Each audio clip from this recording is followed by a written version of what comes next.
well-connected communities, and is developing with nature in mind. That's why we care for our place, the mighty Waikato. And we know you care about your place too. Make your Waikato even better with us. Tō Waikato, kia wana.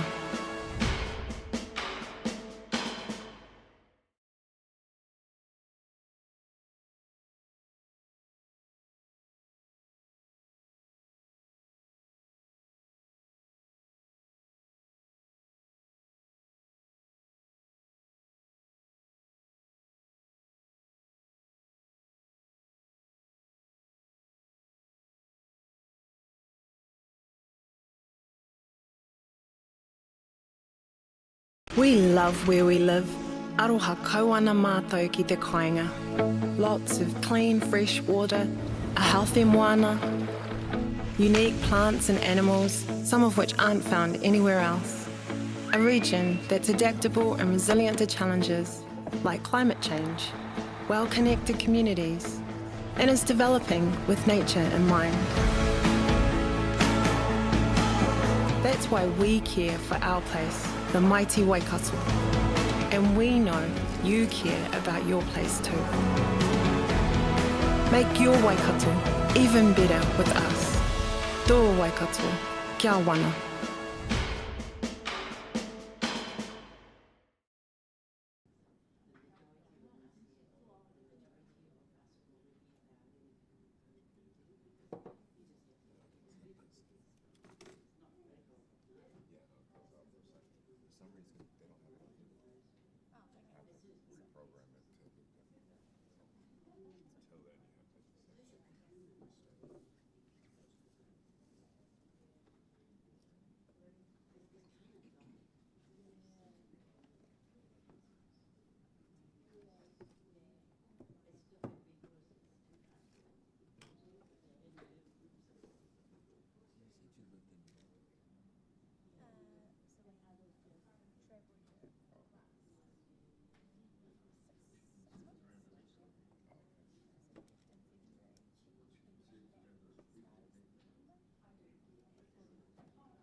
whiskey called Yeah, that's what. Eh? There's a whiskey called There you go, National Library of New Zealand for Pete's sake, good management practices. Oh, yeah. So last night, I asked the librarians on Tuesday, I was on the sixth floor in Portona, but Hayden, there he is. Councillors are asking, basically questions on the edge around, isn't the work really done because of the safe one? Management practices for Waikato people. If that's existing guidance,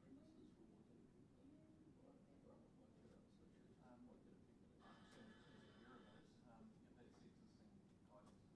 some time. Okay, cool. We'll talk about that. What do you know? Is there, any of the library council? Yeah, I'll just send you an email, so I'll get someone to.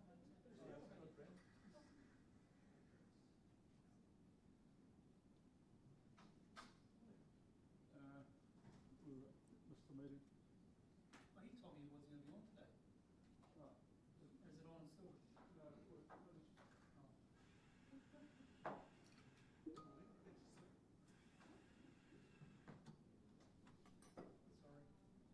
me, your voice left. What's this thing about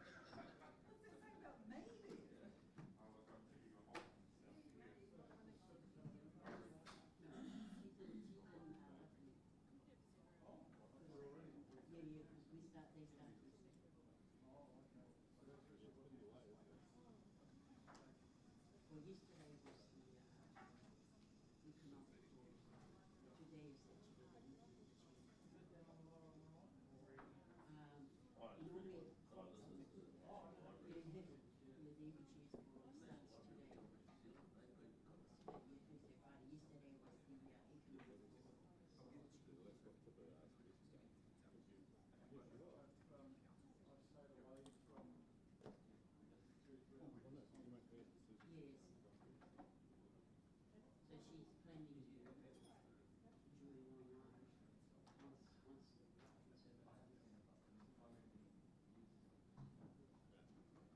Now she's the new chief of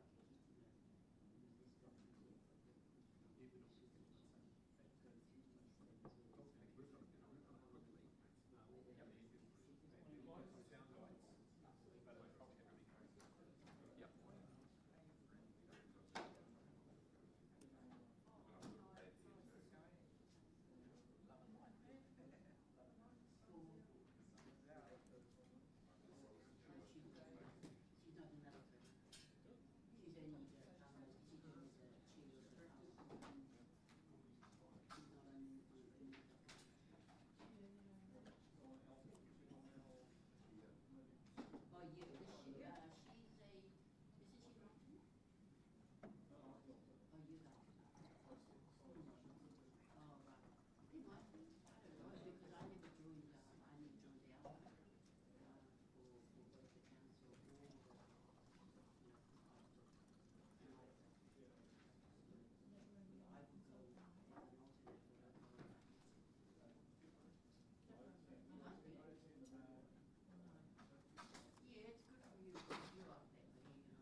All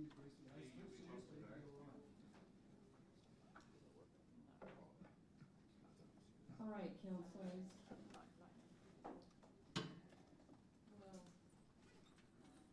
We'll reconvene our long-term plan meeting, 9:32. We'll start with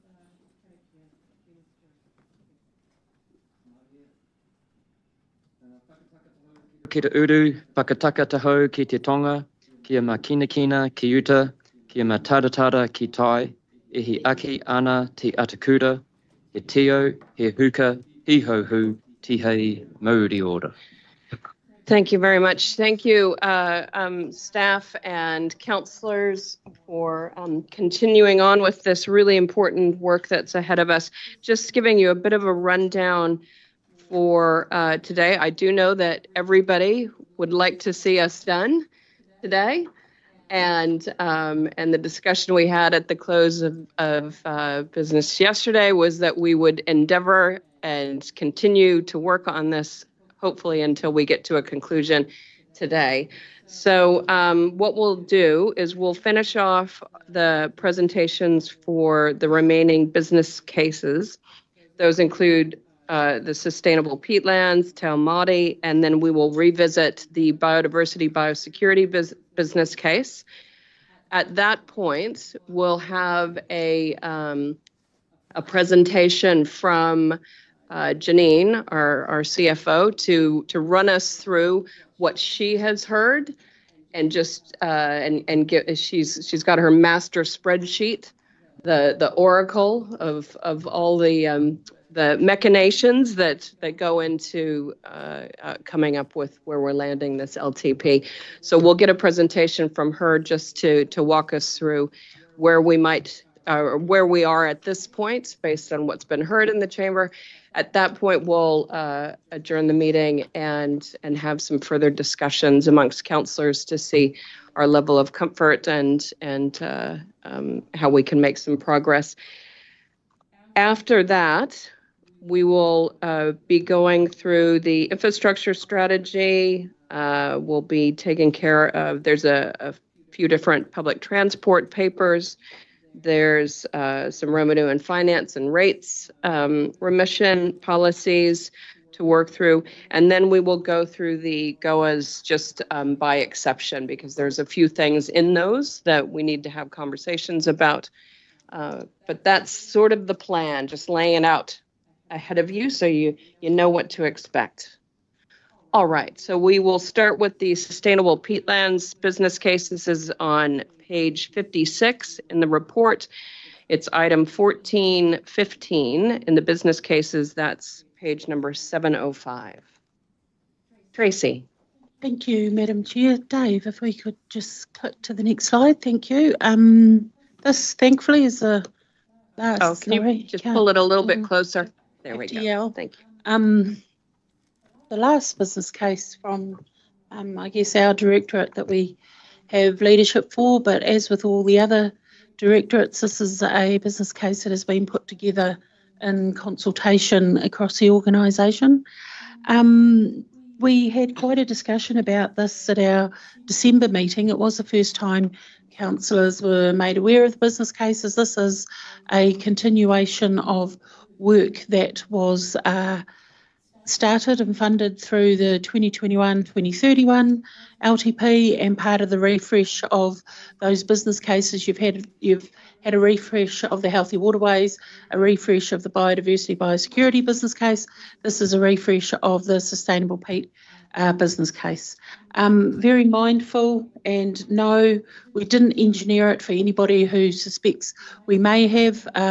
Yesterday there was a bit of air mileage on the national program in regard to peat subsidence, peat and the contribution that has been made to greenhouse gas emissions. There were some figures that were quoted there. I think 5 to 7% of the contribution coming from 1% of the country's soil resource, the predominant amount which is in the Waikato and Southland. So it is a very real issue. This business case is all about getting the evidence base to help us tackle that issue, but primarily it is to understand what is going on, to provide advice to landowners around the continuing use and development of land. We know that we are going to have to make some tough decisions around infrastructure. This business case very much dovetails on the infrastructure strategy in terms of our infrastructure, but also other infrastructure that's needed to ensure that those areas can still be used throughout the entire region. It's an opportunity to look at the peatland system as a whole, not bits and pieces, and we do understand, and as Councillor Cookson raised in December, we have landowners who have that deep knowledge of how things have happened over their lifetime and the lifetime of others who have worked the land that they have. So that is all part of this, but we know we need an evidence base to inform it. It really is, it does hark back to, you know, when we were Water and Soil Conservation Board, Soil and Hayden, again, Dr. Hayden Jones is our team leader of land and soil science. You know, the taking on board what Councillor Nichols said and has said a couple of times, we don't hear about the work we're doing with the soil enough. It kind of just travels. We focus on land use, but what about the soil? This is one of those key areas. There are statutory imperatives, there are directions through the regional policy statement. I guess key for me is quantifying the risk to our infrastructure assets going forward.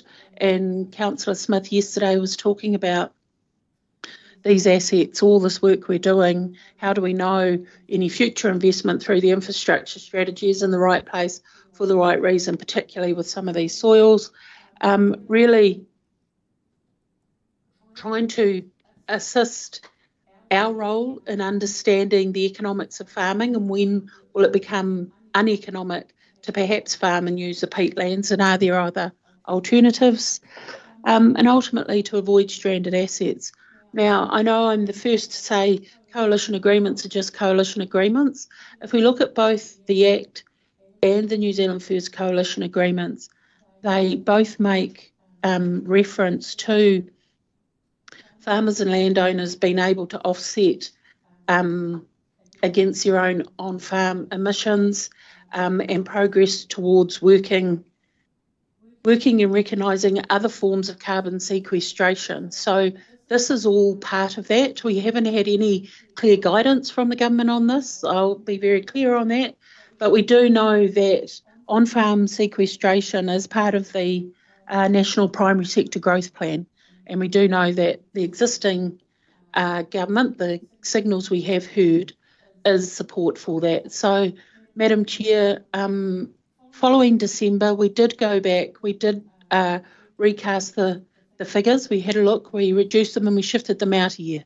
So we're not starting the work until year 2 because as a result of securing some of the consultants to do the work and COVID and everything, the program is running about 6 to 8 months behind. So rather than invest in year 1 and not deliver, we have moved the business case to start in year 2 and continue on.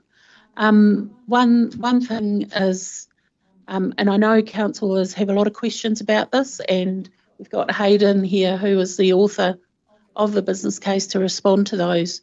My worry is in 3 or 6 years' time, if we haven't done this work, we will say, shivers, this is work we perhaps should have invested in, so we've got good information to share with our landowners. This is one that it is a bit more challenging to understand than some of the other business cases, but one that I think from our regional perspective, both protecting and managing our peatlands, but also providing our landowners with options on how to use the land. This is that evidence base. I will be quiet now. I'll just pass over to Hayden. Hayden has a few comments he just wants to highlight, and then we'll take questions. Madam Chair. Thank you, Tracy. Morena koutou, Madam Chair, councillors. There are about 65,000 hectares of drained peatland in the Waikato region, and that represents about 40% of the area of drained peatlands nationally. No other region has a higher proportion. Peat soils are an important natural resource for our region in that they support substantial primary production. It's been estimated that around 10% of dairying in the region is on drained peatland, and they also represent a significant store of carbon. The problem is that we're progressively losing this resource. Drained peatlands are subsiding at about 2 centimetres per year. And if included in the regional greenhouse gas inventory today, emissions from decaying peat are estimated to account for about 11% of gross emissions for the region. And these emissions are on par with those from transportation or stationary energy, so are substantial. If we don't do the work to inform actions to slow in terms of subsidence and greenhouse gas emissions, ongoing land surface subsidence will put at risk the sustainability of our flood protection and drainage infrastructure, which is critical to the productive use of drained peatlands and could result in stranded assets. Greenhouse gas emissions from drained peatlands could become a significant financial liability, potentially including issues with international market access in the future. What we're proposing to do, which builds on the work done to date in the program, is to test key land and drainage management opportunities to slow peatland subsidence and greenhouse gas emissions. The purpose of this is to ensure that we and our farmers have confidence in the effectiveness and practicality of the key mitigations with data to back it up before we recommend them for adoption via either a decision support tool or updated good practice guidance. We'll develop a spatial decision support tool to help guide peatland management. We'll also update good practice guidance for the region. At a minimum, this program is attempting to provide robust knowledge to meet Waikato Regional Council's own policy in our regional policy statement around reducing peat subsidence and the associated greenhouse gas emissions. It'll also help support and inform the implementation of WRC's proposed infrastructure strategy, our region's greenhouse gas emissions inventory, WRC's future regional resilience work, and potentially also WRC's nature positive carbon neutral framework. Additional work, for instance, testing wet land use opportunities, would only be undertaken if external funding is secured. And we see this program as an opportunity for Waikato Regional Council to continue to show national leadership on this issue, as we have done through the program to date thus far. For example, in terms of our role in setting up the collaborative sustainable land management and climate change project being funded by MPI. And as Tracy noted, this program was proposed and agreed at the previous LTP, and we've undertaken or are undertaking the work identified in the initial years as presented in Figure A on page 714 of the agenda pack with the funding provided. Thank you. Madam Chair, if I can just draw councillors. Councillor Cookson had asked for the book for Pete's sake. We don't have a hard copy, Councillor Cookson, but I've just sent you and all councillors the PDF version. Just so if you're referring to that document, you have got it. So it's a document from 1999. They didn't have a hard copy in the library, so you have got the PDF now, councillors. Also, just noting that there is an agreement to some work that we are seeking some funding from MB. That document was provided to a councillor upon request. That is still under negotiation, so just mindful of that, if we can be mindful of that in our public discussions today. There is a document that is referred to in the business case where we are seeking some leverage funding from MB. It is in the final stages of negotiation. A councillor asked for a request for that document. It was provided to that councillor. It is still under negotiation, that document. So just be mindful of that in our discussions. Madam Chair, can I just ask a question at this point? Are you sure of your funding organisation that you've just mentioned? Because that's not my understanding. MPI versus MB. MB. Sorry, I probably got it muddled up in my mind. Yeah. It is MB, Are not you sure? MPI. It is MPI. Sorry, I thought it was Whichever one I said was not the one in my brain. Thank you. Yeah, but the point is there are two possibilities, and the current one is from one funding agency and the other one could still be on the table. They do. All right. Thank you for that. Thank you, Tracy. Thank you, Hayden, for that introduction. I think that's been really helpful for councillors just to frame up this discussion. All right, councillors.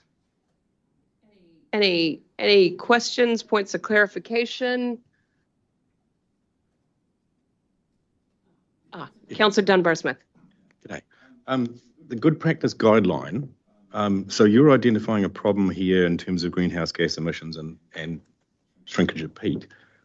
What can farmers do at the moment in terms of the good practice guidelines? What's the solution? So for some time now, and I know there's mention been made of for peat's sake, which is existing good practice guidance. So we're certainly aware of that, and that mitigations have been identified and known of for some time, such as operating at higher water tables, less cultivation, no-till, for example, these sorts of things. Based on existing knowledge, there's an expectation that those sort of practices will reduce subsidence and the associated greenhouse gas emissions. But I guess what we're talking about looking at doing in this program is to be able to determine the effectiveness of those mitigations and quantify that in order to provide certainty around if we implement these mitigations, then they will have the desired effect, and by how much. How much will subsidence be reduced? How much will greenhouse gas emissions be reduced? And that provides confidence in terms of making those recommendations, and also farmers taking them up and changing their operations in line with those recommendations. Yeah, my concern here is that this seems to be very much a research-based function that's going to take 6 years. It doesn't come to a conclusion until 2029. And in the meantime, if there are solutions there that should be rolled out, why aren't we doing an education campaign with the good practice guideline to encourage that change rather than waiting till just on 2030 when there's a climate change issue coming up in terms of... Although the existing guidelines are out there, we plan to update those, but also, essentially we need that robust scientific information to, feed into the likes of decision support tool, to support the recommendations we're making. So I don't think they're not, the two things you mentioned aren't mutually exclusive. There's ongoing existing guidance and our existing extension work around that, but at the same time we're seeking to really improve our the information we have around how effective these mitigations are, and how best to go about implementing them. Just also it's very much focused on the environmental and scientific side of things. I would like to see more emphasis on the economic impact of this. And it does seem to be very research focused at the moment and doesn't look at what is the impact on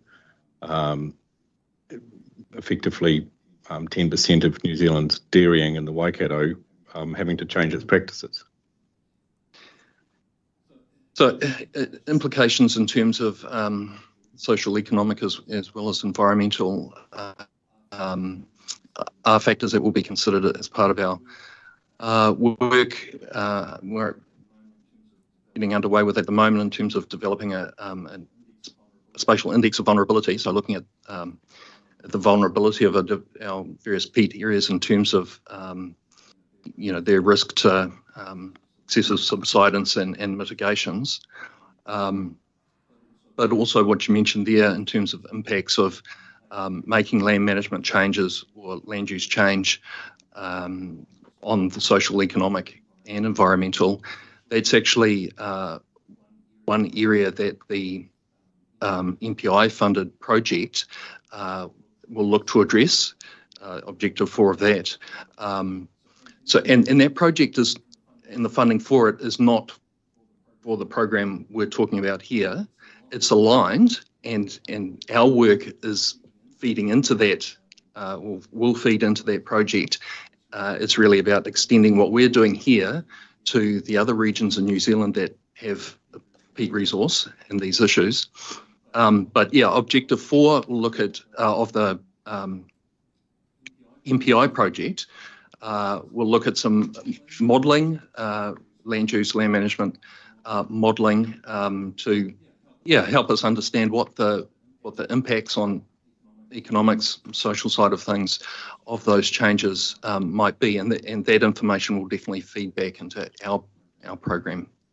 Yeah, I guess if you look at page 7. Sorry, I know that Tracy wants to make a comment. Tracy doesn't have a red light. I'm just going to let you know no, hang on just a second. So the speaking order, I've got Councillor Nevone, Councillor Clarkson, Councillor Smith. If I can get you guys to turn off your lights, can you keep both your lights red down there? Thank you. And then we've got one red on the floor. There you go. Oh, so Tracy, would you like to comment? Yeah, Madam Chair, look, I think Councillor Dunbar-Smith made a good point there around that economics. I just want to dovetail back into both the infrastructure strategy, the other pieces of work that we've talked about with the regional spatial plan. Elements of that will have to include the economic analysis. And in regard to this business case, there is an opportunity, I guess, for our social and economic science team to have some priorities identified for their work each year. We leave a little bit of ballast in their work program so that we can bend and flex depending on what some of the key issues are.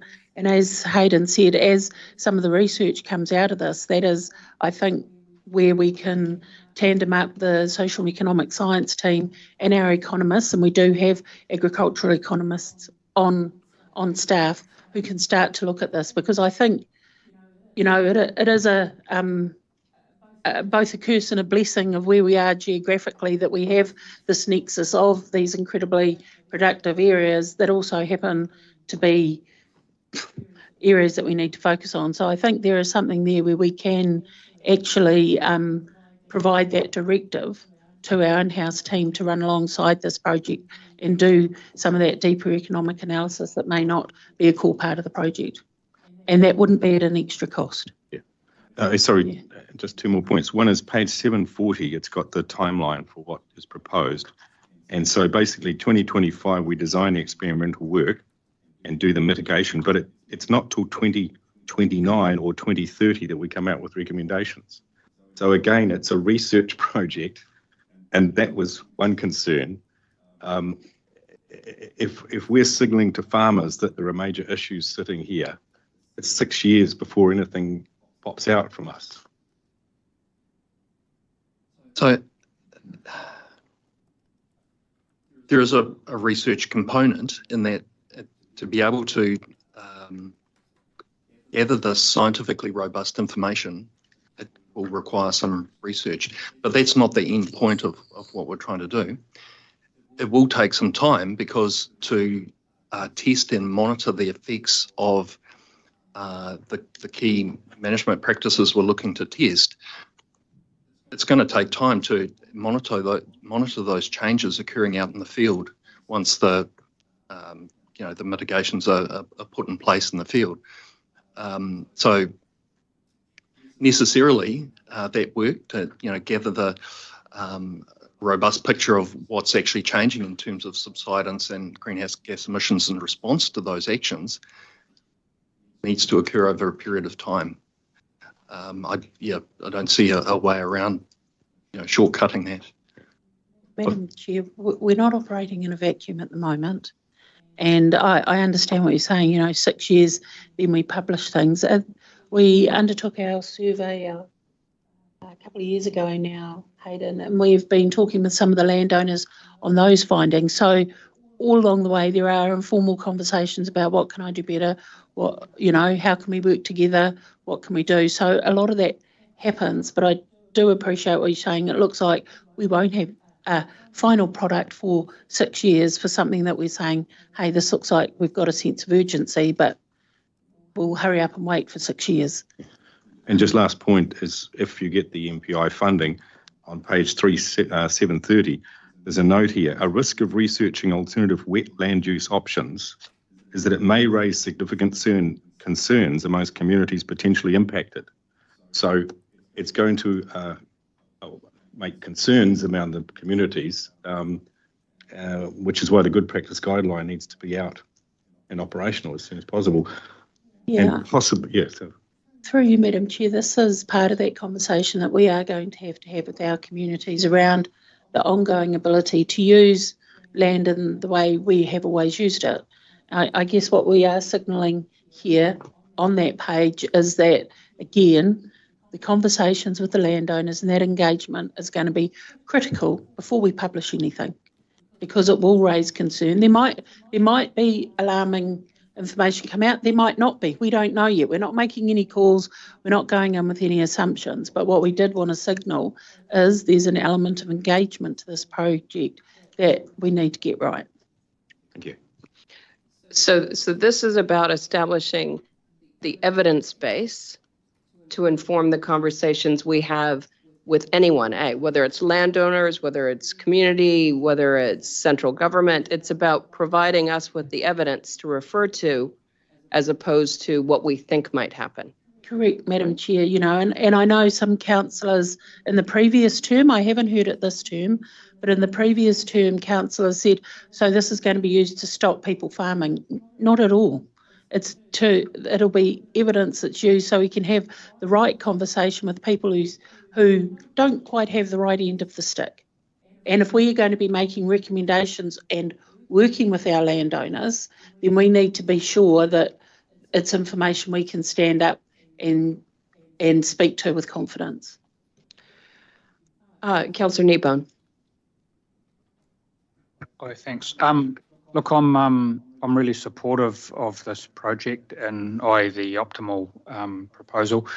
A couple of things. Acknowledge all your questions, Ben.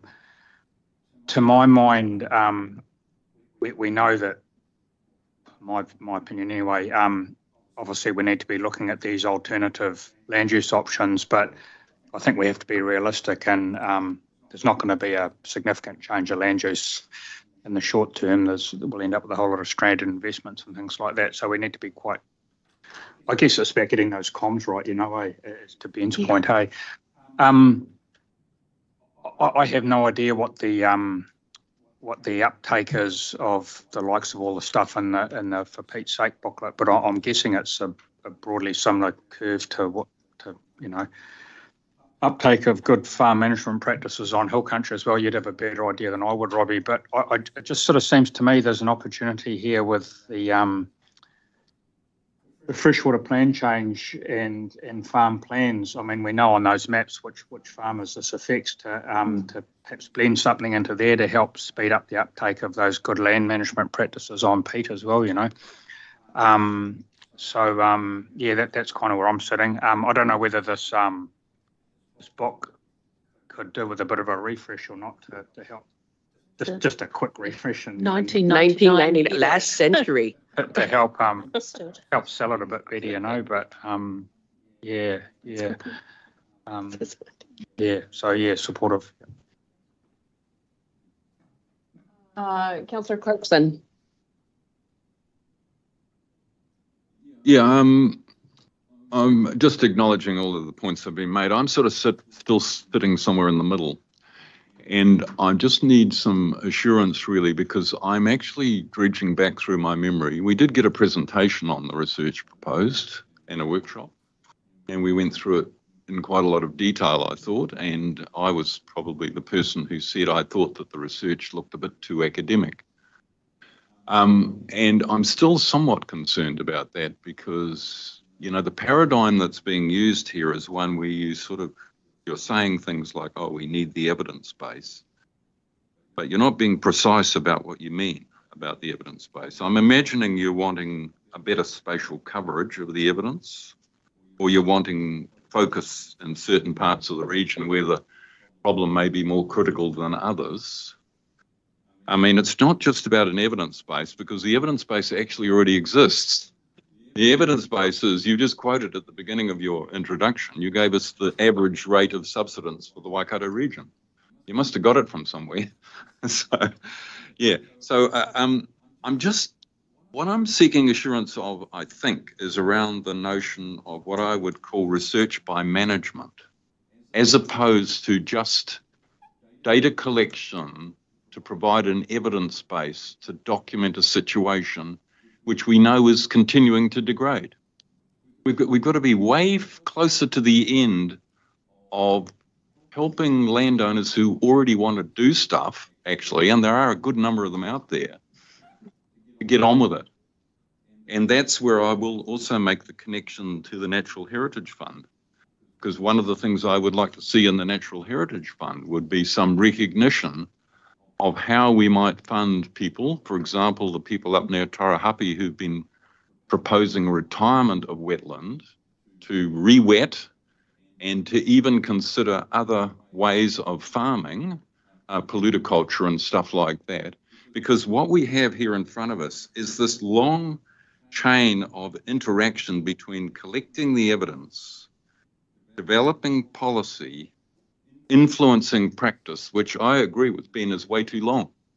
It's just got to be somehow foreshortened, because I want to know how this work could focus and help those people who are actually all ready to make a shift.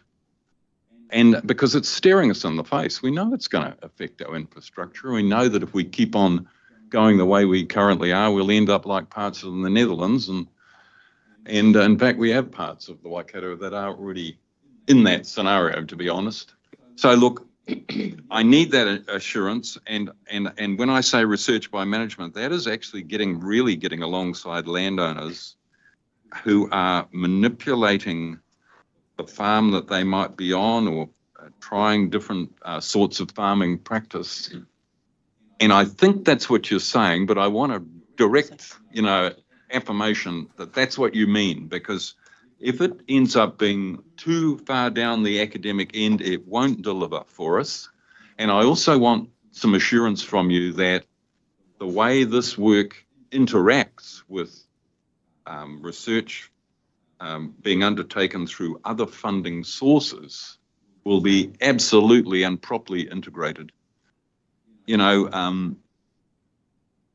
I am a bit skeptical about these things, I'm sorry, because I've been in this line of work for a very long time, and I've seen the way one organisation will get funding for a topic and another one will have the funding, and then actually they operate in parallel.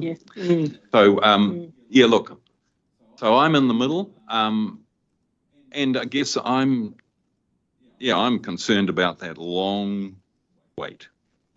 Thank you. Madam Chair, if I can just quickly respond before I pass over to Hayden for the more detail. We would not be able to achieve this program without sitting alongside landowners, and it's a core component of the proposal, the ongoing proposal with sustainable peatlands. We can't do it without landowners. In fact, they have an awful lot of information, and many of the landowners we've talked to are really keen to be part of this project. I think it's going to be narrowing it down. I totally have exactly the same reservations as yourself, Councillor Clarkson, in terms of the funding sources, and more often than not, the fact that WRC is involved means there's more integration than not. We've found so many times where we have been able to leverage funds that we get told, well, we'll only do this if they don't do that, and if they don't do that, we will do this. And thankfully, we're able to say, look, actually, we focus on the outcome. This is what we want. And us being that facilitator provides that integration. And to be fair, we're challenged with that through the lifetime of many of our projects, and we hold fast to that. So I totally appreciate that. Hayden, perhaps if you can just respond to some of the technical matters that Councillor Clarkson raised. Through you, Madam Chair. Thank you, Councillor Clarkson. Yeah, in terms of the point around evidence-based, I think there's, I think we can make a distinction between the evidence base around the state of the resource and how that's tracking in terms of rate of subsidence for the region. So we have an estimate of that at around 2 centimetres per year. And we've developed a monitoring program that's going to improve that estimate over time based on high-resolution LIDAR remeasurements 5-yearly. But that evidence is around tracking regionally what's happening with the peat resource subsidence. What we're talking about here in this program is developing the evidence base that tells us about the effectiveness when mitigations are applied to try and reduce subsidence and the associated emissions. So two separate bits of, well, groups of information, I suppose. So we're more advanced in terms of having the information around the wider state of the resource for the region, but where there is the gap is this specific mitigation related information around the effectiveness. In terms of shortening the timeframes involved, take your point there, and I think conversations around how we're dealing with existing extension, working with landowners at the moment, whilst also having this work run its course, and just being mindful that we don't end up putting the horse before the cart in terms of how we're doing that, but take the point around that, around the timeframes. The integration with aligned projects, such as the MPI funded one. So we've been involved in the design of that, and we'll certainly be involved in the ongoing sort of operation of that project, although it's not our project, but very much involved in that collaborative group that we have here based in the Waikato. So much, if not all, of New Zealand's expertise around peatlands is based here, involving staff from Manaaki Whenua, University of Waikato, and our own staff. And so, that wider collaborative group is very much involved in all this work we're involved in. Thank you. That's helpful. So this, just can't get my head around it. So this is looking into, we know that there's subsidence. You're saying we have evidence to that. We know that there are mitigations that can be employed. This is looking into how effective each of those different mitigations is so that we can encourage the uptake of the ones that have the greatest impact. Is that correct? That's correct. But particularly the two key ones that we've identified in terms of the detailed testing work out in the field. Okay. All right, Councillor Smith. Madam Chair, I support Bruce's comments. I'm just looking at the map on page 721 and the huge green area in the middle, which is essentially the New Zealand Land Company around 1900, 120 years ago, got in and developed that land and centred on woodlands at Gordonton.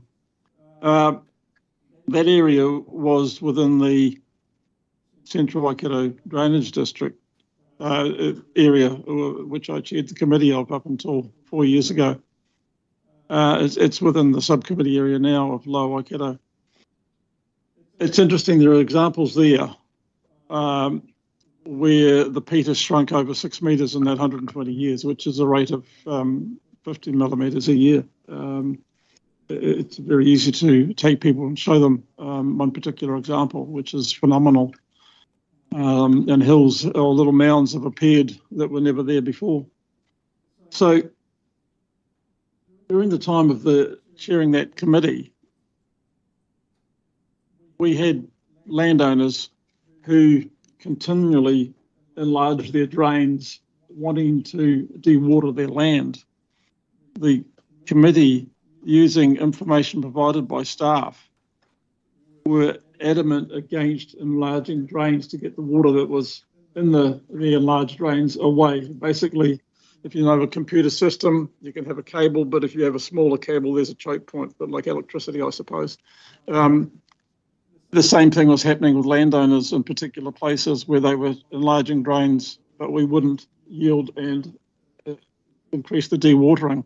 So within this organisation, there is information and science that is already known, and I think Bruce has made the point there that there is a lot already known and experienced.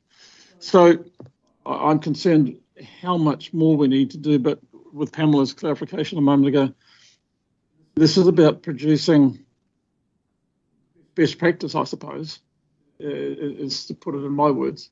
But one of the things that I've had the opportunity to read the paper that you've talked about, and it's not dissimilar to the papers on the agenda. But reading through it, I became concerned that a lot of landowners will see it as a means to an end, where through the process we might develop best practice, and therefore at the end of it there may be a sense within this council to enforce best practice, and that would be my concern, a serious concern with all the other issues that we've not yet dealt with PC1 and elsewhere. So we've got the infrastructure strategy, which I spoke about yesterday, and we've all talked about. The silos, again, Bruce raised the issue of silos. 6 years to get to the end. We're trying to get this infrastructure strategy up and running. And, I just wonder whether this organisation is mature enough to keep it together, the information available, and taking people on the journey. And with having the different stages, and if they're not interconnected, it will lead to suspicion, resistance, and the likes. So while I understand and support, I'm sitting on the fence on this one as to really, will it achieve what we already know? And basically, if you overdrain peat, it shrinks. And there's already practices out there where some who have seen the light have already implemented that. So why will it take 6 years to get to a position where it's already known what some of those best practices are? I suppose that long to that simple question. Madam Chair, if I can just make a comment, the matters that Councillor Smith raised around ultimate, it could end up in enforcement, which is code word for rules in a regional plan. That is not where we're going with this, and in fact doing this work is hoping that is where we don't end up. The last term, councillors, as I said, some councillors said, so this is about ring fencing our peatlands and not enabling them to be used. That is the exact anathema to what we are trying to achieve here, so that we can test some things, have the scientific and data veracity, so that we can defend our position if we choose not to have any rules, and we can say we have been through this process and this shows this. rules might ultimately be an end outcome in the future. That is not what we're focused on. We're focused more on getting the kind of work that Councillor Clarkson's talking about, working with landowners. So not only we can have the conversation with landowners, but people who tend to point a finger at landowners and say, what you're doing isn't right, we can actually say, actually, it is, and it will work. So I understand the apprehension with this business case because it is significant investment. We do believe it will take that time, as Hayden said, to test it, to defend it. That's not to say we're going to wait till the end of the 6 years to implement some things if along that time they, excuse the pun, bubble up to the top and will be very good to implement. We can truncate it. It will mean more costs potentially in a shorter amount of time. But the core question about do we have all the information now we know, possibly, but if we were ever challenged, do we actually have the data? And this isn't collecting data for data's sake, and I know it may sound like that, but if we are challenged in saying, hey, all your best practice at the moment isn't making a blind bit of difference, we don't know. And so we are wanting to be able to have that regional conversation and that national conversation, because that's the one thing that does sit in the back of my mind. This issue will, if we don't step into it, will be driven nationally, and we may not get the integration and the close collaboration with our landowners that we're trying to build into this. I don't know if that helps, Councillor Smith. No, and I understand that, and you know, staff's job's done in terms of bringing this to you. So I'm really happy with the where we've got to.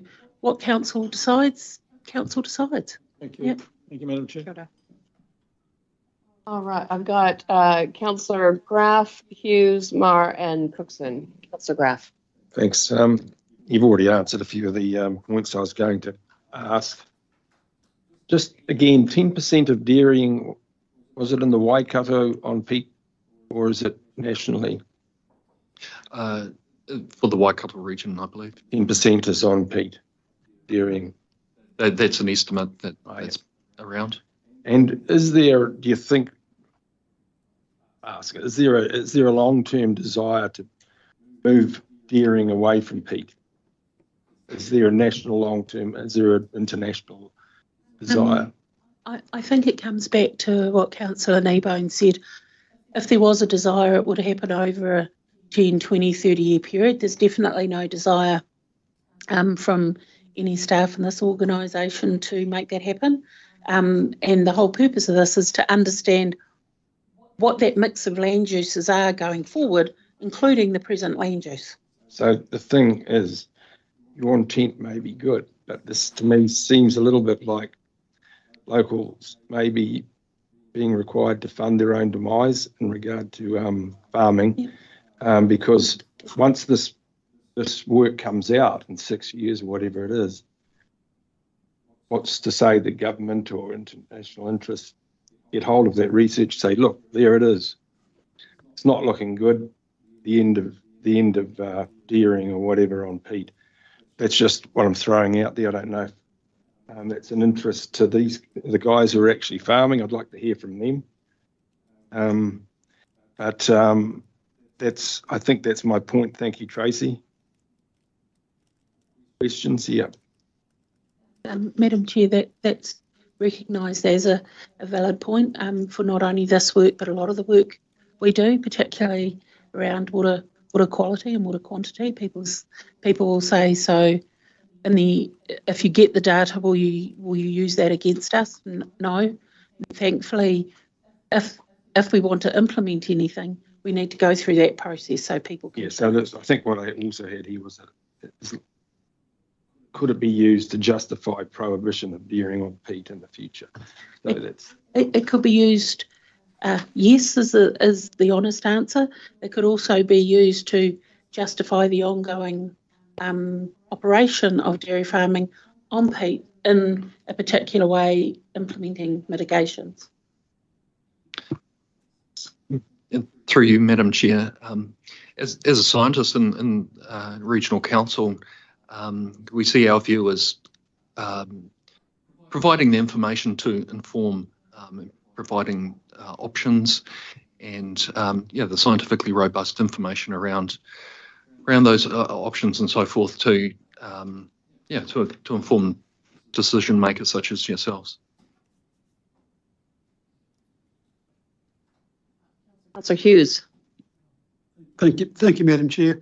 Look, there's been some excellent comments made around the table already on the subject, so I'm not going to labour those. I thought Ben made some excellent points. And I'd just like to circle back. Bruce has already covered it, but this book, I hadn't heard about it until this morning, and I happen to know one of the authors who's a very, very practical person, and I'm sure it's got a lot of very sound and well-researched information in it, so I'm going to read that with interest. And like others here, I'm concerned that we've got best practice already. I would like to see some of the funding going towards assisting farmers to put best practice actually into practice. We shouldn't be doing it through farm plans. That might come later. But I think if some of the funding can be used for those who are interested in being educated on the purpose, and maybe a copy of the Peat's Act distributed to all the farmers in the region who've got a peat-based farm. We're not going to stop peat degrading. That's what it does. You might slow it down, but you're not going to stop it. So best practice we'll see, slowing the process, obviously. And I personally don't want to see a whole lot of money spent on a desk-based science project. And you've said you're not going to do that. You're going to go out and engage with the farmers, which has to happen. But yeah, I'd support it as long as it's got a practical outcome, and that it's going to be, those outcomes can be implemented sooner rather than later. Thanks, Madam Chair. Thanks for that. Councillor Marr. Thank you, Madam Chair. And yeah, just acknowledging the points that have been made around the chamber already. For me, it's outcomes. It's a shame the project you've got here, wetland use options, experimental work, isn't included. Obviously, there's 60% of the drained peatlands around the country. There must be others working in this space, and I always worry, I think Bruce touched on it, that we tend to work in parallel with a lot of organisations at times, and we would be better making sure that if one agency or organisation is doing the work, then we're not copying it just for the hell of it. I see our research money, what I would call our research money, better invested in those outcomes, in things like technology and innovation, and actually, yeah, to get better outcomes. My only other point would, we've focused a lot on landowners, where I think we're not closing that loop again. There's a real risk of our own assets being stranded and that sort of thing. So some of the outcome of this sort of work needs to be looking at our assets, our stop banks, our pump stations, etc. So it's really critical to me that, again, the left hand and the right hand talk to each other. So they would be the only things I would add. Thank you. Madam Chair, just to give councillors a comfort, a significant chunk of this business case is directly attributable to our assets, and understanding our assets, the risk, well, we know the risk to the assets, but what are the things we can do in terms of the mitigations that may give us more mitigation for those risks, or where are the tough decisions? Hayden has been working closely, and the team's been working closely, and Mike Scarsbrook's been working closely on the infrastructure strategy that you'll hear about later today. And I do want to make the point, while you see one staff member here talking to one project, there is generally, at least in a very efficient way, councillors, 10 to 14 other people from across the organisation. Councillor Smith's referenced silos a number of times. My 12 years here, I have to say, in the last 4 or 5 years, there has been a considerable effort to get that integration. We don't get it right 100% of the time, but silos are only there if you let them be there. So there is an awful lot of integration that happens that councillors don't see. But understand you need that assurance that the left and the right hand are doing the same thing. Councillor Cookson. Thank you, Madam Chair. Agree with some of the comments around the room, but not all. One thing, the map in here doesn't show actually all the peatland in the Waikato region, so that's an issue on its own. All of Okarori and Te Reo are not even on the map. So how accurate is it? To start, if you only want to put in some data and not all of it. Some of my issues are actually with policy and our own rules in the regional council here, that we don't want to intensify some areas of land, but by doing that, you allow other land use that's actually worse and causes more shrinkage and more degradation to the peat. So it's actually our own rules that are causing these issues, and no one has actually taken that into account in any of this. That if you actually allowed a little block of land to join onto a dairy farm, it might be intensification, but that land use will cause less shrinkage than selling it to someone else that's using it as a maize block or a cropping block that is actually going to degrade it completely. None of this has been taken into account at any of this at any stage. So it's our own council that's caused this issue, not farming. And I'm sick and tired of hearing it's dairy farmers. Every time this is there, it's about dairy farming. No, it's about land use. Please stop using dairy farmers as the scapegoat. They are not the problem. If every peat farm was actually a dairy farm, you most probably would have less shrinkage. And that would be the honest truth. So please stop that wording. It's not fair on all the other agricultural dairy farmers out there that you want to put this against them every time you speak about it. It's not fair and it's not correct. I don't, and as the if you went back to that book, Pete's Sake, all the information that you require is in it. Best practice, keep your water tables as high as possible. Don't dig drains more than 50 metres closer than one another and at a certain depth.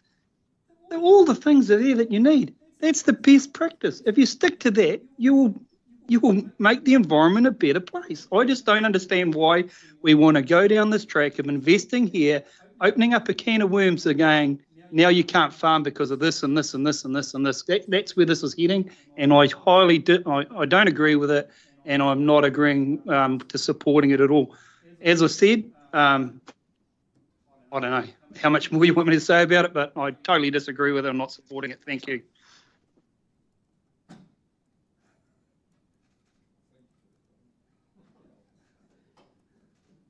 I don't know if I could be any more harsh or not.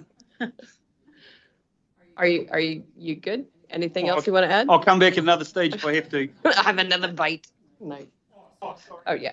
I do agree with Stu's one point that you could put best farming practice towards your farm plan.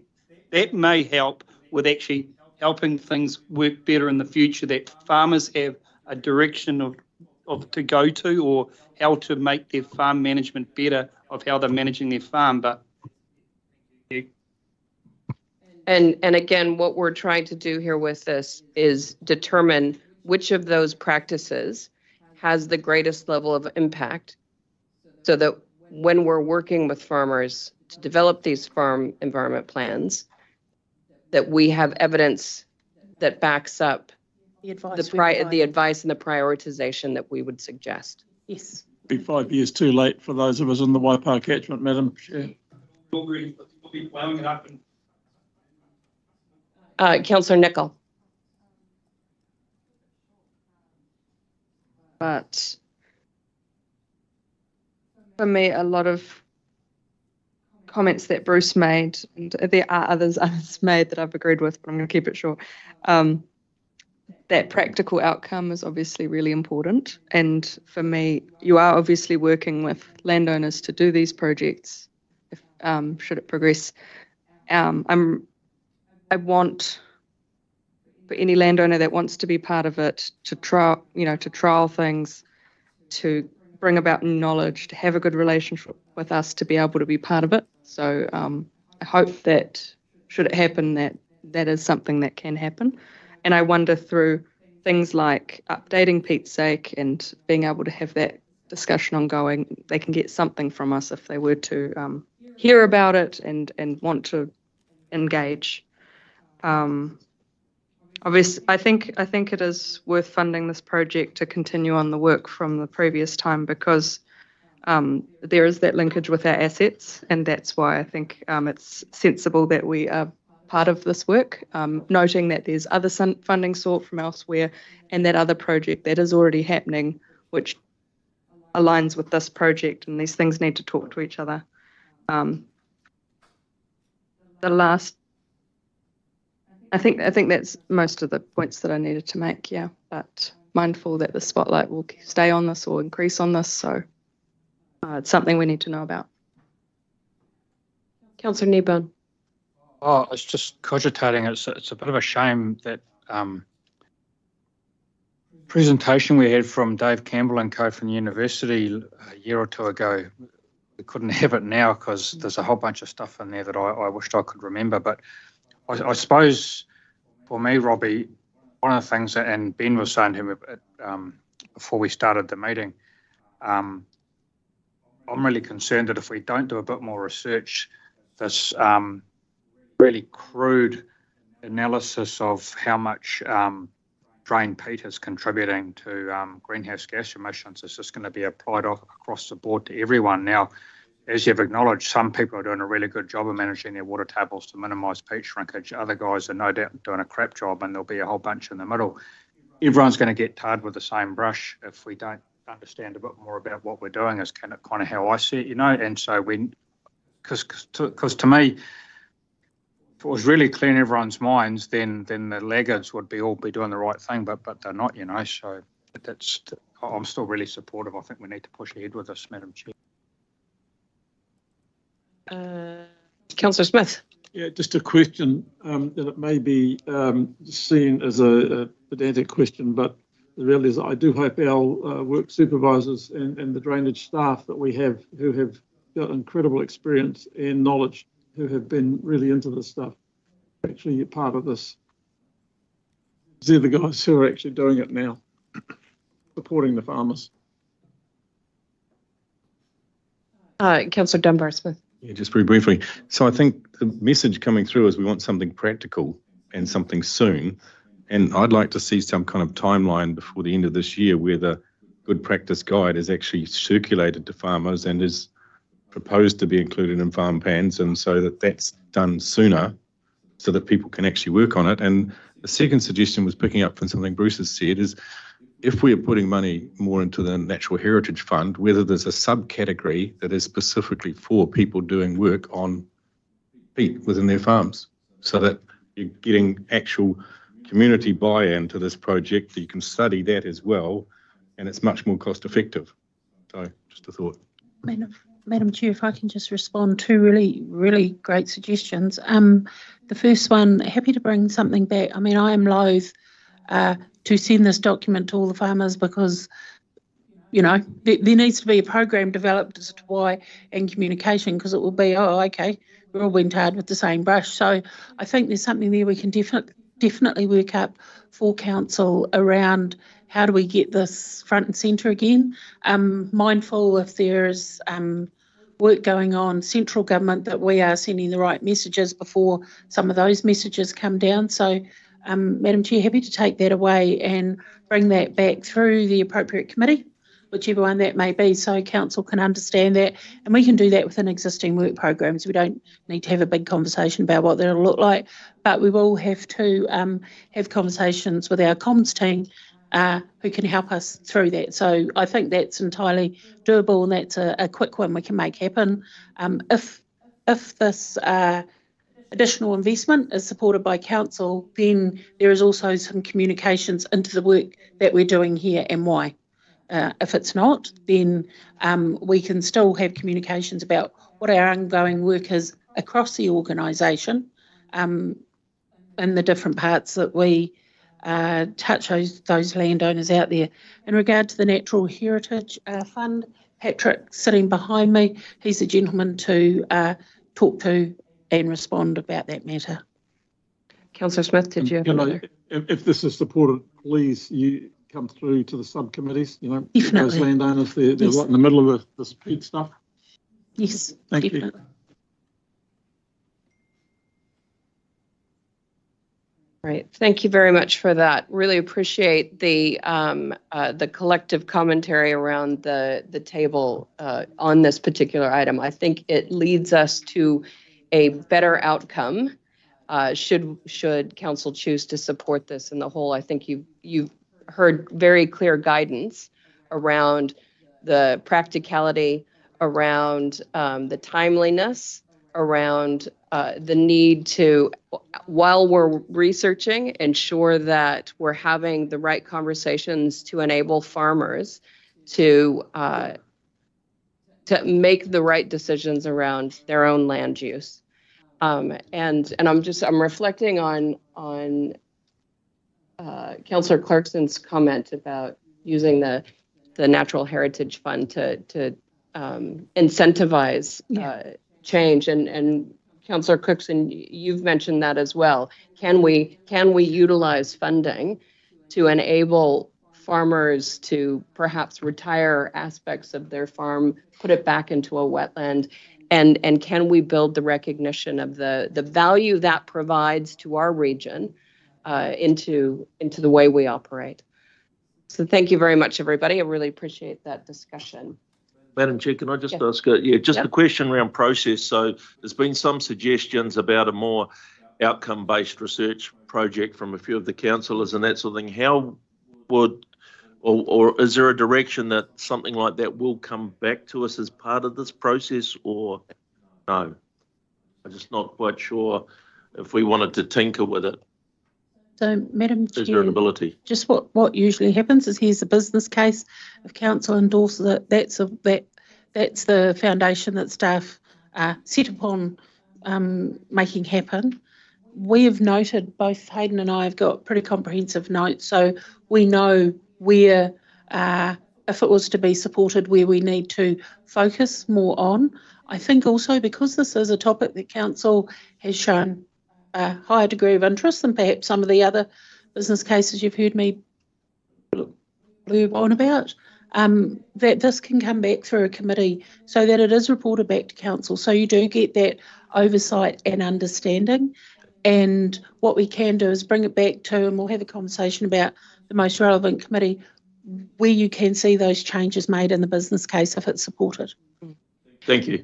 And I suppose just hearkening back to Councillor Smith's comment about ensuring that should this be supported, it's imperative we get it in front of the subcommittees that we worked long and hard to establish around this council table, so that we're having those opportunities to hear directly from land, those who are utilizing that land, how these directions might impact on them, so that we can take that into consideration. I think that the other aspect, I reflect on a number of conversations that I have with other dairy farmers who say, Pamela, we're asked to make all of these changes.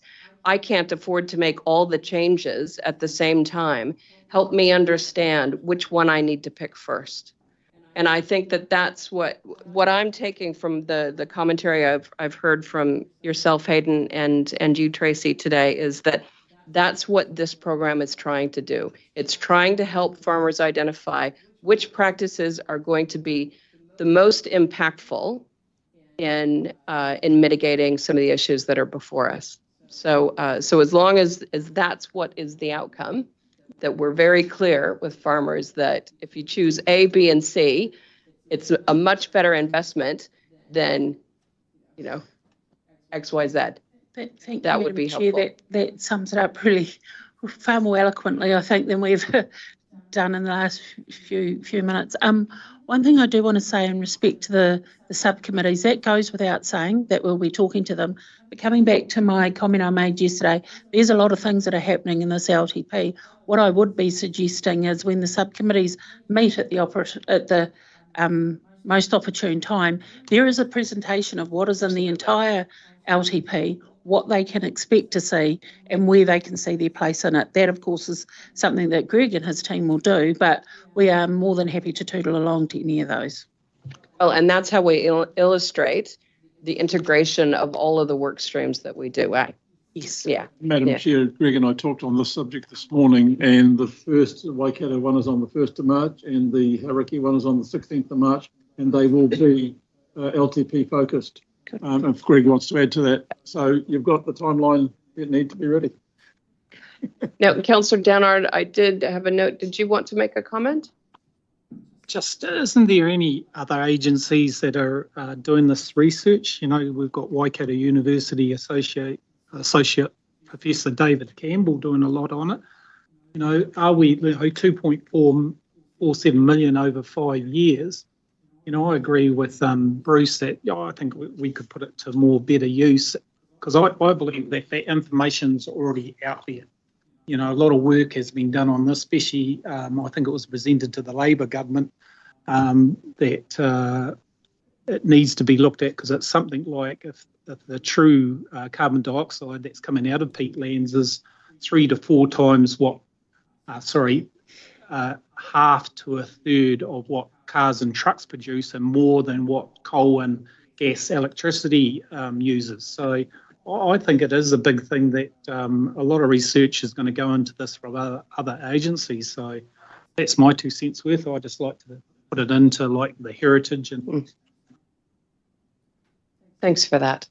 All right. Thank you, Hayden. Thank you, Tracy, for the presentation of that business case. We'll now go on to our next business case, which is Te Ao Māori. This is on page 58 of the report. It's item 1416 in your business cases. That's on page 748. And we have Male standing in for Neville today.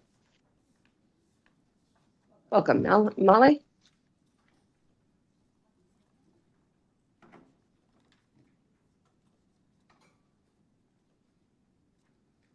And do you want to hit the light on the other mic there? Just turn that off. That'd be cool. Great. Thank you. Kia ora, Madam Chair, Councillors, tēnā koutou. The purpose of this business case is to secure additional investment to appoint an extra role in Tauranga Whenua. The business case has been circulated within the agenda. Don't intend to go through all of the information within it. Instead, I'll focus the intro on a few key points. Noting, firstly, that Te Ao Māori is integrated in all our strategic priorities, as well as our corporate strategy, Te Ao Tupu, and also numerous pathways within the Climate Action Roadmap. Our iwi stakeholders and partners have explicitly voiced their desire and need for improved engagement from our council, which I guess emphasises that our current approach isn't working. And you've heard over the last few days, many of the business cases presented have emphasised the critical component, I guess, that iwi engagement will play in this new work. And so these things are highlighting the growing and increasing need for Te Ao Māori expertise in our organisation.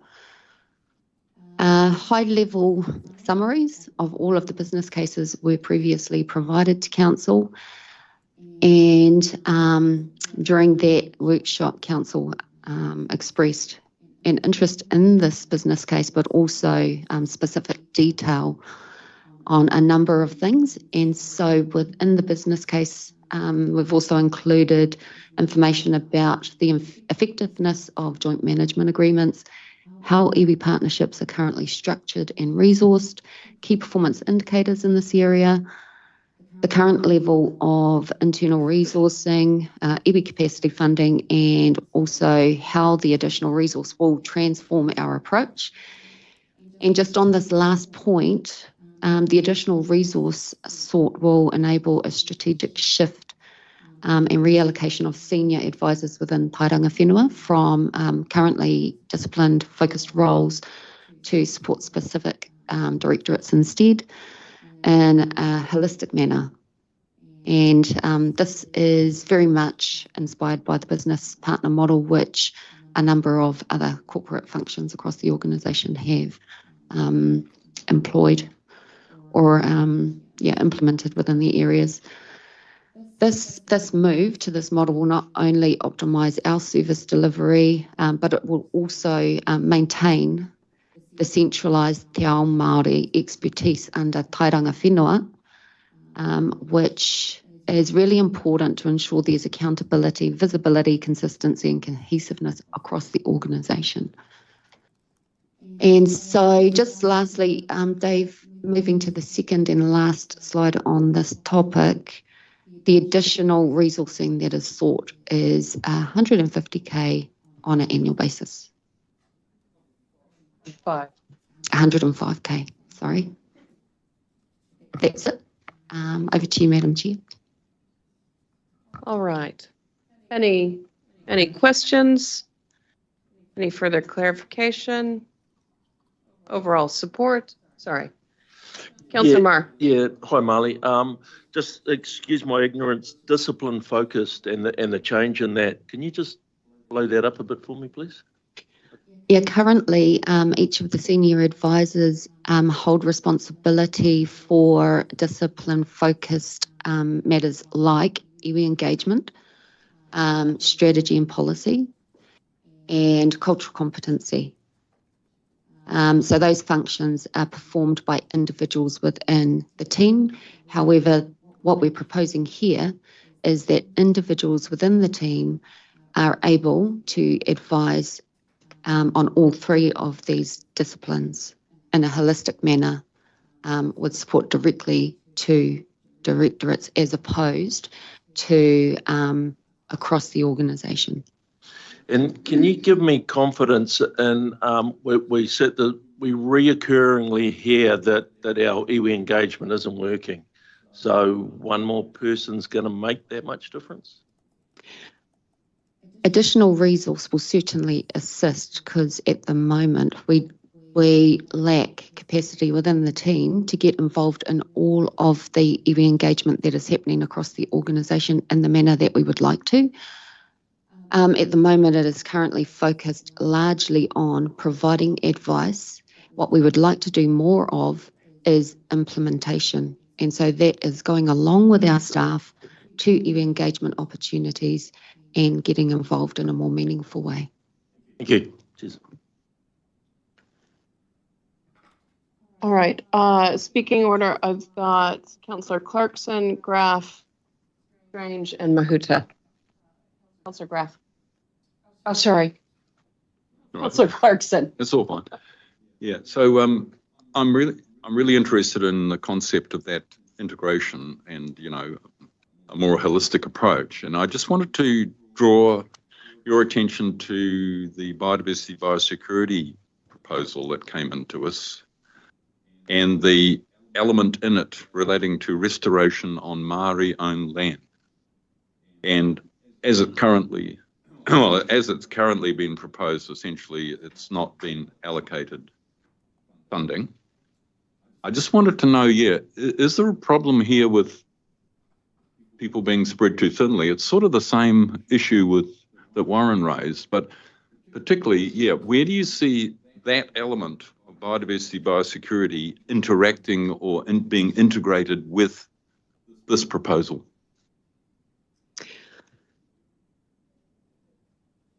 Or function within the team that we manage is actually supporting all of the organisation. And I think in the business case, we lightly talk about providing services right across the organisation and the volume of what that looks like. Often, the type of request that we do get is as significant and complex as the one that you're referencing and, that is included in the agenda documents. And so it is not uncommon for tairanga whenua to pick up responsibility to either lead or provide support to these sorts of activities. Yeah, thank you. If I could just make further comment on that through Madam Chair. And this is something that might well come up when you have a discussion on biodiversity, biosecurity. But I guess that if we were to move into that space in a much bigger way, it needs some planning at the front end. And this is exactly where the guidance and assistance from Tauranga Whenua would need to come in, which would be over and above probably what they currently do.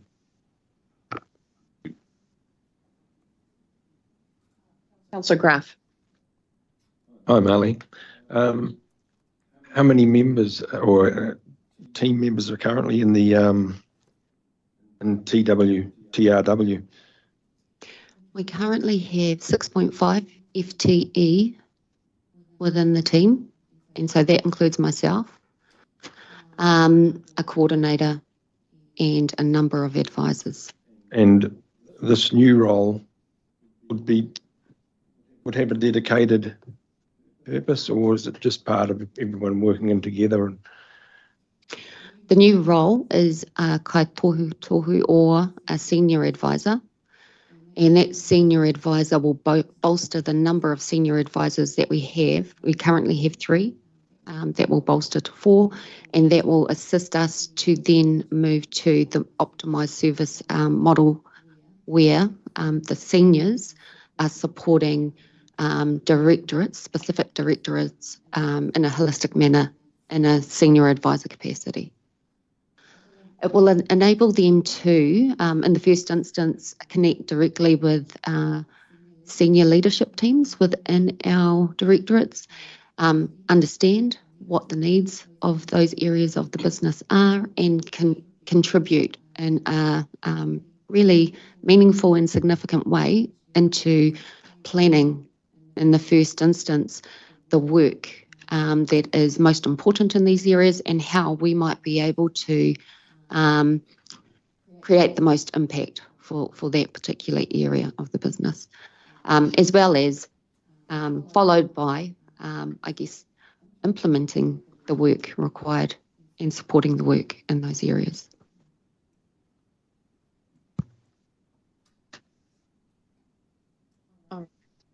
So we're going to Councillor Mahuta first and then Councillor Strange.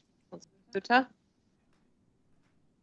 Kia ora, tēnā tātou. Thank you for the inclusion. Just wanted to probably point out 2 things again to help new and returning councillors, just in terms of Tauranga Whenua and its impact for our organisation. And this has been commented to me by other members of local government. So per capita, we have fewer people than both Auckland or Bay of Plenty and Canterbury, which I guess in terms of diversity of settlement arrangements and iwi would be our closest mix. Even at the proposed EFT, we won't be at the same staffing as all of those other councils. So I just want to speak to credit Marley and the team for what they do cover for us. And I want to take a page from their book. If they're indicating another resource is required, knowing that we have the land, the whole of the Waihopiako catchment and Hauraki in their settlement, then I think it's a proactive call so that we do that well. If we don't do it, there's the potential for that whole settlement arrangement, which is new to our council, to land just a bit haphazardly, whereas we have a real opportunity to land that well with iwi and see them right in our planning and supporting us. So I think there's an opportunity, Pamela, that I just wanted to speak into. Thank you. Thank you, Tipper. Councillor Strange. Yeah, thank you. Yeah, thanks, Tipper, for those points. Yeah, I fully support this. As Tipper said, with our treaty partners and with, more treaty settlements coming within this triennium, it's really important that we are upskilled and culturally appropriately able to communicate and partner with our iwi partners as well. Yeah, personally, I've had good support from your team, Marley, and really appreciate that. And yeah, anything that we can do to fully integrate this and make all of our staff more aware, in my opinion, is a really good thing. So thank you. Councillor Dunbar-Smith. Yeah, I'd like to support this. Coming from the Hauraki, I'm aware of the at least 12 iwi in the Coromandel Hauraki area. They're new to the mix. The settlement hasn't come through yet, but the negotiations are already well there, particularly with aquaculture and all the things going around the coast, as well as the farmland. So I think we definitely need to make sure that we manage that resource. Okay. Councillor Nicol.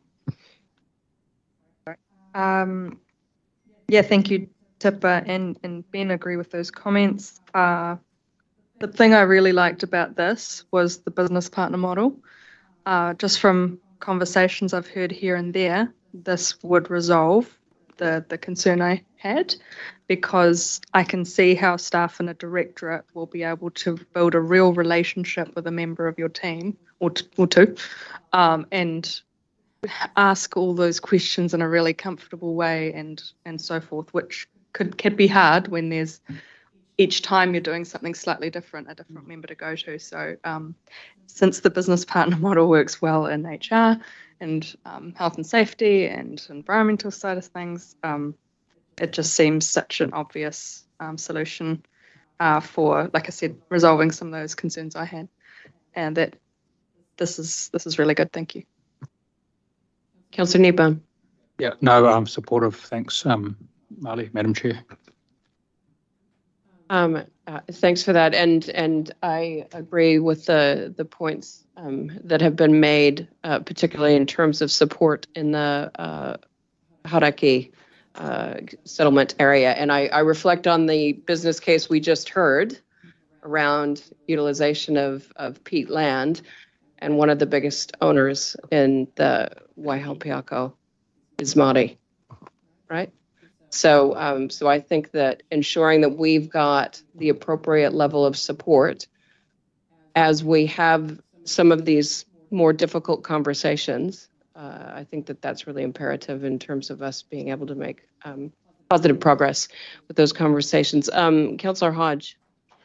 Good morning. One thing I think is missing in this paperwork is how much work you actually do for WRC itself. You've emphasised the mahi you do outside WRC. And it's true you do, because I have followed some of your staff around to different areas to introduce them to different things.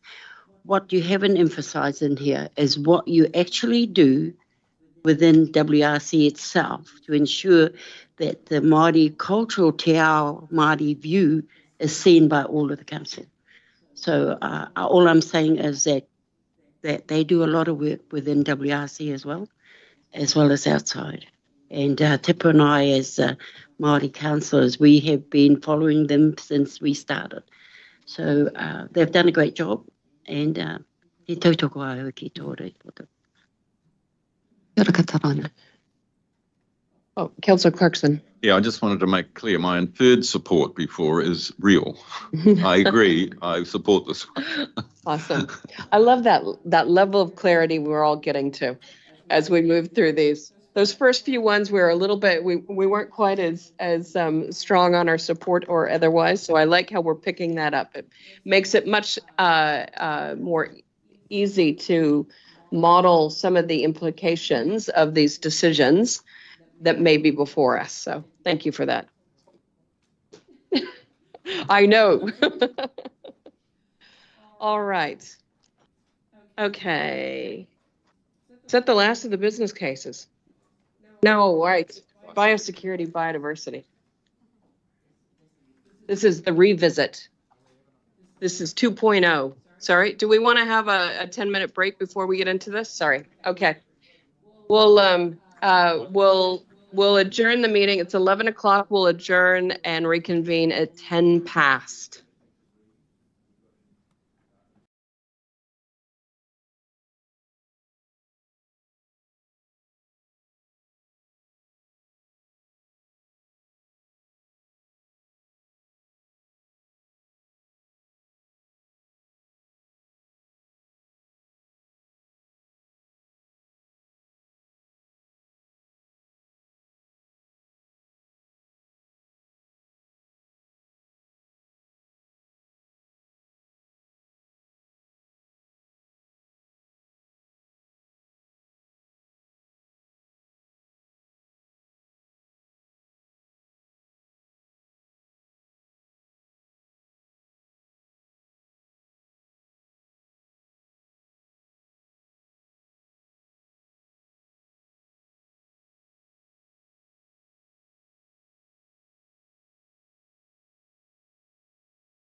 11:15.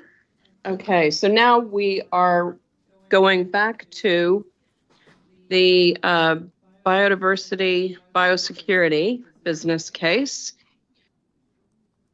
I know that Greg and his team overnight have done some considerable work to reflect on the conversation we had previously on this item and give us some opportunity if we wanted to go a little bit faster in this area, how we might prioritize that effort.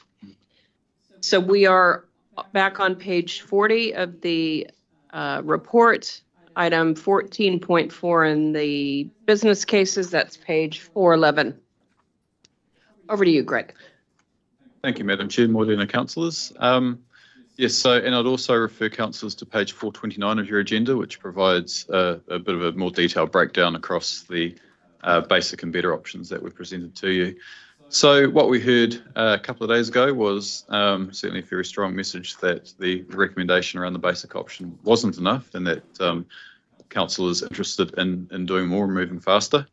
But also that we do need to consider the prioritisation of that, particularly against the better option that was also provided for in the business case. So what we have provided for you is a breakdown of what that middle ground will look like. And we'll go to the next slide, please, Dave. And so what we have done is considered the 4 areas covered by the business case, which, if you recall, were around leadership, natural heritage program, our biosecurity program, and also measuring our success. And so what you have up on the board here is a breakdown of the different line items across these areas, hopefully colour-coded to bring a bit more sense to it, and also noting the rating type that supports each of these areas. This recommendation to you it's based on the better option, but what we have done is done some priority work to look at what areas would be slowed and implemented as part of the next long-term plan process, so year 4 and beyond. So what you have there is the top 8 lines, I think 8 or 9 lines are effectively what was presented to you in the better option, with a number of areas below that looking to slow until year 4 and onwards. Chris, you're looking a bit confused. Can you just clarify, is that in order of priority that those are listed? Not in order of priority. It's an overall, it is an overall package that is recommended as a middle ground.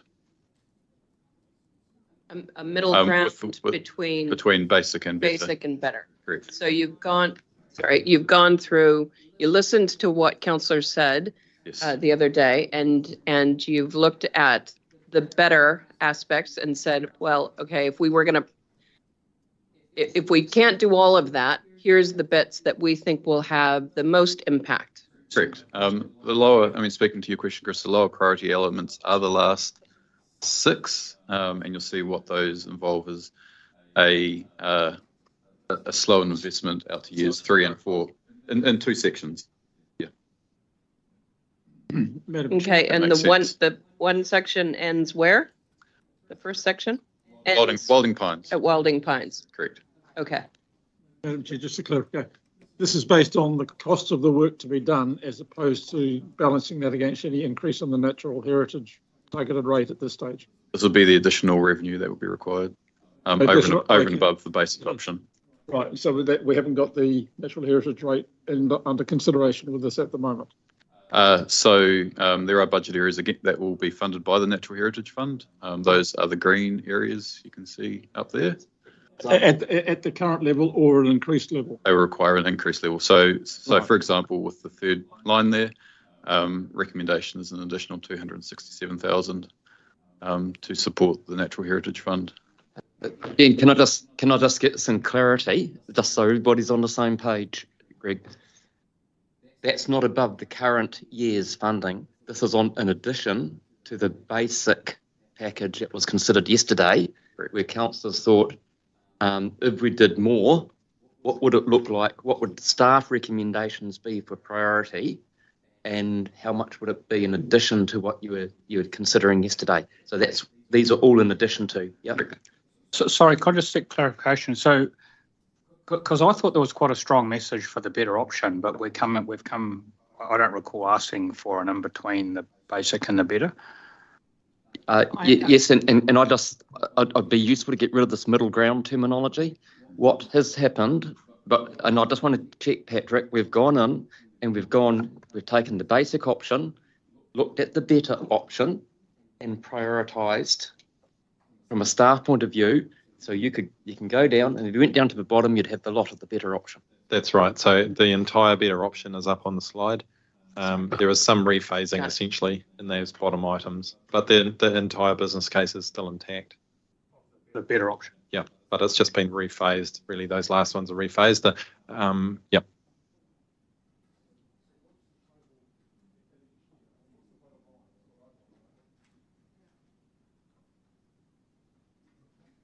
Is that Janine? Are you pointing to? I think it's probably better if Janine does it. Sorry, are you getting a mic, Janine, or are you coming over to the desk? Yep. Because it would be good to understand the difference between the rephasing and the better as it was proposed in the original document. Because so if I can clarify in terms of those annual totals. So the increase in year one on the board is 884,000. In year two is about 1.23 million. That's inclusive of the year one. So these are all just building, inclusive of the years before. Year three is 1.515 million. Year four, 1.784 million. And what I'm up to, year five, 2.045 million.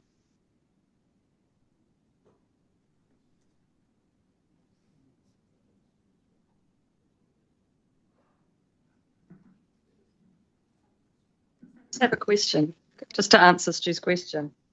What you're just reading out now is the rephased. What was it before overnight's rephasing at the end of year one, year two? I was just curious as to the difference that the phasing makes, rather than just adopting the better option. This was why I raised yesterday about how it would have been really useful to have the totals for all of the options presented, rather than the breakdown for the only option costed. I want to compare, and I could add them up myself, but that will take a very long time and I probably will get it wrong. What's the difference of phasing versus not phasing? Is that a huge impact on year one and year two, or is it not? I want to get a answer for Jen.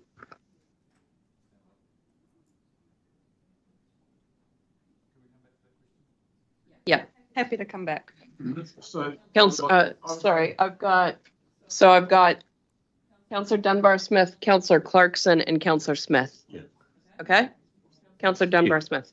So, just to clarify the dollars for Noel, so as I understand it, it's an extra 884,000 in year one, an extra 1.23 million in year two, an extra 1.51 million year three, an extra 1.78 million in year four. But my question is, so we're adding a rates increase of about 7%, 0.7% in year one, and a 1% rate increase in year two. So we're looking at 8.8% rate rise in year two now, and 7.5 in year one. So this is starting to add to our rates. Can you just clarify that for us, Janine? So through you, Madam Chair, can I just suggest that while Councillor Dunbar-Smith's maths are technically correct, there are a number of moving parts within the budget. So we're not just looking at what the staff position was plus this business case.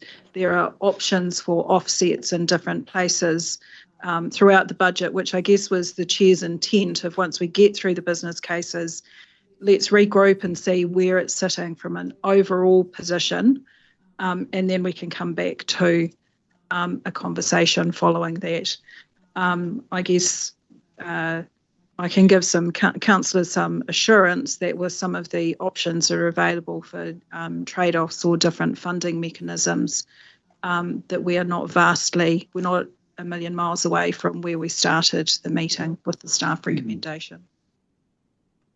Could you clarify that? Because I just look at this and there's some useful things in here, but it does seem to raise the rate, and you're saying there are ways. When we've been through this, I haven't heard times where people are cutting things. No. They've been adding, not cutting. So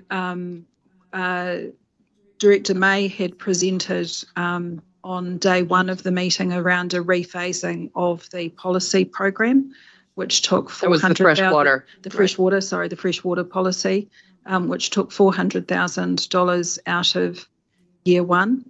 There was some conversation when we looked at, I think, the Metro Spatial Plan business case of the potential for that to be funded through the remaining prior year surplus funds that council has available to it. So that was another $500,000 a year available there. So there are levers that council still has available to it to help land the overall budget picture.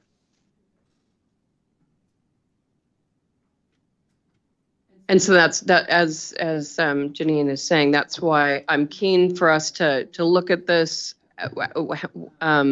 Are we supportive of this prioritization? Do we feel that it reflects the conversation we had?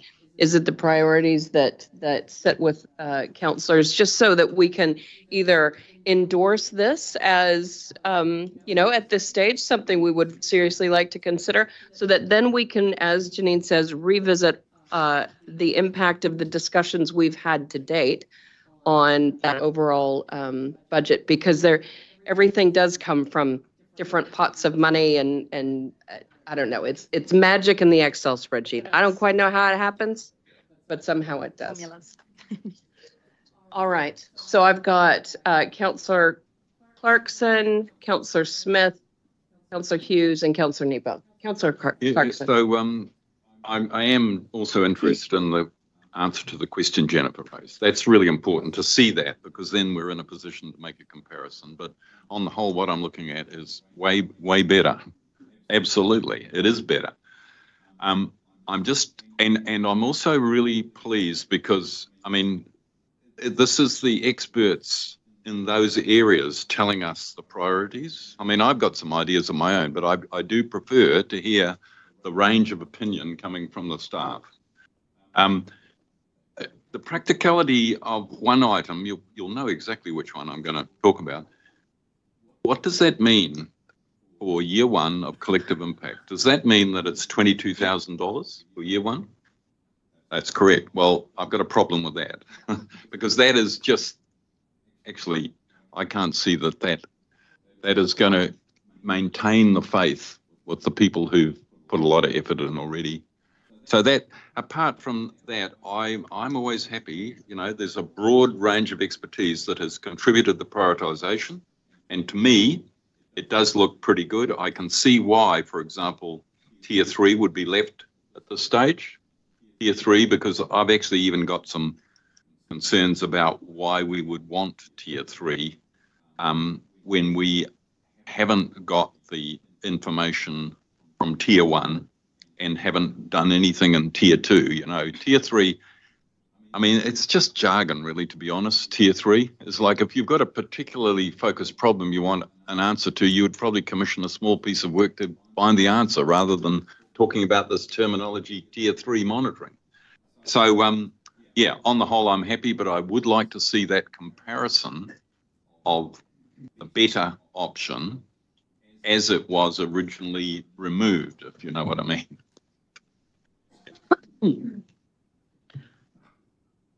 All right, Councillor Smith.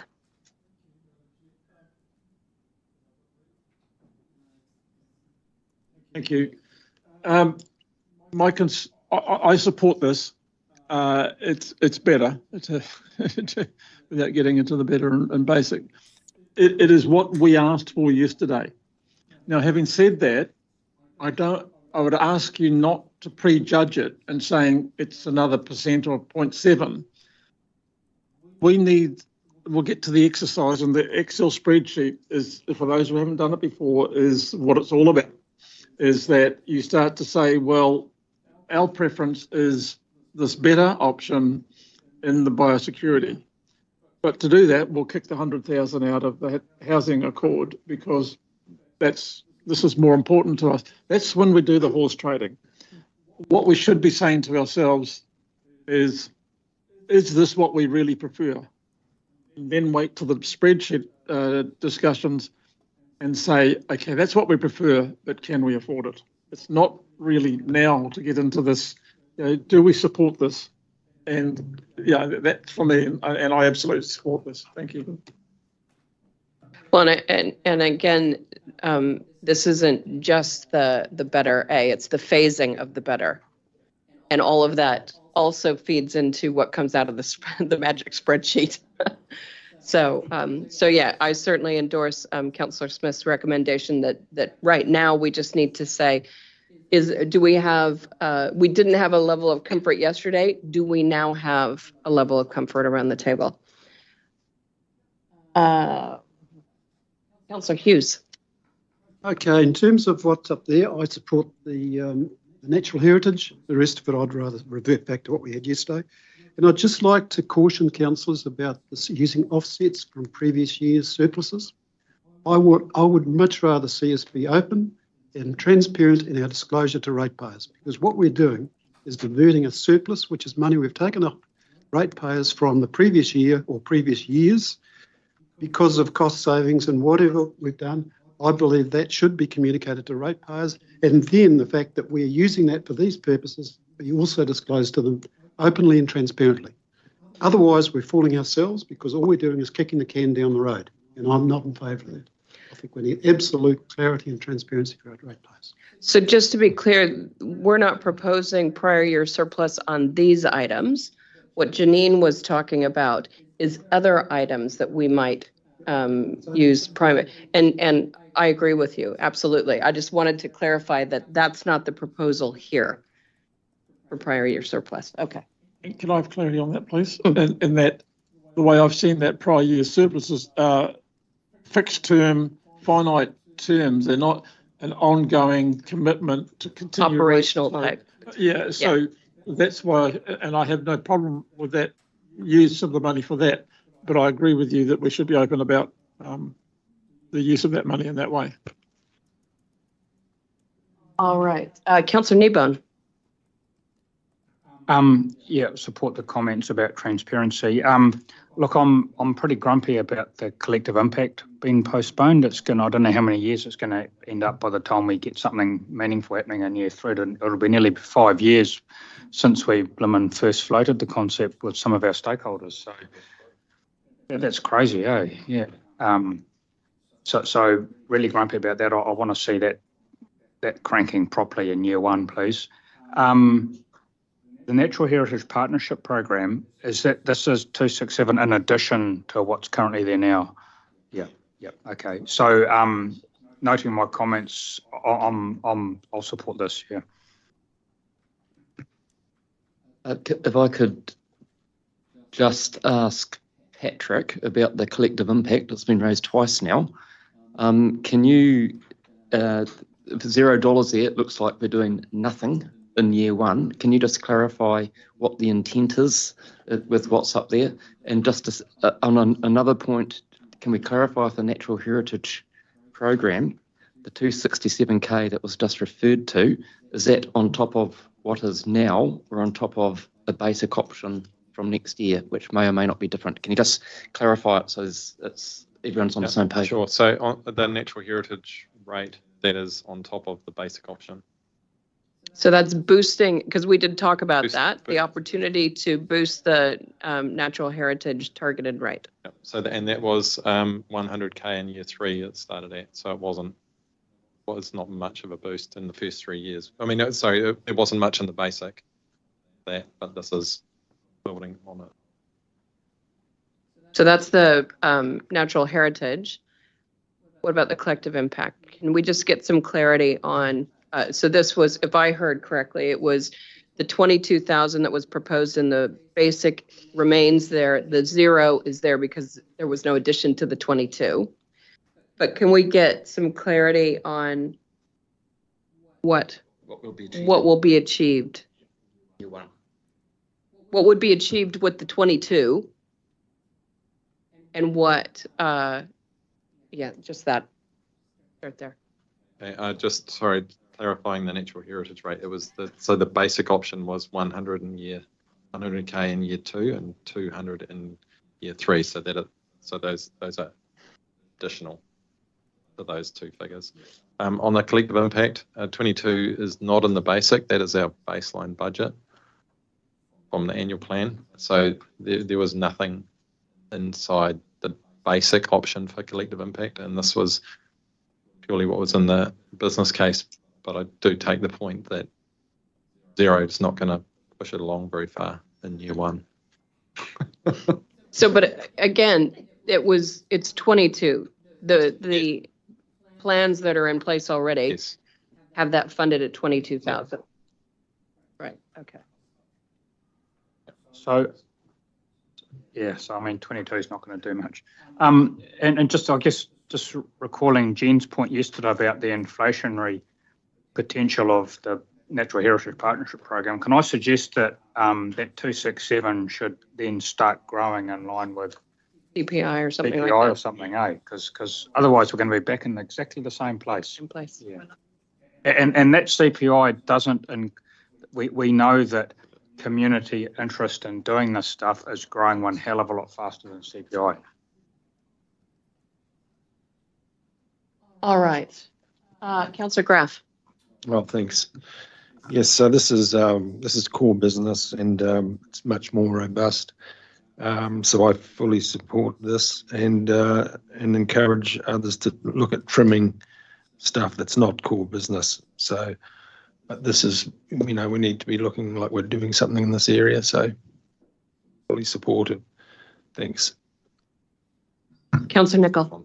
Thanks. Yep, echo that about collective impact. I mean, if you're going to put that up, you may as well just say, don't come to the meeting. We're asking other people for putting in money to things, and the same as I said yesterday or the day before, if you're going to that kind of party and not willing to put anything in yourself, they're just going to say no to you. So no point even having the meeting. So I think that come through well through that collective impact thing. The Natural Heritage Program, I am very strong on advocating for us asking the community how much they want to pay to put into that, considering it's been 20 years since anybody's changed it. I think that what we have there or wherever we land should be one option, as in like what's being proposed, and that is an option that the community might say, cool, ready to run with. I'd like another option to be something nearabouts the CPI from 2005 to now that I mentioned, which is $9.14. And you could even put a higher option and we see what people say. That's just asking the community for a bit of an actual opinion on something that we know they care a lot about. And there's good support around here as well for natural heritage. That's clear from the discussion of the day and a few other days. Biosecurity, I have a question though.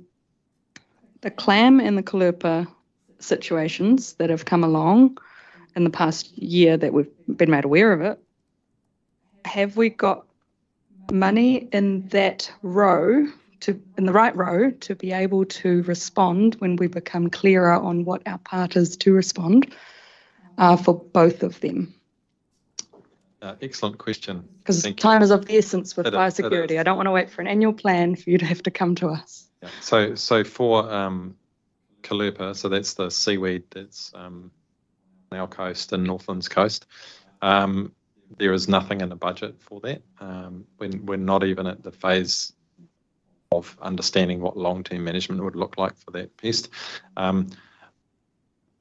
Bit different for the golden clam, the cubicula. Yesterday morning, I managed to sneak in a workshop with MPI, and we thrashed out very, very high level what long-term management kind of could look like. And I think the push that we've had inside the business case for doing better in freshwater biosecurity and stop moving pests around the place will go quite a long way to supporting a national program. So playing our part in that national program. It's still a long way to go in terms of central government putting long-term funding in place for it. But I think we'd be well placed to support a national program with the budget we've put in there. So that is a little different from what we've said in the business case. Okay. Thanks. So you're comfortable for both that we are ready to respond without you having to come back? And then you're like for something to be delayed because you have to wait for our slow processes. I'm more comfortable for the golden clam than I am for the marine, the caliper. I think we're not well placed for that.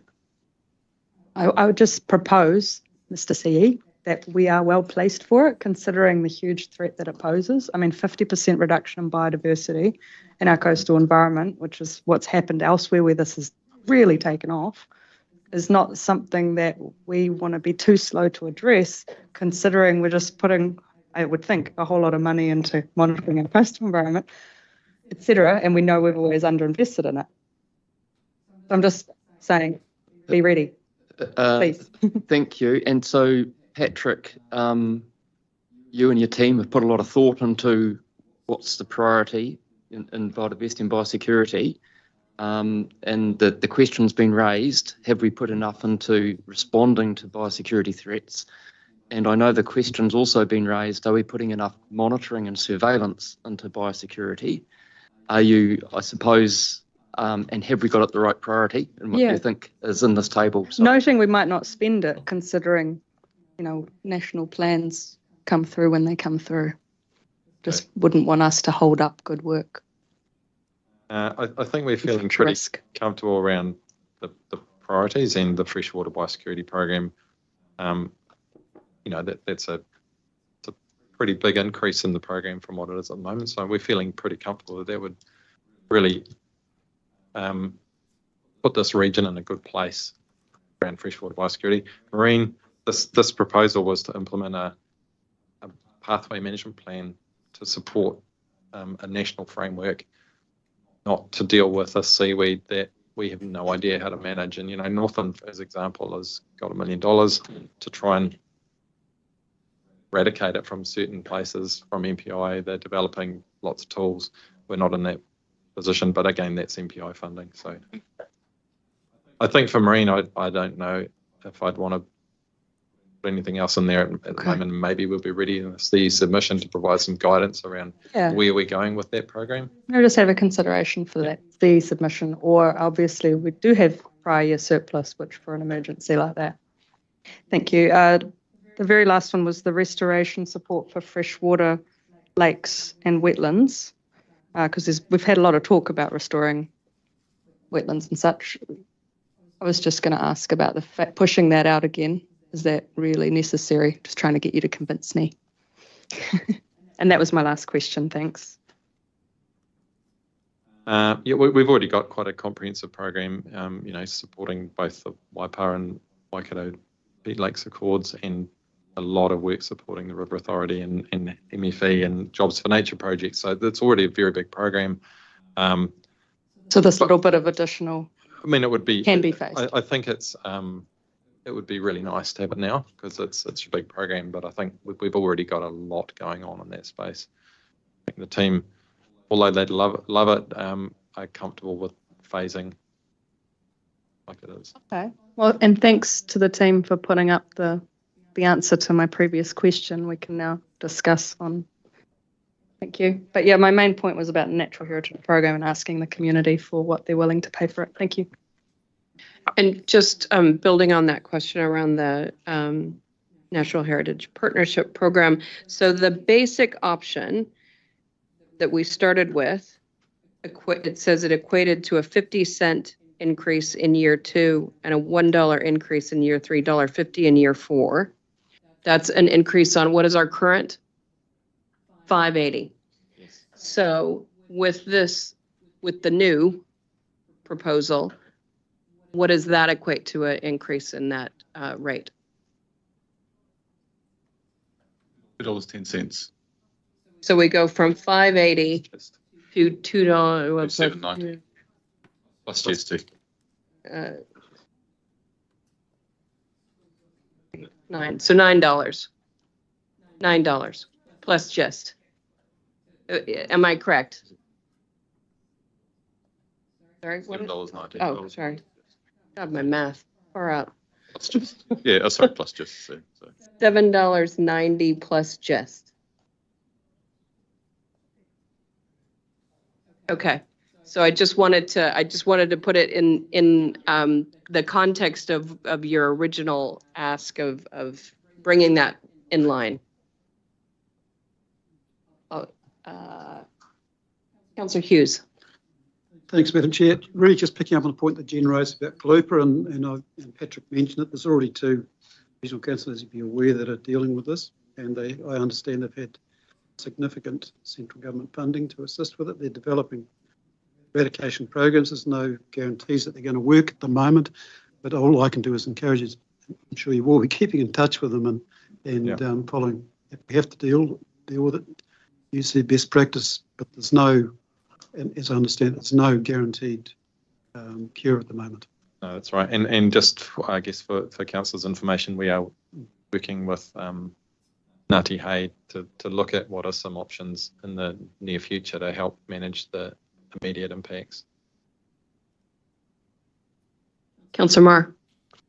Yeah, I just re-emphasising what Chris has just covered, and I know we've had divers out looking in the areas. It's a bit of patchy stuff around the Mercs, but at the moment, touch wood, it hasn't gone too much further.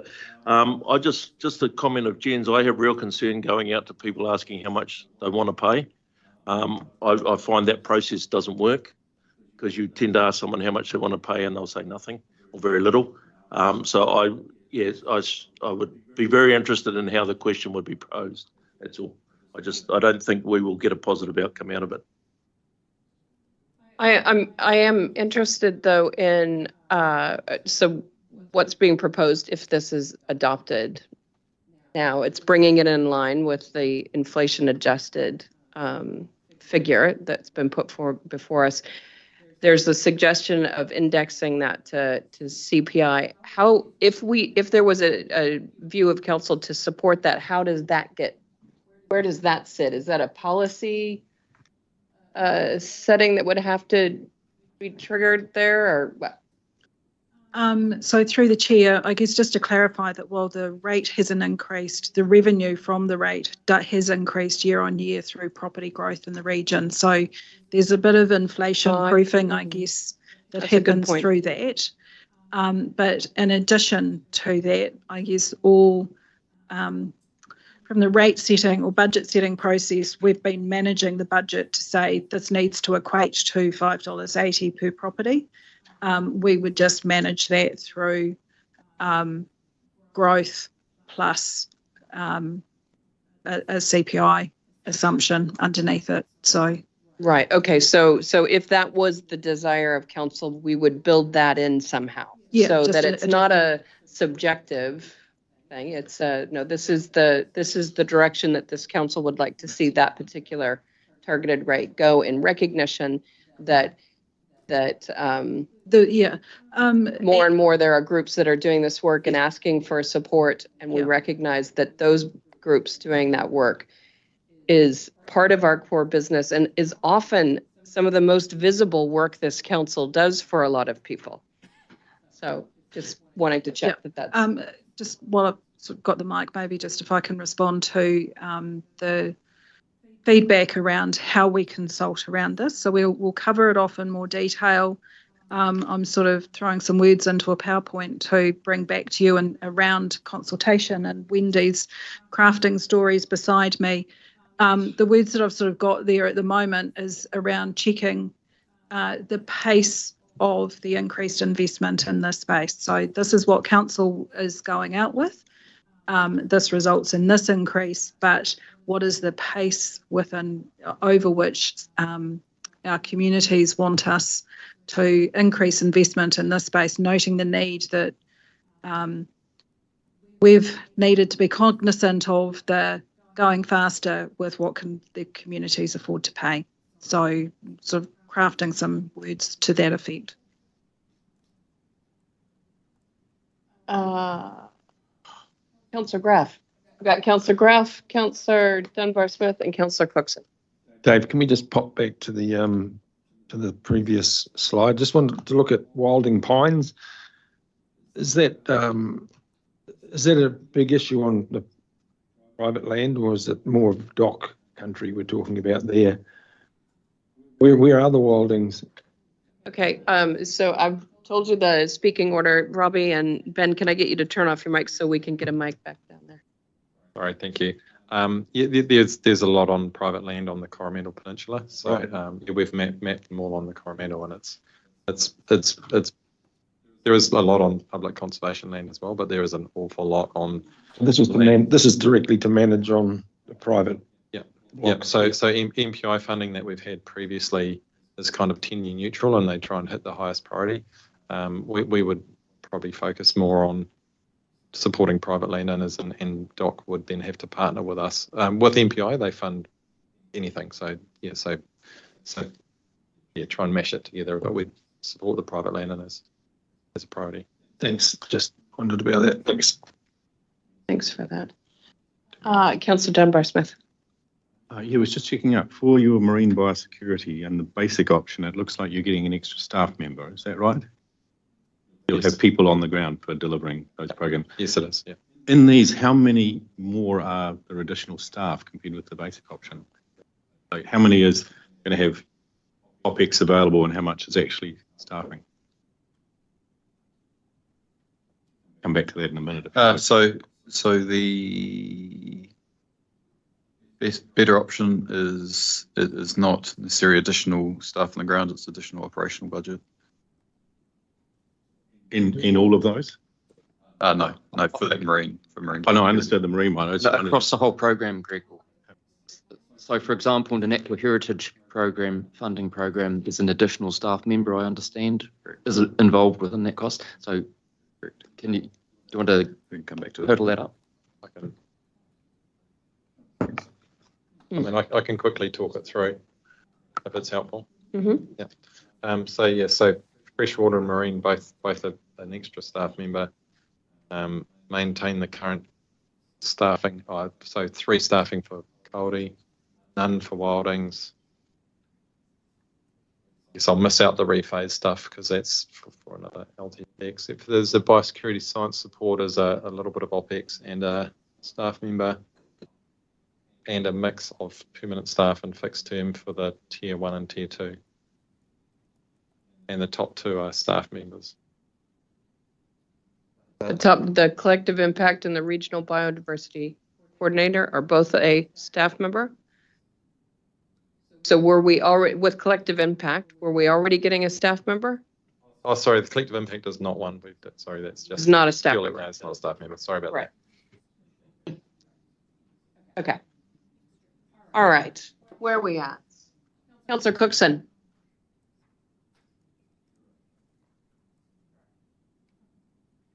So what are we actually accomplishing there by, except for employing a lot more staff? Are we actually going to get stuff done on the ground? Because I thought that was the whole idea, was to fund the Natural Heritage Fund partnership so we could actually get more stuff done, not employ more staff. So I think we've gone down the wrong track here completely. Well, let's just get some. Well, that's my opinion of what I've just heard.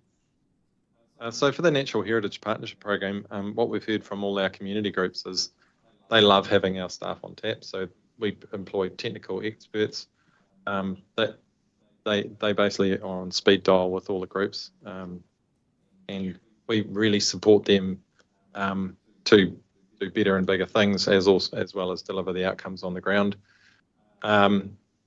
The numbers of groups are just going through the roof. So, we support groups that we don't fund as well. So we offer technical advice to everybody, as well as having that additional funding to support the work that they do on the ground.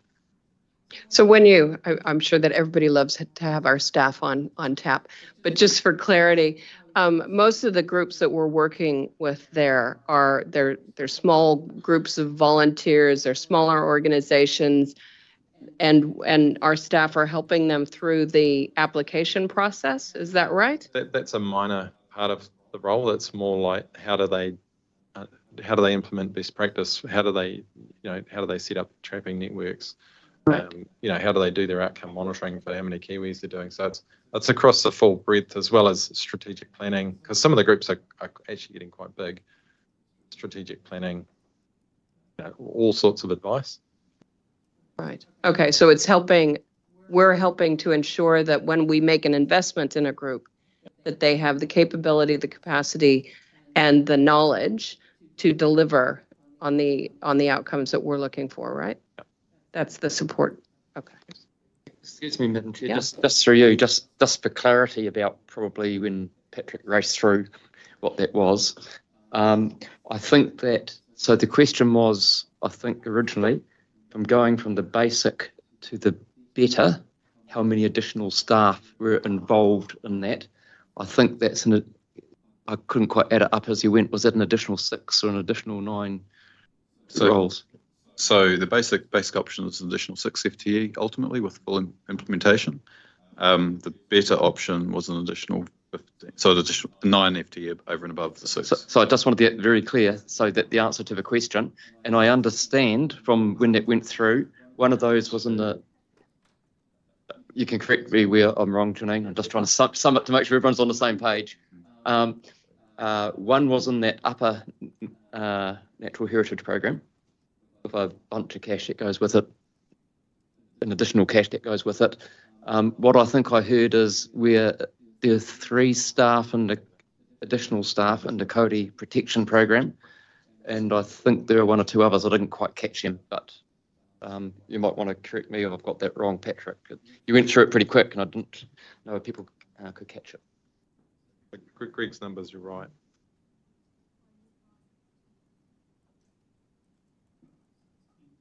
Sorry, is somebody needing a mic or what?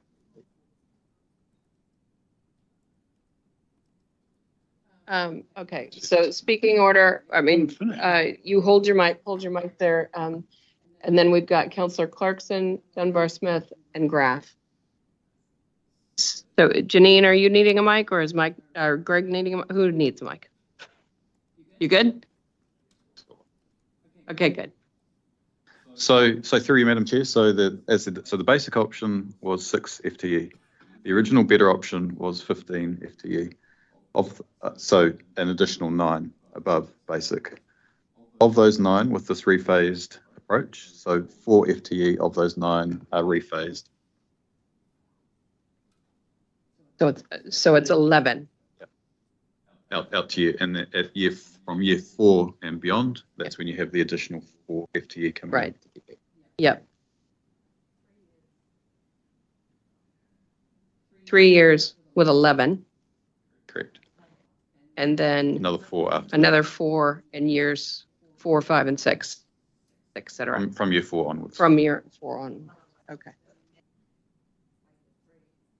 Yes. Yes. All right.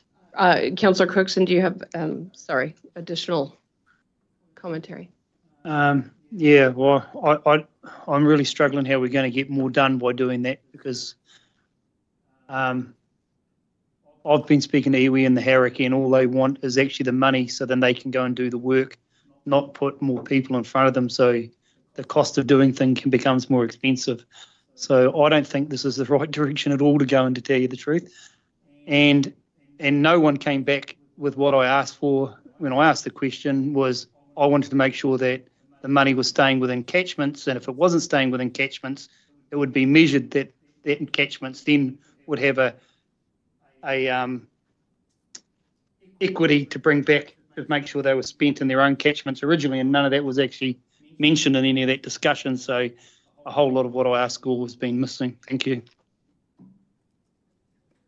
Yeah, and so I guess what's running in parallel to this is a consideration of the policy that underpins how we use the Natural Heritage Fund, and that would be a good place to consider how we approach this particular funding mechanism. I mean, obviously at the moment it's collected through a relatively general rate across the region, and distributed to where there is the interest that comes through in our funding processes. There is an opportunity for councillors to consider what other policies or I guess guidance they wish to underpin that ongoing funding process. So that would require council to revisit the policy settings around that fund. What is that process? How does that process sit alongside what we're doing here? So a review of the underlying policy is underway currently. We're anticipating to bring that back to council in April for consideration. So Councillor Cookson, are you satisfied that there is a avenue through which your request could be addressed. Does that sound like an avenue?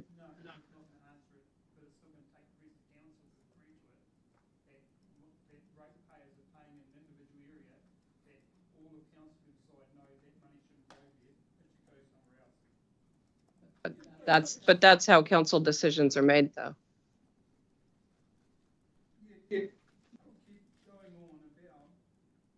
Sorry, can we get a mic back? The poor cousin's gonna get treated like the poor cousin more and more and more. So anyway, that's just where I'll take that. Thank you. Councillor Clarkson.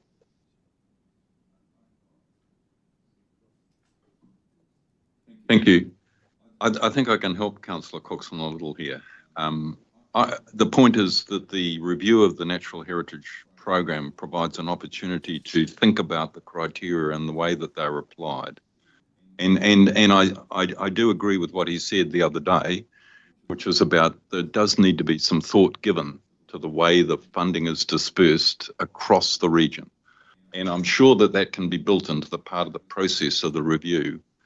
I also agree to some extent is that there's also a need as part of the review to think about efficiencies in relation to use of staff.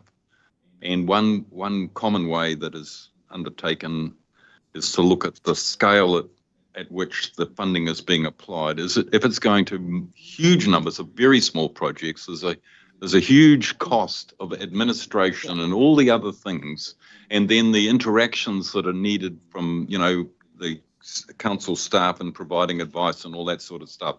So I think some of that can be addressed too as part of the review. And so I would encourage, again, I believe this is workable, but it does need those things to be thought about. But then I just wanted to make the final point was that in every case here, every dollar that goes out from that partnership program, that there's going to be a multiplier effect. Yeah. It's a significant multiplier effect. So again, that is how we speed the boat up too. It's about by having a greater dispersal of funds, a higher dispersal of funds, we get the additional multiplier. And we know it works every time because these guys, when the bids come in, we see them, we signed them off this year, and every one of them had the co-funding from here and the co-funding from there and all of that stuff. So it's the total system and the way it operates. So if we can just keep our eyes a little bit higher about the co-funding, because that's the other point here, is that this money on its own actually is insufficient to reverse the decline. But this money with the co-funding and all of the other benefits has got a shot at it. Thank you. Thank you for that. Ben. Thank you, Madam Chair. My concern is that when we had this discussion, and I listened to Bruce and Jennifer, and that there is a need for us, given our environment Waikato lens, to put more money into the environment, biosecurity. I didn't anticipate it would largely go into staff. I mean, at the moment, we're only going from 600 staff to 617. We're now going up again. I thought the money would be going into a natural heritage partnership project that would actually give money out to the community where it is more efficiently used and integrated, and where we get better buyback. So I would be reluctant to put more money into the carry protection when it's just going to give us 3 staff. And similarly with some of those other ones, I think we should be looking at putting money, as Chris said, into the natural heritage partnership program, where it can be more effectively used. And I would suggest that we reduce funding on some of the other one. The note here on page 41 is that there's significant current demand for funding for community conservation, and that this will increase when Jobs for Nature funding finishes. Well, Jobs for Nature funding gave money to the communities, didn't give it to staff, who then become institutionalised processes within council. Not quite right. It gave a lot of money out to the sorts of people that this council has to help run the projects. So actually it was funding positions of people who were leading the projects, who were providing technical advice and all of those sorts of things. So we've got to be a bit careful about, You know, because the bottom line is you can't undertake a lot of these projects unless you tick a whole lot of boxes, particularly around health and safety, particularly if you're applying poisons, particularly if you're using traps. You know, you've got to be careful here about how you look at the way this work is actually undertaken. I've got Councillor Graff and Councillor Hughes and Councillor Newburn. Councillor Graff. Green, thanks. There we go. So I'm reneging my support because I've heard the information and I'm a little bit hurt. So I thought also that it was going into sort of work, tangible stuff, but support the natural heritage. Thanks. Sorry, you support the increase in the natural heritage, right?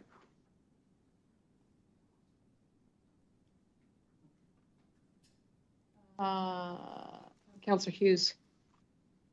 Yes, thanks, Madam Chair. Look, I'm supportive of what Councillor Cookson's saying. I believe that money's taken off ratepayers and we're beholden to reinvest that money where it's taken for these sort of purposes back into the community who've been rated for that. And I shouldn't be talking on behalf of Janine here, but I can believe that the accounting for that should not be too difficult within the organisation. We've got a pretty sophisticated system, so I don't believe that's going to create an extra requirement for an extra staff member. So, yeah, I'm supporting on Robbie. Also, in relation to what Councillor Cookson's saying, I think we should be looking at supporting groups with critical mass. One of the most important things in any sort of business or whatever you're doing, you need to make sure you've got a hierarchy of information being passed down. So you've got some people at the top who are educating the young ones that are coming in. And that, I believe, should be part of our process of vetting organisations that are applying for funds, so that there's a definite succession plan, if you like, so that knowledge is not being wasted. It's not we shouldn't be having to re-educate people all the time. Teach them once, that knowledge should be passed on. That's what happens in life. That's what should be happening with the people that we're dealing with in the Natural Heritage Fund. And I'd like to see that as being one of the preconditions for approvals for funding. If people are going to apply for funding, then they've got to be able to demonstrate a succession plan which is satisfactory to our team. Thank you. Councillor Newburn.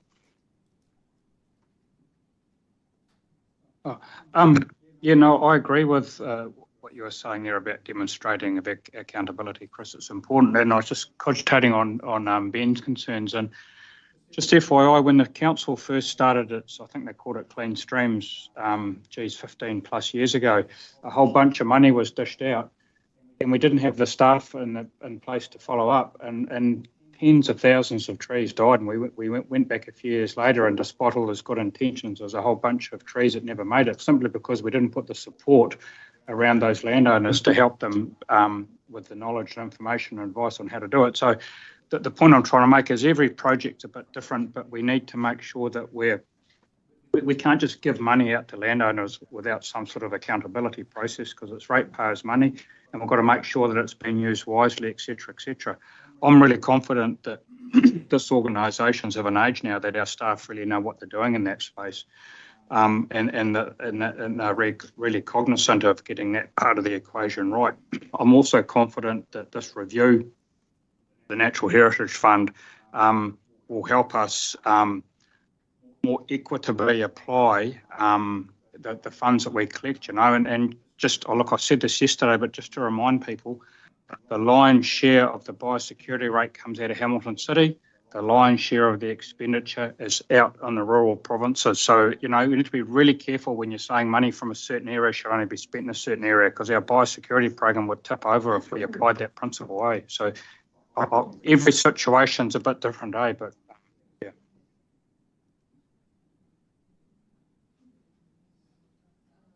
Councillor Marr. Thank you. Can we just pull that line out with the Wilding Pines and just convince me? So is that 150 on top of the basic 150? Yeah. So 300,000 in year one. How will that see more wildling pines eradicated? It'll go straight out to community groups and contractors. Okay, so was there 3 extra staff in that space? No, it's all OPEX. It's all killing pine trees. Sorry, I got my 3 staff in the wrong place. Okay, if we jump up then to carry protection, was that where the 3 extra staff were? So, and I guess carry protection is more education rather than removal. I guess I answered my own question. Thank you. Good. We love that. We love that when we answer our own questions. All right. Okay. We've had a real good discussion on this. I suppose initially I got to a place where I thought there was general support of this entire prioritization, but perhaps not. So I'm just going to give us the option. As council, we don't have to agree to all of these. If there are some, staff have put these in a priority order, so we can clearly see the ones that are phased later, which actually are phased into the next LTP anyways, so just something to bear in mind. If there were some that we didn't feel needed to remain on the priority, that is an option for us. So I'm just, because I'd like to be able, because remember, we want to see what the magic spreadsheet says, but we need clear guidance to go into that spreadsheet. So it's all of this that's going into that spreadsheet, or some. Councillor Nicol. Yeah, I was just going to suggest that the reason that other slide was put together was so that we can see what the basic cost is in year 1, the better option, full hog at full speed, year 1, or the phased approach, year 1, which allows us to play around with the percentage at the end in that magic spreadsheet. But yeah, I'm with you, Madam Chair, around we could still change it, but I think that we've been given 3 packages to choose between, and so might just time-wise just choose between them rather than tinker too much. Yeah, just testing comfort then. Yeah. Can we do the modeling on the rephased? And if the view is there's not a level of comfort with where we're ending up and we can't maneuver other things around to get to that level of comfort, and we want to come back to this to revisit the prioritization, is there a level of comfort with that as an approach? No. Could I explain why I say no? Sure. Yesterday, I think the councillors had a view in mind what we meant by go away and have a look at the better. The reality is we had better presented to us, and that included the extra staff. So when we asked staff to go away with our support for better, they had no direction from us that it didn't include staff, quite frankly, and that was the way in which we encapsulated it and gave the direction.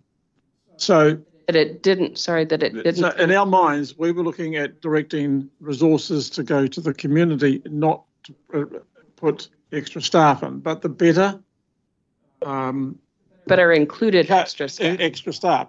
So what we communicated to staff yesterday to go away because we liked better, that meant that we included staff in that. Yes. Yes. But, yes. But we don't like it now. So the reality is you be careful what you ask for and ask staff to do. So it's not their fault that they've come back with this. It's absolutely ours for what we asked for. And so there's still, I believe, support in the room for delivering money so that we can leverage off that. And we get the best value for buck when we leverage with our community. So I think we do need to step back and say, let's check in and ask staff what we really want them to do and present to us. And then we have another look at it. And this is not the be-all, end-all. It's not going to take all night and all day. And I don't want to put pressure on staff, but the reality is this is not a big deal. If we can clearly communicate what we want and where we want it and what area of the rephasing or whatever, we can do that simply, and we can do that over lunch and a bit more so they can have their lunch too. The reality is let's not try and do it on the fly because we've only got this in front of us and we're trying to do all sorts of permutations, and it's not doing it well. And I'd rather do it well. I'm trying to do it well as well. Thank you. I'm not saying you're not. But what I want to be able to do is inform the spreadsheet, because this is a total picture that is in front of us, and this is only one part of it. And so I want to be clear on what's going to inform the spreadsheet, so then we can have further discussions around appetite. I suppose, so if the direction yesterday, or the perceived direction, was that we wanted more but not additional staff, which of these lines would still be included? So which of those lines have no staff associated with them? Or if it's easier to describe the opposite. Through the chair, can I maybe just check in? So hearing that feedback from council, I guess there's a couple of ways of looking at this. If you take whether it's a staff member or a direct cost off the table and say, have we got the additional investment going into the right places? Probably feedback on that is useful, rather than the staff versus contracted. So have we got the spend right? And then we can talk about how that spend is actually delivered. So is the investment in the right places? Yeah. Without the detail of how we spend it at the moment, because we can deal with that. You know, is it a contracted service? Is it a grant? Is it a person? We can sort of deal with that through the implementation of the case. The key thing at the moment is, have we got the money going into the right focus areas? As indicated in this spreadsheet. So do we have your thoughts on, do we have the expenditure in the right place? Madam Chair, I go to borrow Bruce's words. You know, we are listening to the experts. I don't know the first thing about Wading Pines apart from they're a pest. I don't know where they are, and whether we should invest in them or not. You know, I'd take the advice. Carry protection. I know what a carry looks like. I've never seen a dead one, but you know, the reality is we rely on others to inform us. We're here as governors to decide if we support the staff for the right reasons, and they're presenting the reasons to us. So that's where the investment should be. How that's spent, you know, as we cascade down, whether it's on one staff or three staff, I think we should give feedback that we'd prefer the delivery rather than investment in the staff. Okay, if that's the feeling.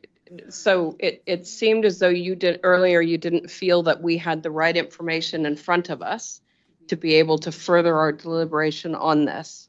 So are you now saying that, yes, this is sufficient indication of where we might prioritize and to what level? Initially, when we were presented with that, we didn't understand. There were people in the room who have asked the right questions, and we now understand that this includes staff. I've taken from the feedback and my own thoughts yesterday that we didn't communicate correctly of what we actually wanted. We've now had that clarity, and so I support the investment going into these areas, but not necessarily how the underlying approach is at the moment. Okay. All right. So based on that conversation, are we happy to model with this? Just one thing that I could just ask, Patrick. For example, there's some important issues there. For example, terrestrial biodiversity monitoring. Is there currently any staff member in there that undertakes that work?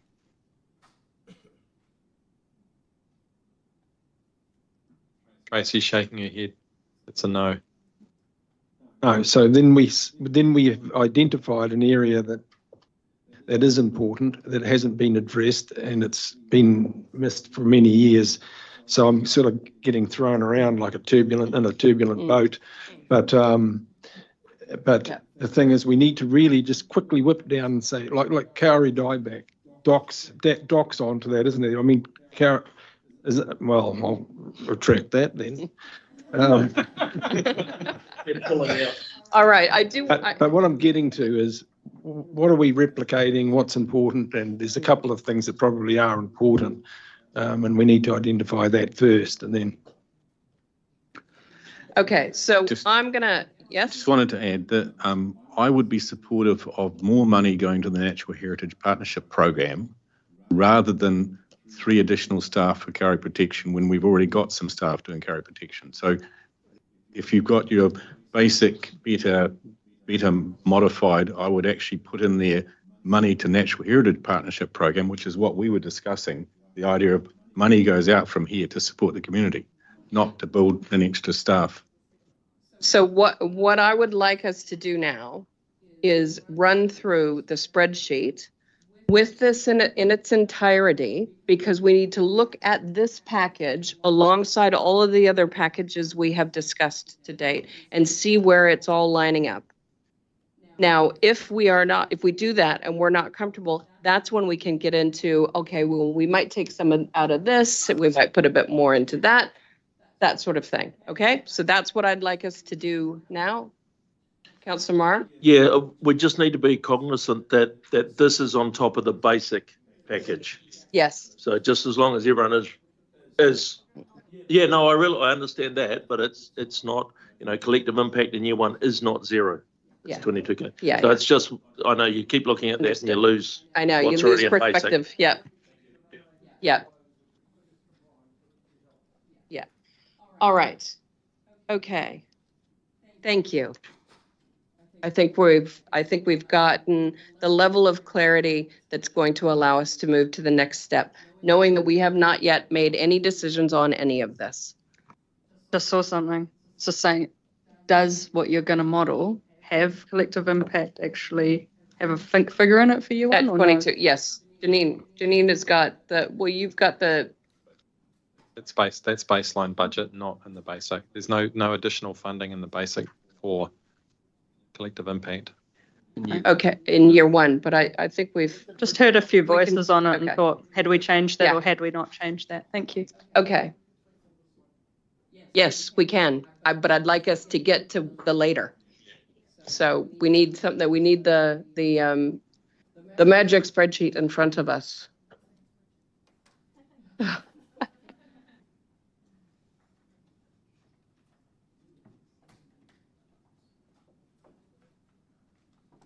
And just so councillors know, what we'll do is we'll have Janine take us through this. And then we're going to adjourn. We're going to have lunch and conversation. Okay? Whenever Janine is finished. I promise not to take too long, but this is, I guess, an opportunity to check in around the changes from the conversation that have been captured and modelled, and then we'll do the reveal on where everything's sitting. So I will just have to jump into the big reveal. Will there be like a drum roll? Well, please. There. There you go.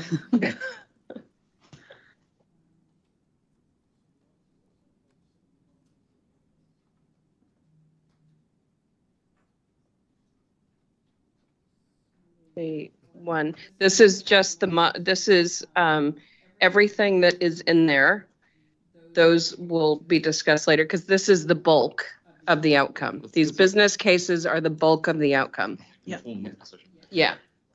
So what I've been trying to do through conversations over the last few days is to capture the key shifts through the conversation. So just a few slides to talk you through that. So there's a check and challenge that I've got everything. You understand what sits behind the final numbers or the where we're at the moment.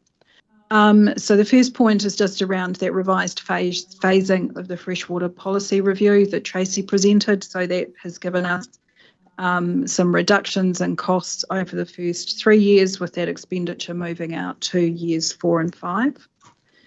When Mike presented on the Takatai Moana business case, there were a couple of areas of additional investment that was signalled there as priorities, which was around the water quality monitoring for the Firth of Thames and the Mataranga Māori, which was a modified option over 5 years.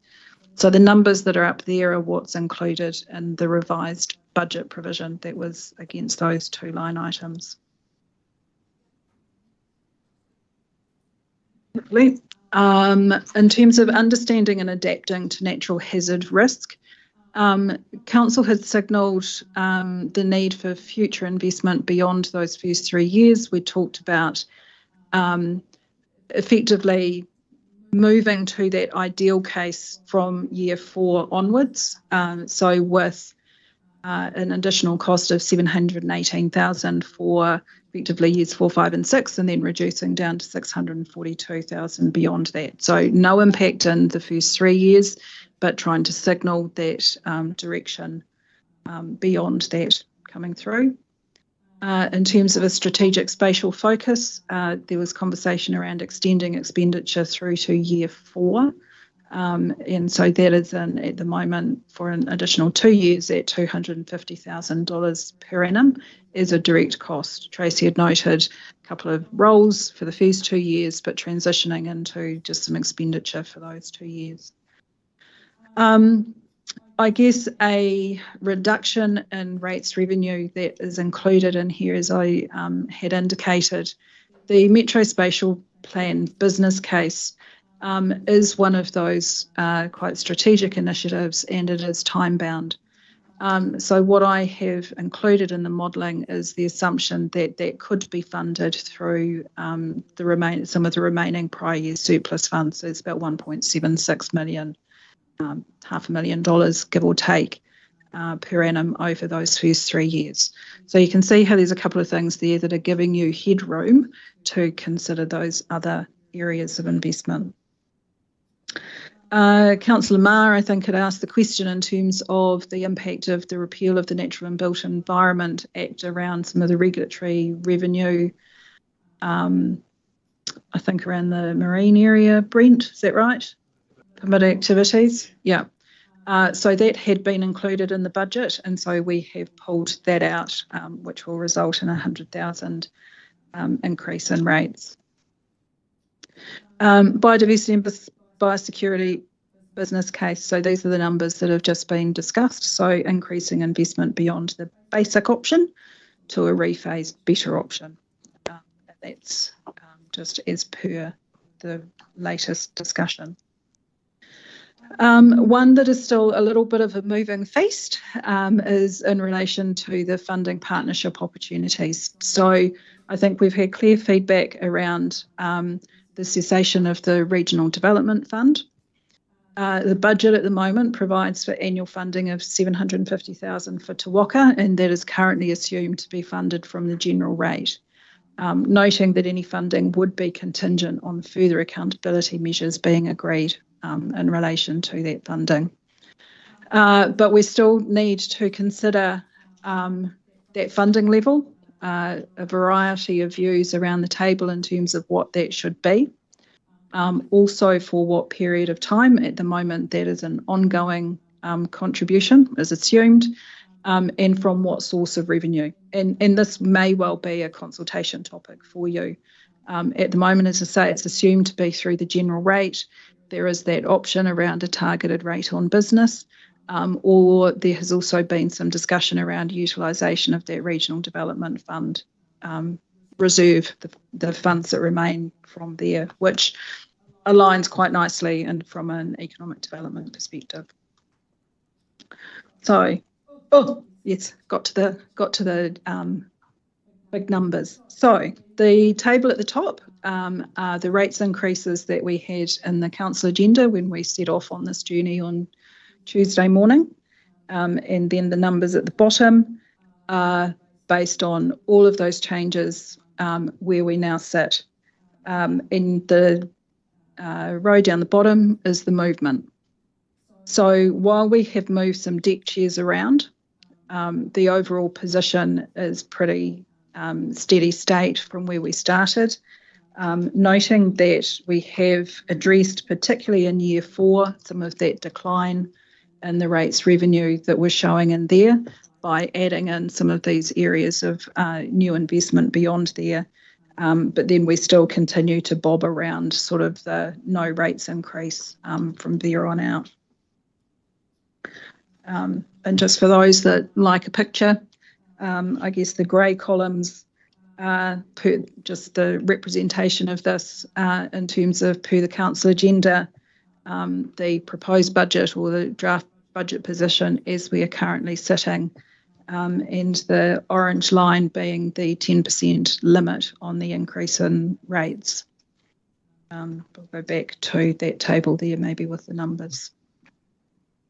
So I guess the first thing is to check, have we captured all of the key points from the discussion? Is there anything that has been missed that needs to be reflected into this position? Councillor Nicol? Great presentation, thanks. That really helps, and really quite happy with some of where it's landing. I note quite a high year 2, and so I'm mindful of the rephasing of the biodiversity project to try and help get year 1 down, I think. But would there be a substantial difference by not rephasing that biodiversity project and just going with the better option in the original form that it was presented? Because from what I calculate from your numbers before is that it might be like 6.8 and 7.9 or something. Not a material difference, but still a decision to then potentially raise a motion and test something on, you know? So I think they were about $600,000. $600,000. So that's half a 0.4% of the rates increase. I think just to remind councillors in terms of year 2 includes the assumption that we're taking over the regional rating for public transport. Oh, thank you. So that's one of the key drivers coming through there, drivers literally. Yeah. And that is still subject, that has the whole cost of the low cost, low risk program in there, which realistically, I think we're all of the view that that will probably be something less than what we have in there, but we don't know that at the moment. But I think by the time we get to 25, 26 annual plan later this year, we'll have more clarity on that. That's really helpful. Thank you. I've got Councillor Dunbar-Smith, Councillor Graf, Councillor Hughes, and Councillor Downard. Ben. Thank you, Jenny. Just picking up on that point. So in year 2, that also includes the extension of Te Huia service, and we're not sure how that's going to play out yet. No, so there's no provision for new Te Huia services until year 4, I think, from memory. There is the payment from a rolling stock perspective in 26, 27, but that doesn't have any rating impact immediately in terms of that. But there's no impact in terms of increased service provision for Te Huia in the first 3 years.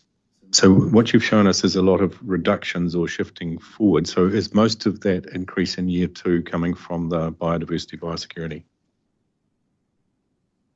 The 0.2. 0.2. You're talking about the 0.2 change.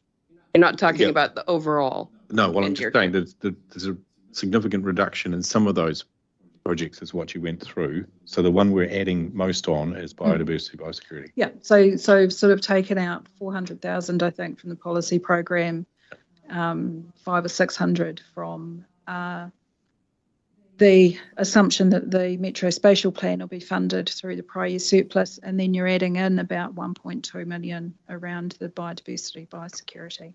So it's sort of, yeah. Councillor Graf. Councillor Hughes. Thank you, Janine. I have some serious concerns about 25, 26. We've got an inflation factor built in there, what, 3%, is it? Bill figure?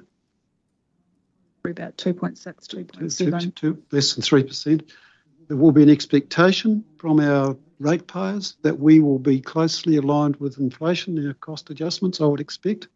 And I personally would feel very uncomfortable with signalling that in an inflation situation where the national inflation levels are under 3%, that we're proposing a rate increase of 8%. I just think that would be unacceptable in today's environment. Remember, though, that that's taking over the regional rating, and so there is a corresponding reduction in the TA's rates. I was wanting to get to that. That never happens. I wanted to get to that. So, Well, I think the auditors would have an Yeah. issue with that. Yeah, so through the chair, when we took over the rating for services in the northeast Waikato, one of the points of clarification that the auditors sought, and I'm sure they will through this as well, was confirmation from the territorial authorities that they would no longer be funding those services.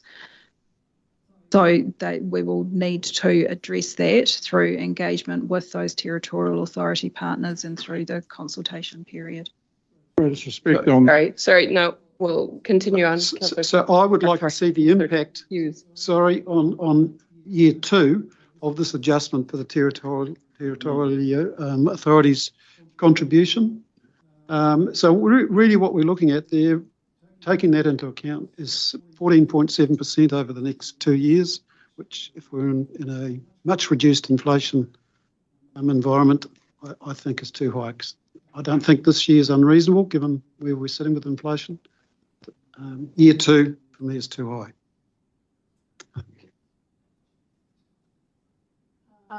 So Downard. Thanks, Janine. Is it possible that we could have the staff numbers and the salary budget with this new overall position done? How you've done it for the... That might require a little bit of work, to be fair. I can try and do that over lunch, depending on conversations. But it's just a rough, like you've got on page 111. Yeah.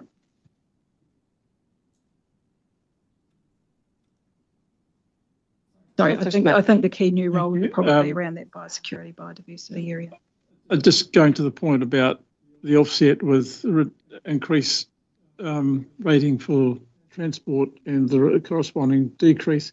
Having done 5 with a TA, there's a couple of occasions where there was a significant change, particularly likes of refuse collection. That, whilst it made a significant dent, the council always saw an opportunity to increase the work program. So rates never went down. It might have been a book entry, but it didn't actually pan out as a reduction to people. So it might be a semantics about making sure budget lines with the auditors, but we always collected more. I would like, please, to make a request that before we go too much further, that we ask ourselves 2 questions. Te Waka, is it supported? That is 8 or more. And secondly, if it is supported, at what cost? Because that is a significant issue on an annual basis, because I was not sure yesterday whether there was sufficient support, and if there was support amongst those who supported it, there was certainly a reduction in value. Although I know you personally will support. There were a few that at 750. Were So 750. I would like those 2 questions, please, before we go too much further. And that was my intention in getting this in front of councillors now before we have our lunch break, so that we can have those types of conversations after lunch. Anything else before we break? Nope. Great. Yep, can do. Great. Thank you very much. All right, we will adjourn the meeting. It's 12:38. I'm not going to set a timeline for coming back at this stage. I think we just need to make sure we've got all of our questions asked and answered, and feel confident to take the debate further before we come back. So we will adjourn. Thank you.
to have a bit of reflection on what we've heard over the last couple of days and share some thoughts and things. So thank you for that, Cordo. I really appreciate everybody taking the time to just help us digest the information we've heard. Well, and lunch.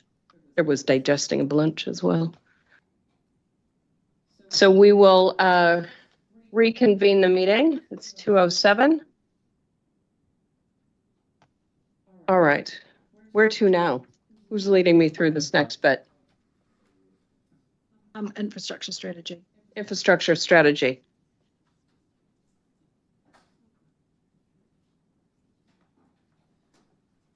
All right, let me get back on track. Where am I?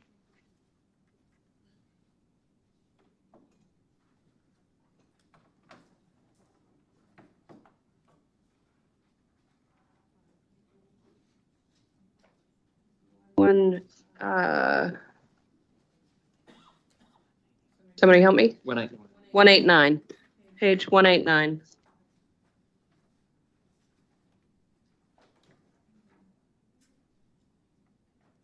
Kia ora, councillors. So our infrastructure strategy, and I'm joined by Dave Wade and Lisa Drysdale, who have put in an immense amount of effort over the last, particularly last couple of months, to bring what you see before you today from page 189 onwards. And we have a summary memo provided, as well as the actual infrastructure strategy itself. So the last time we discussed the infrastructure strategy, it was, I think, Dave, there's a couple of slides that we've prepared in the pack as well. We workshopped this as a council, and I think there was a very clear, clear acknowledgement that our infrastructure in the flood protection space does face a number of challenges. What I guess was probably less clear is how is council going to do something different effectively, because I think that's what we've definitely agreed, is that the challenges are so immense that we do have to take a different approach to how we manage our infrastructure. So what you see before today is that approach, and you'll see that it is very clearly signalling that we do need to move into a different space in terms of how we manage our infrastructure long term. It also talks about how we make that transition as a council into that new space.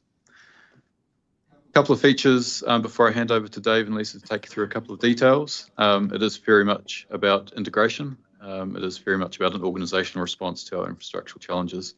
And when I reflect on a few of the business cases that you've heard over the last couple of days, many of them feed into assisting us on this journey to improve the way that we manage our infrastructure.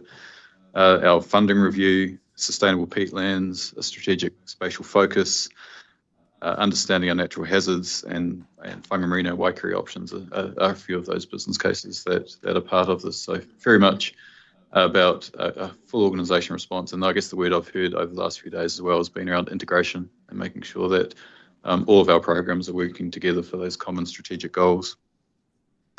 The important part of the strategy is it is council signalling a direction, but a critical component is to bring our community along on that direction as well.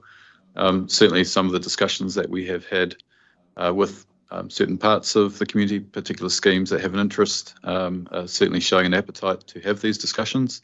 And so what the strategy does is really signal to those groups and also the wider community that we are going to have these discussions as we move forward over the years in terms of how we provide for ultimately a more sustainable community, which is what it's all about.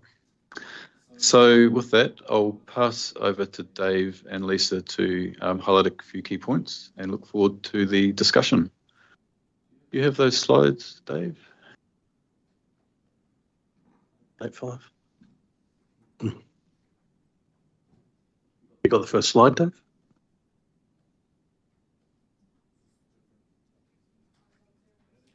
Not showing up, Dave.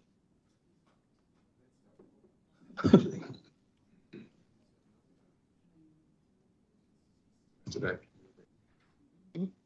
Madam Chair, could I ask, what are we being asked to decide in this discussion? What are we being asked to decide?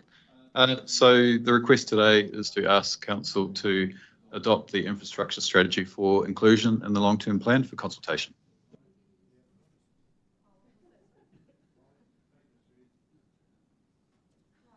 Oh, they've come on, waited we're all so ready. patiently. I'd like them to be given the opportunity to speak to it.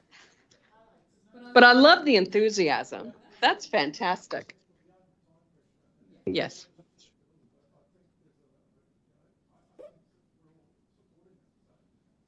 I would like to allow the staff the opportunity to present the highlights, the areas where you think this is going to make the fundamental difference for the Waikato region. We'll be really quick. All right, thank you. I appreciate the vote of support as well, by the way. Yeah, I'll just recap briefly on the purpose. So we talked about significant issues the last time we met. And, we've rephrased that some of those issues to make it really clear, both for council and for the communities to understand what are the key drivers for the change. And in doing so, we've identified what those risks and the implications are in the document. So if you've read that, then that's kind of what we've aimed to achieve there. We've also then prepared a summary of expenditure based on the capital programme that we foresee over the course of this LTP. Bear in mind, we'll talk about this later, the capital programme will change. And we'll talk about why that will be the case. And of course, we're aiming to meet requirements of legislation 101B. Next slide, Dave, please. And so in preparing this infrastructure strategy, we've had to consider which infrastructure is included, which is excluded. It's probably easier for me and quicker for me to talk about the ones that are not included at this stage. However, they may be opportunities for us to look at in the future. And so as we progress with our infrastructure thinking, there's an opportunity to bring across common thinking across all of our infrastructure management. I'll move to the next slide, please. Just to recap briefly on the challenges, we talked at some length last time.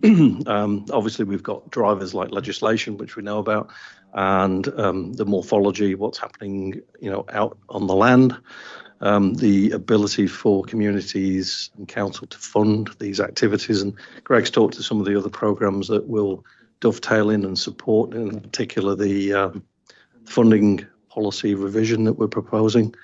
Climate change, land use and business capabilities are all considered in this particular strategy. It's easier now for me to say, Lisa, perhaps you jump into our thinking and how that's evolved over the last few months.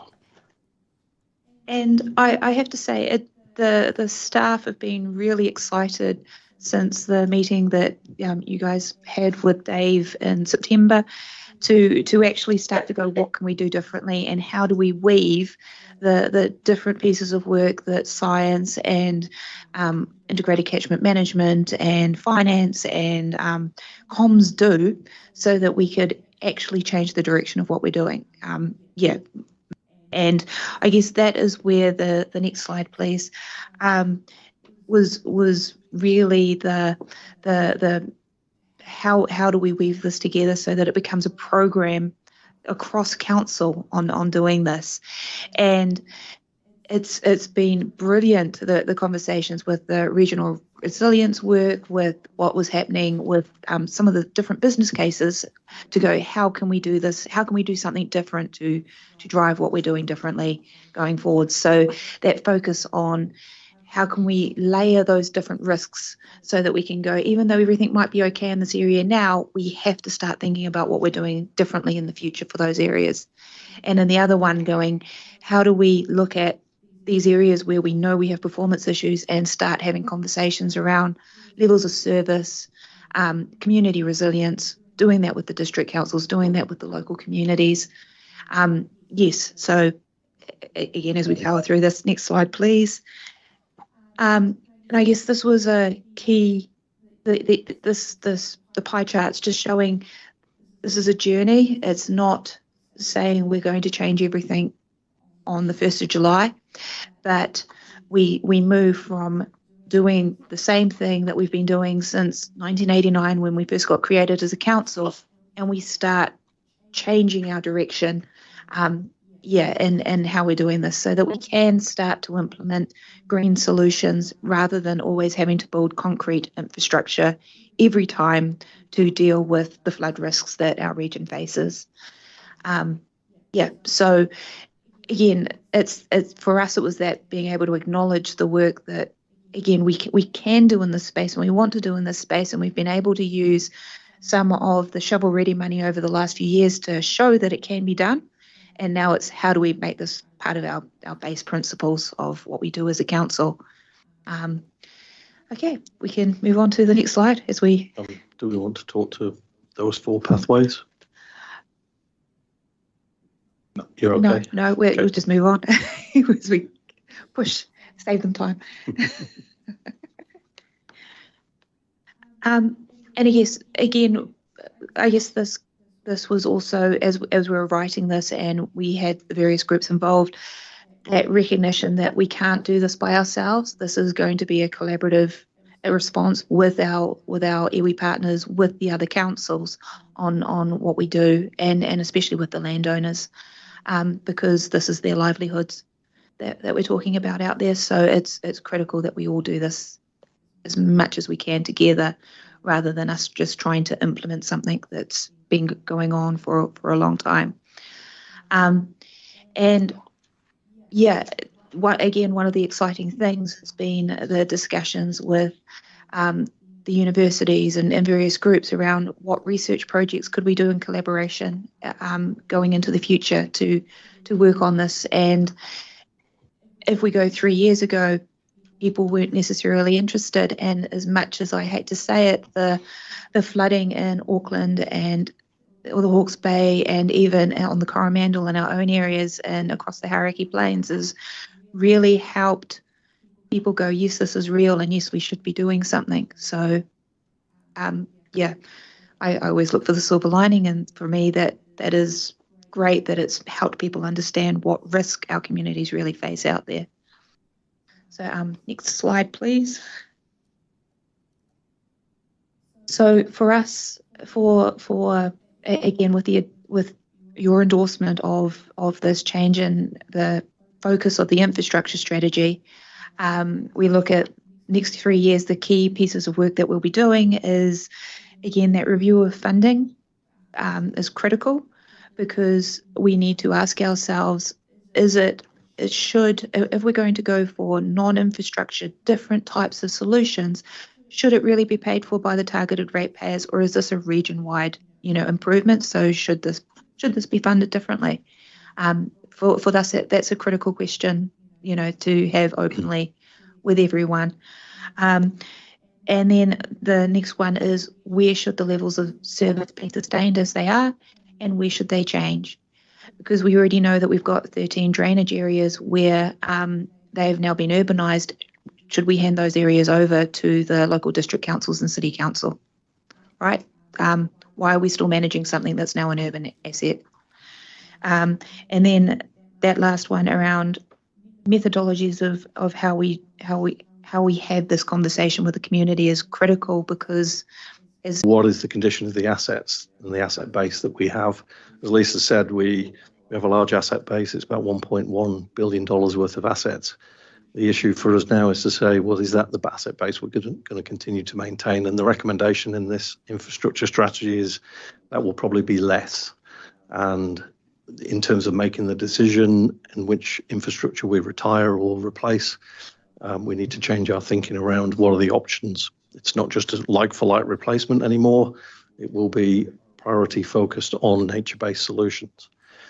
Obviously, communities are starting to gather pace in terms of their plans and expectations, and we're already having to start to think about how we respond to that. And there may be conversations with communities that require us to think about solutions upstream as opposed to simply solutions locally. So hence the funding policy change. And as we've built the budget, I think, we have the mind to say it's likely that what we spend that money on will change over time. And so we treat the budget as an envelope of operating cost. We'd expect that the CapEx portion would reduce and would probably increase the OpEx spend as a result. So there's a lot of unknowns, and we expect to spend the next 3 years trying to work through exactly how this is going to lay out. We already know 15% of our assets are end of life, and that's an increase from 13%. So we know there's a challenge we're facing, and it's getting worse. And so there's an opportunity there for us to look at risk and decide properly which assets we will replace, which we'll continue to maintain, and which we'll retire. So I'll let Lisa just talk through the capital plan, because she built it. Yes, can just on the next slide. In fact, we'll skip the next one and move on to the capital plan. So 3 years ago, when we did the last LTP, the capital budget for the 50 years was just under 1 billion. This time, 3 years later, it's just over 1 billion. Again, it's a 50-year view. And again, that comes down to we have a fairly definitive program for the 3 to 6 year window. And then we know approximately the works we need to do in that 10 to 12 year window. And then past that, you are into forecasting based on what is happening around asset condition and land performance, land subsidence. So where we believe we're going to have to do major replacements of assets and drainage networks and things like that. So again, overall, the picture hasn't changed substantially over what it looked like 3 years ago in that space. And if we go to the next slide, the capital breakdown of what that spend looks like, you can again, the top slide is just showing that proportion of what that spend looks like for each 5 year period in terms of the type of work that's occurring. So again, we're still seeing the majority of the work is around stop banks, but 3 years ago, or even 10 years ago, the amount of work on stop banks was up at about 60% of the capital budget, because a lot of the upgrade work has occurred to protect the communities. That number has started to drop. And at the end of this build season, where hopefully we'll have finished the major banks at the top of the hierarchy again, that is starting to signal the end of our major construction process we've had for the last 10 to 12 years, reconstructing stop banks across the region. Which means that some of those other costs that you start to see around the amount needing to be spent on pump stations and floodgates, the ratio is starting to change as those assets are coming up for renewals. Again, this does not include changing some of these solutions to green solutions. This does not include putting Archimedes screw pumps in everywhere. This is the base program to deliver as we've been delivering for the last 50 years. The work over the next 3 years mean that in 3 years' time, I expect I'll be bringing a different type of budget to you to go, this is what this could look like if we're as we start to change that, turn the dial and change what we're doing. And I believe that's about the end. Pretty much it. Yes. Last slide is recommendation, please endorse. So. Okay, now you can get in there, Councillor Smith. Look, absolutely support, but I know you were oversimplifying it. 13 drainage districts that are now urbanised. Just looking at one locally, the urbanisation is in the headwaters of the Te Kawai catchment. The farmers downstream would not like to go back to the district because I'm the representative for that area and know very well. So it's just not a 13 straight back. But I understand it is a problem and we need to address it. And that's why we're saying community engagement is core. And so absolutely, if it needs a movement, I'll move it that we adopt it. Do I have a second? Councillor Hughes, any discussion? All those in favour? Oh, sorry, Councillor Dunbar-Smith. This is a strategy. Engineer this to do this in the business cases. So through you, Madam Chair, our infrastructure budget is part of our wider budget, I suppose. This particular item is more about the strategy going forward around our infrastructure. All right, all those in favour? Opposed? Carried. Thank you very much, Dave. Thank you, Lisa. I appreciate all the work that went into that.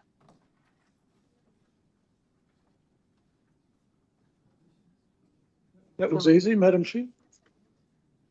All right. So next we have, what item are we on? Why don't you do something simple like? We're doing the Public transport. Are we doing PT? Are we doing the finance?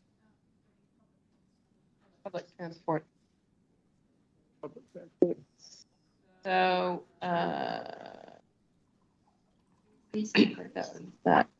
so there's a series of, sorry, councillors, this is a series of matters. This is item 9,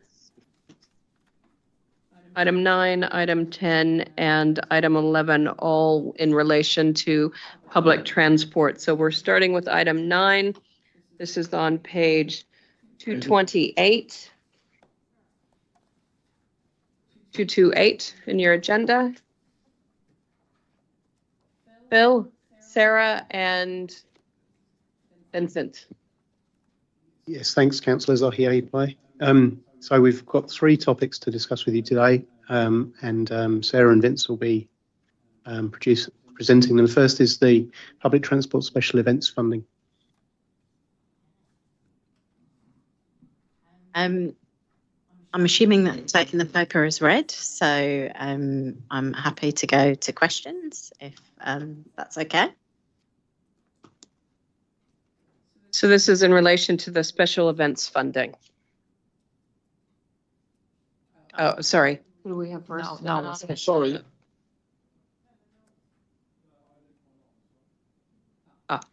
Councillor Strange. Thank you. Yeah, so just a quick question. So the policy as it currently stands needs some tweaking. Yes. When would be the earliest that we could tweak that?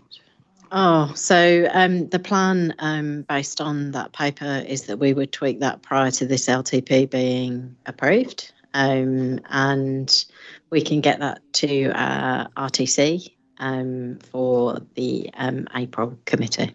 That's the plan. Okay. Yeah, I understand why it was drafted the way it was. However,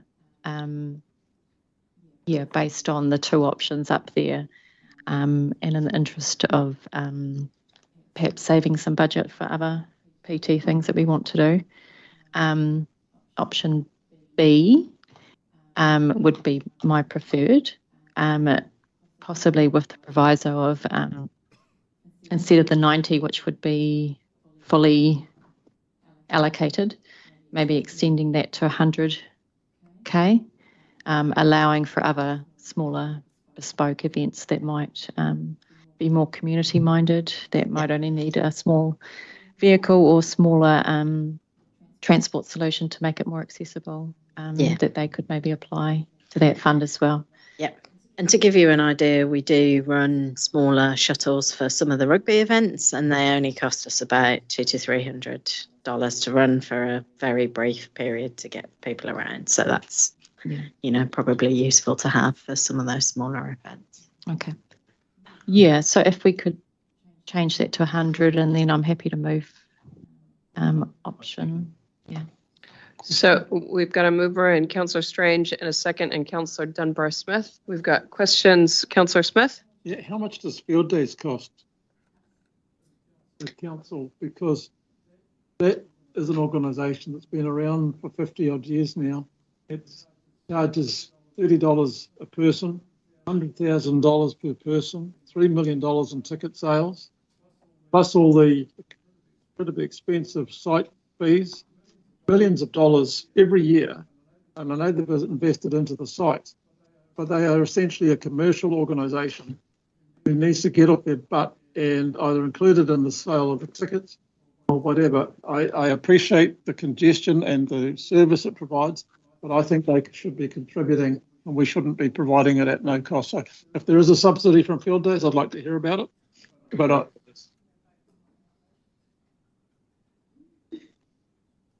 I just want to know how much do field days cost us? So we don't subsidise field days as a matter of course. Last year or during the COVID year, they came to us to seek funding retrospectively, and at that point we had surplus funding available and we gave them $60,000, but we don't fund them as a matter of course. So they provide that bus service their cost? It is at their cost. That's right, that's clarified.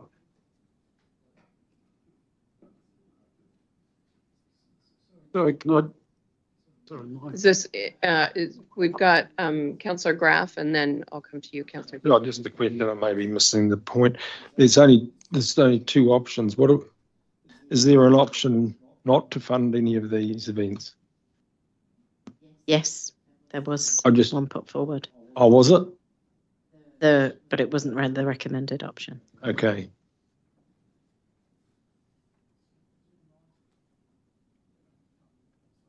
No, I'm just looking at that, seeing that there's either option B or C. But so we put forward that option A is not recommended, which was to not fund anything at all, including balloons over the Waikato and the rugby. Option B or C allowed you to fund, the all of the options, and then option C was to make funding available for just the ones that we currently fund, so balloons. Page 232 of the agenda. We didn't, as staff, recommend option A because we funded balloons and the rugby continuously now. And we have a rolling kind of programme with those organisations. But it is there, it's on the table. Councillor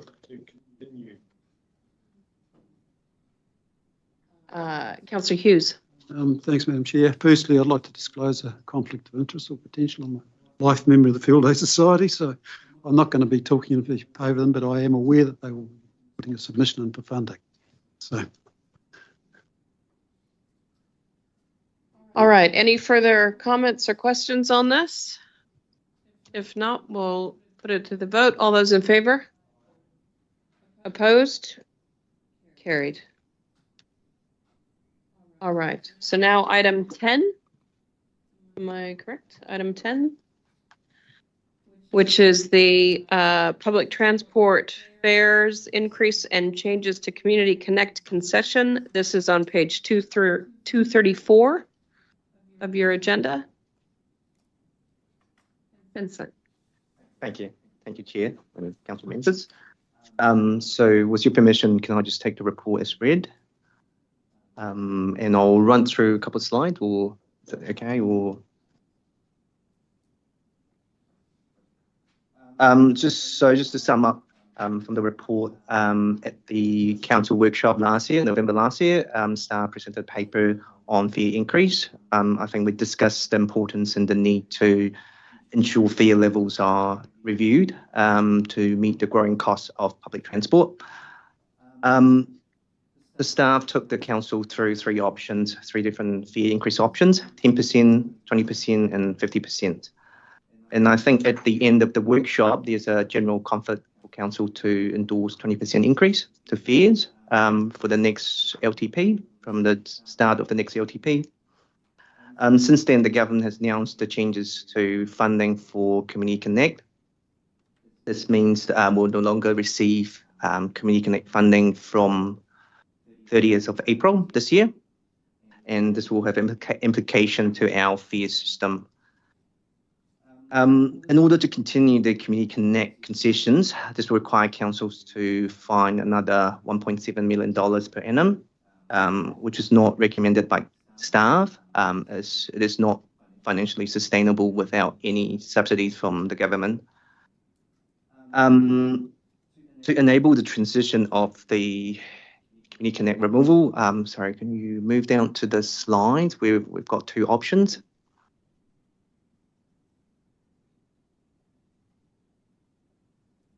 Next one down.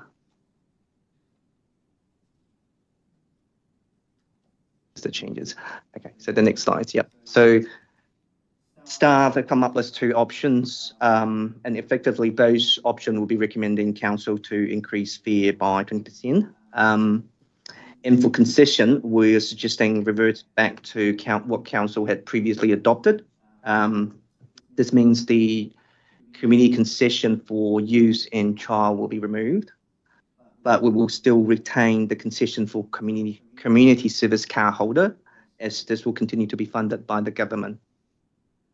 The key difference between 2 options are really around the fare capping.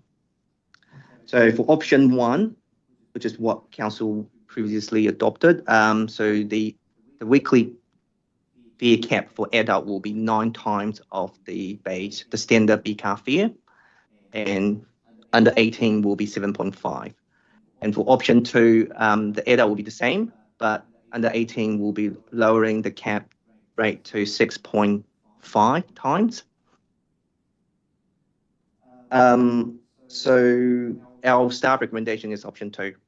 And I think you kind of move down the next slide. Yeah, so I think the report set out some broad rationales, but just something important to consider was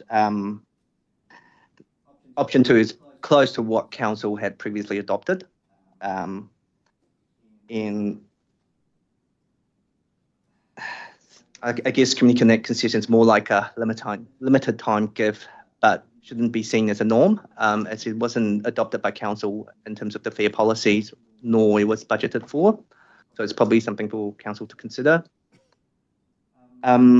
With option 2, there's another thing to consider was we are suggesting that we need to fund the Community Connect for another 2 months so that we can introduce the new fares and change the concession at the same time.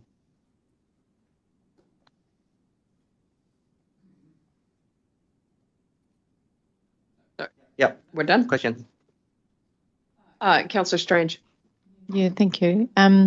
Yeah, thank you for the report. And understand that this is this topic has made headlines with the 20%.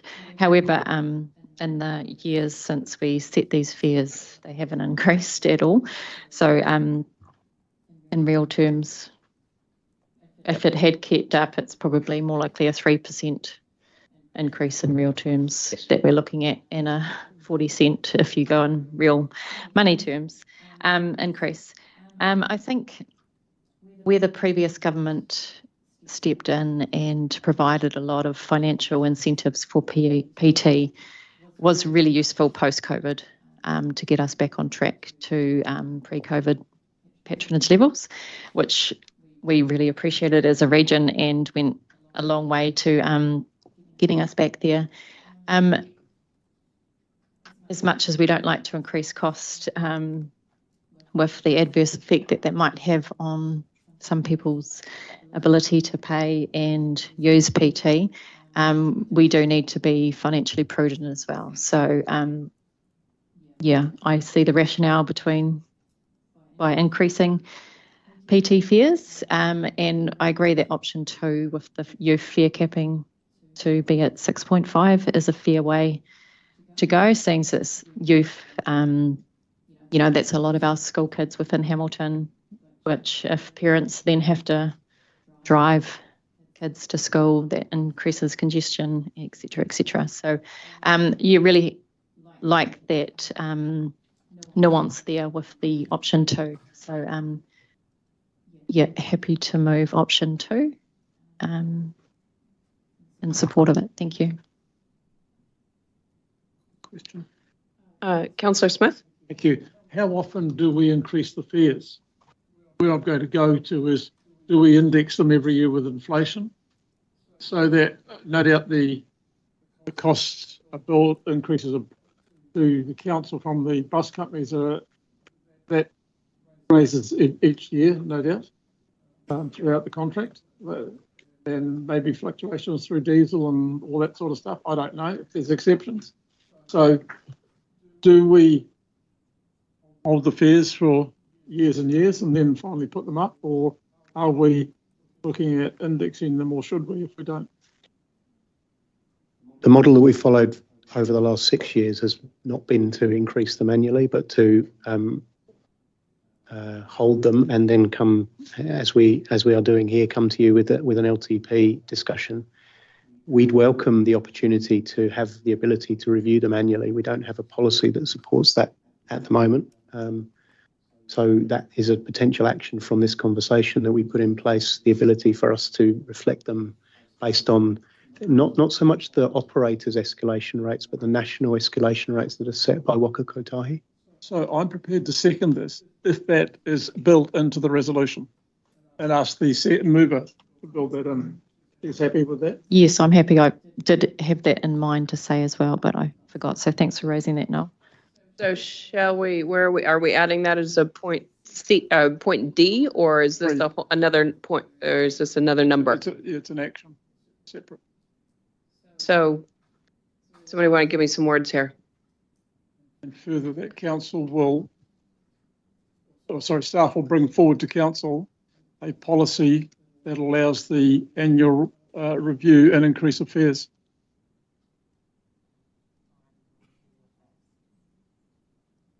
They might go down as well. So an annual review of fares.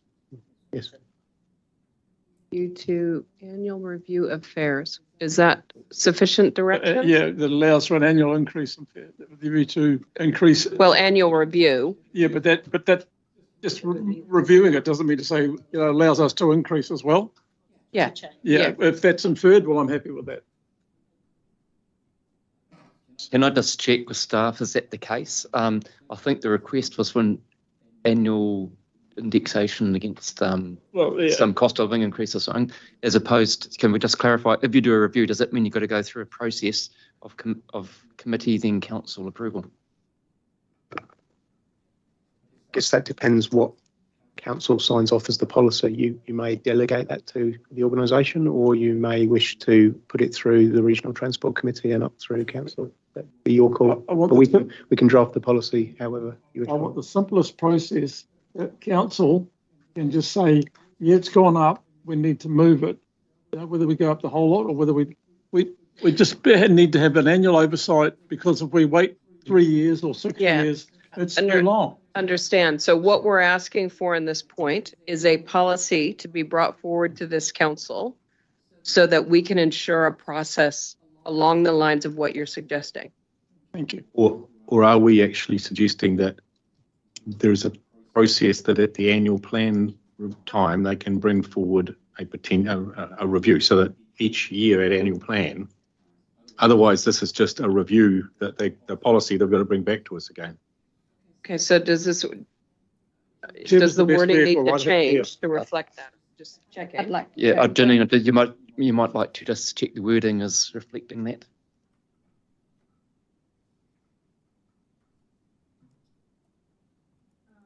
Yeah, whether it needs to be more explicit in terms of that as part of council's annual plan processes moving forward, a review of fare levels will be undertaken. So that's not a policy. So then the policy is established here that it's reviewed at the end as part of the annual plan, as opposed to a separate policy that's separate from that process. Yeah, I want the fares reviewed annually and, if appropriate, increased. And I think through the annual plan process is completely appropriate.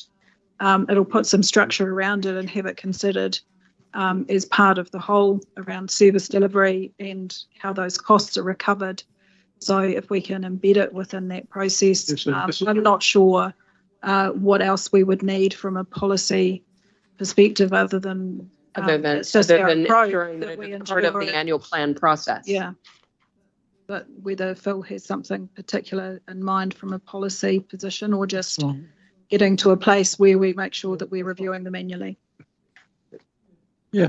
That sounds fine. We will have to adjust the policy in the regional public transport plan, but we can manage that separately. Okay. All right. Okay. So I was seconding that then, Madam Chair. Right. So we've got a second in Councillor Smith. Coming to you, Councillor Hughes. Okay. Thanks, Madam Chair. Really just, I guess it's connected to that. Last November, I think it was, we were required to ask to approve a significant increase in driver salaries up to wages up to $28 an hour, and Mark at the time signalled that there was likely to be further increases. I assume that has happened. It didn't require our subsequent approval. At the time, I think we were receiving a subsidy from NZTA for that. That's for bus driver wages. Yeah. So there was what we're discussing here is the fares, though. Yeah. Sorry, so are we still getting that subsidy? If not, when is it due to end? Is anybody aware of that? Because I see that as being directly connected back to the fares. Yeah. So that process was separate from the normal process, Yes. but I believe that has now been subsumed into the annual budgets as opposed to being separated as it was. There was a second step to that, as you say, and we've been party to those negotiations as they've been continuing, but I don't think they're at a point yet where we can come back to council, which is, as you say, the action on us. But we are still working on that. Okay, thank you. All right, we have Councillor Nicol. Thanks. Yes, understand the need for the fare increase and all of that. The question I have is paragraphs 31 and 32 talk about to enable the implementation of option 2, council would need to provide additional funding to allow the extension of the Community Connect, is that it? Until June, which would allow the changes to concession fare capping and fare levels to occur at the same time to avoid any confusion from the public. But then that would have to find the 300,000 with an existing budget. My question is, isn't the Community Connect thing a national thing that then has comms around it that's ending? And hence, we're actually then as the Waikato different for 3 months, which might also cause confusion. And so I'm just questioning whether spending that 300,000 is worthwhile. But if there are other reasons, please let me know. Yeah, I guess from a comms perspective, I think we just want to manage this carefully because I think we are introducing new fares in July. Mm-hmm. So to avoid any confusion, I think our recommendation would be we should structure our comms around all the changes to fare at one go rather than trying to do the concession changes in April and then the fare increase in July. The other point to note on this is that though you're right, there should be a whole national campaign around this. Most people have not heard. Respectfully, the last time the community concession came out, it was our comms team that had to put that comms out. So although the government did their big fanfare, it's actually through our comms lines that really gets landed with the public in the Waikato. So it isn't, it kind of is, but it is. Yeah. All right, we have a mover and a seconder. One quick one. Mm-hmm. I notice Auckland's have moved a composite fare, which covers on, and I know it's probably not relevant for the Waikato, but with these new strategies of people coming into a hub and then moving to another place and then moving on, has any consideration been given to a monthly fare which covers all services? So at the moment, the train and the bus all use the B card. So all the services that we offer, barring the Flex service, which you can do with your bank card, use the B card already. And we have a zone structure that takes you from Auckland into Hamilton and Huntly down into Hamilton and between those zones as well. So we already have a fairly simplified version. But Vince, did you want to add? No, I think in terms of weekly fare capping, it's quite similar to the monthly subscription anyway. So people spend the maximum amount of money weekly, and all the travel after the maximum amount will be free. So it's similar to the subscription model. All right, we've got a mover and a seconder. All those in favor? Opposed? Carried. Okay, so we have one more for PT? Regional rating. So this is item, this is 11, item 11. This is page 243 on your agenda pack. Approach to regional public transport rating. Okay, so this is a complicated paper. And it's been before the council a couple of times, and we're trying to move it forward in increments. But this is the moment where we make a decision about the 3 options that we will consult on for the LTP.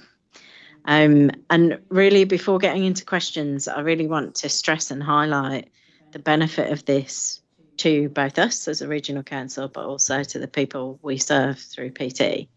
At the moment, and I think in the last paper, you were given an example of the Te-Kuiti connector, in which we had to get 7 different funders to all agree, get an MOU, agree their funding share, and then we have to invoice all of those 7 funders on a monthly basis for that service as it currently stands. It makes it very hard to introduce new services, even though the community might want them, because there is a whole heap of work that needs to be done to align all of those funders and get them over the line. It also raises the risk that if 2 funders drop out, which happens because our current funders for the Te-Kuiti connector include Wintec and the University of Waikato, if they were to decide that they can't fund anymore, which happens, it then means you have to go round the merry-go-round again to see if everybody's available to fund that service. This approach takes us out of that loop. It should be administratively for us much more efficient. We will have a process then through the RPTP that allows local councils to talk to us about what they want. We will also then be able to plug that into the ratings models that we have here at council and tell those communities what it means in terms of a change to their ratings bill. Currently, it's still all being paid for by ratepayers. It's just currently sitting within your UAGC or a targeted rate within that council that we don't see. But we still collect that money. So there's no change to the amount of money that's being collected under this. It's just we're taking out the middleman. So on that, any questions? Councillor Strange. Yeah, thank you. Thank you, Sarah, for simplifying that rather complex 3-year process into a couple of sentences. So basically what you're asking us to approve here is just what goes out for consultation. Do we have that up on the screen, Dave? Or? There should be a... Do we not need a preferred option though?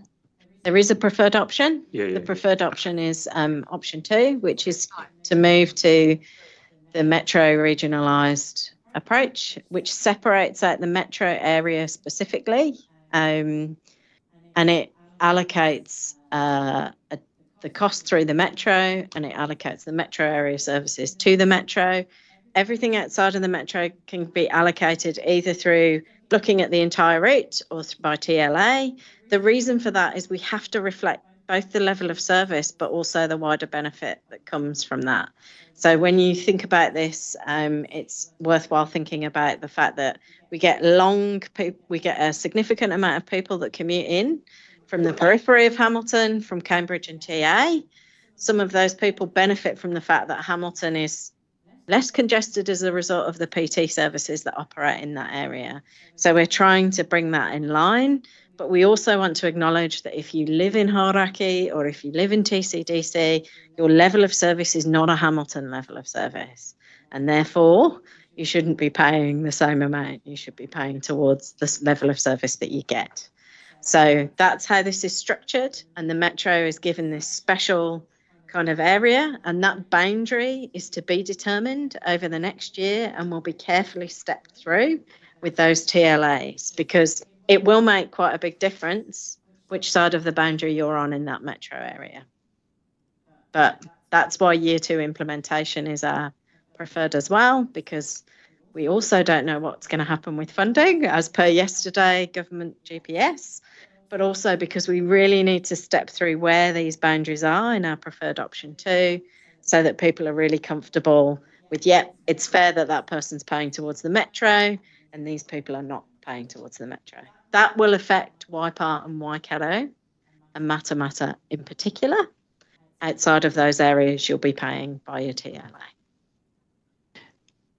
Yeah, thank you, Sarah, for that. Yeah, I'm in support of going out for consultation with those preferred options as you've got up there. So happy to move. So with option 2, so consulting on option 2. No, all of them. All of them, but with All of option them. 2 Both the preferred. preferred option. Okay. I'm happy to second, Madam Chair.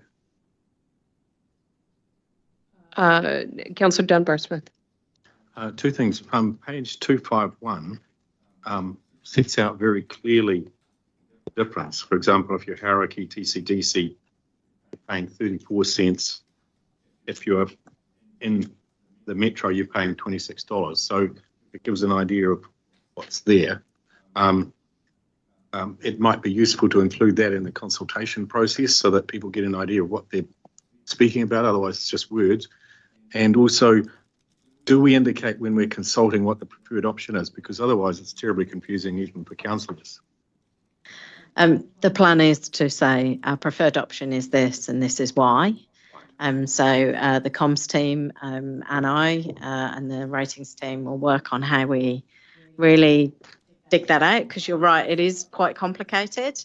We're not going to do that in one page in the LTP. So I believe that Wendy and I will be talking about something that is a deeper kind of dive into that so that people can really understand the concepts that are being put forward in here. It isn't simple. Well, I suspect that table 2 gives people an idea because yeah, it's got on it, so people will look at that. Yeah. And the attachment 1 that was in there talks about some of those nuances between the options. So where we currently rate is probably the area where we need to be really mindful about any change between the options. The reason why option 2 ended up being preferred was because where we currently rate, it more closely mirrors what we're currently doing. Option 1 really concentrates. So in places like Matamata, where we currently rate pretty much on the lines of a district, right, with some concentration, it concentrates it all next to the corridor.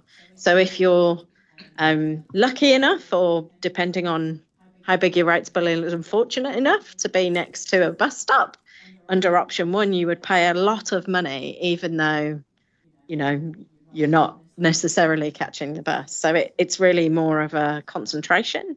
It doesn't reflect the wider community benefit that PT brings to those districts. Councillor Smith. Thank you. It's no surprise that I don't support the options there. Currently, as it says in this document, Waikato District, the constituency that I represent, do it through general rate, and it applies to all properties within the area.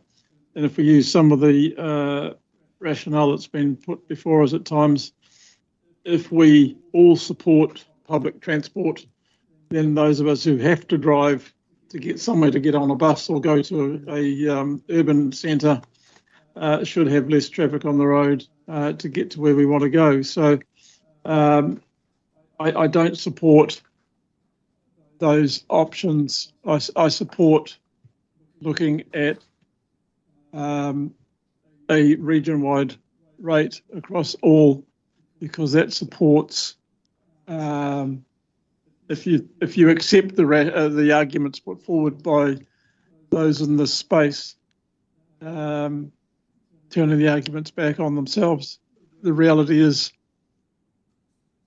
why should we drive? And who says 5 kilometres is the right distance? Because most of us in the Waikato district, if we're not in a town, we have to drive to somewhere. And for a lot of places, those settlements are not far off the main divide. To go drive to a bus stop to get on a bus that doesn't come when you want it to come, it's frustrating. So anyway, I'm going round a little bit, and I will record my vote against this. Yeah. Yeah. Councillor Marr? I support hydrogen. So there you go. Councillor Marr, just a left field, just lob it in there. Councillor Marr. Yeah, thank you, Councillor Smith, for orbiting the subject. I support going out with the 3 options, and with the assurance that it will give areas like my TCDC the opportunity to look at trialling more services along those lines, which is in the report. So thank you. All right, we have a mover and a seconder. Sorry, yes? Sure. Yeah, look, at the end of the day, that 5K one, could argue all day till you get that right, hey? I think we just got to go with it, eh? At 4 or 6, I really don't know, but we've got to start somewhere. So. Well, and I suppose that where that 5K gets implemented is what you're referring to, the need to do this in year 2. Yeah, because it allows us some time to really refine. So I mean, the 5K approach is based on what's a reasonable amount of time that somebody would get in their car or jump on a scooter or do whatever to get to a PT stop. Now, there will be places in the region where people will drive longer and they might do those things, but in reality, we kind of know in transport planning land that if you're doing 10 minutes in the car, more than 10 minutes in a car, and then you've got to get out of the car, wait for 5 minutes, get on a bus, it gets smaller and smaller, the number of people that would be willing to do that. All right. So that's why. Great. We've got a mover and a seconder. All those in favor? Opposed?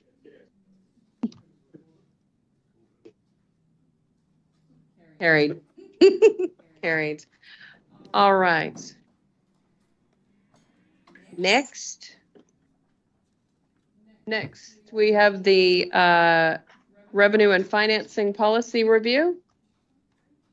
This is item 11. Oh, sorry, am I right? Item 12. The last one was 11A. Item 12, this is on page 259 of your agenda.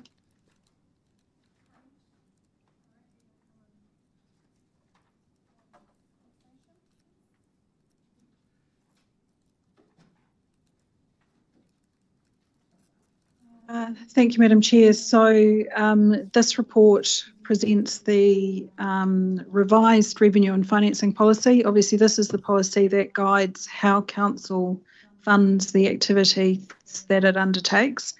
However, within the report, there are a couple of decisions that are required in relation to the funding of our permitted activity monitoring work, as well as our work in the primary industry engagement space. Alongside that, we have highlighted the revised schedule of fees and charges that will be part of our consultation process as well, reflecting effectively the new spend within budgets and how that gets translated into those fees.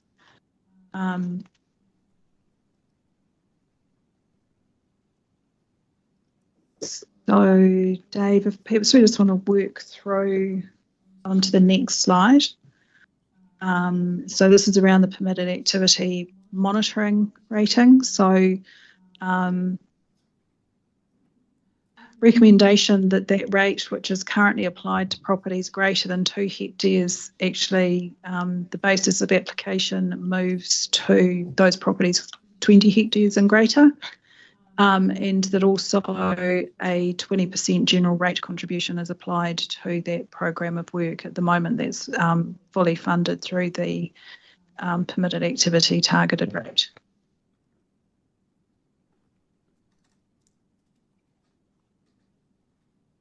Councillor Smith. Yeah, I've expressed my displeasure at this. During an event earlier last year, we heard from Patrick Lynch that, well, Robbie and I, and I'm not sure whether Chris, you were there, that we heard that the problematic child is the 400 of the 4,000 dairy farms, and that this current $75 rate at the moment is generally all directed towards those 400 problematic dairy farms. So the likes of the horticulture, the sheep and beef, and all that are being dragged into this at a higher cost, just to target those particular problem children. So I'm not saying that there aren't landowners in the other categories that don't do things wrong. But if you've got a particular problem, target the particular problem rather than doing a general sweep. Absolutely enjoy the benefit personally, so I'll declare that I'm a farmer, landowner, and that one should pay a permitted activity rate. However, I'm just don't accept the rationale that because you're 20 hectares, and most dairy properties are to be economic, but to throw every other land use in there, I don't think it's equitable. Thank you. So this is moving from 2 hectares, which includes everybody that's over 2 hectares, but regardless of their activity. 20 hectares. Well, the 2 is current. It's moving to 20.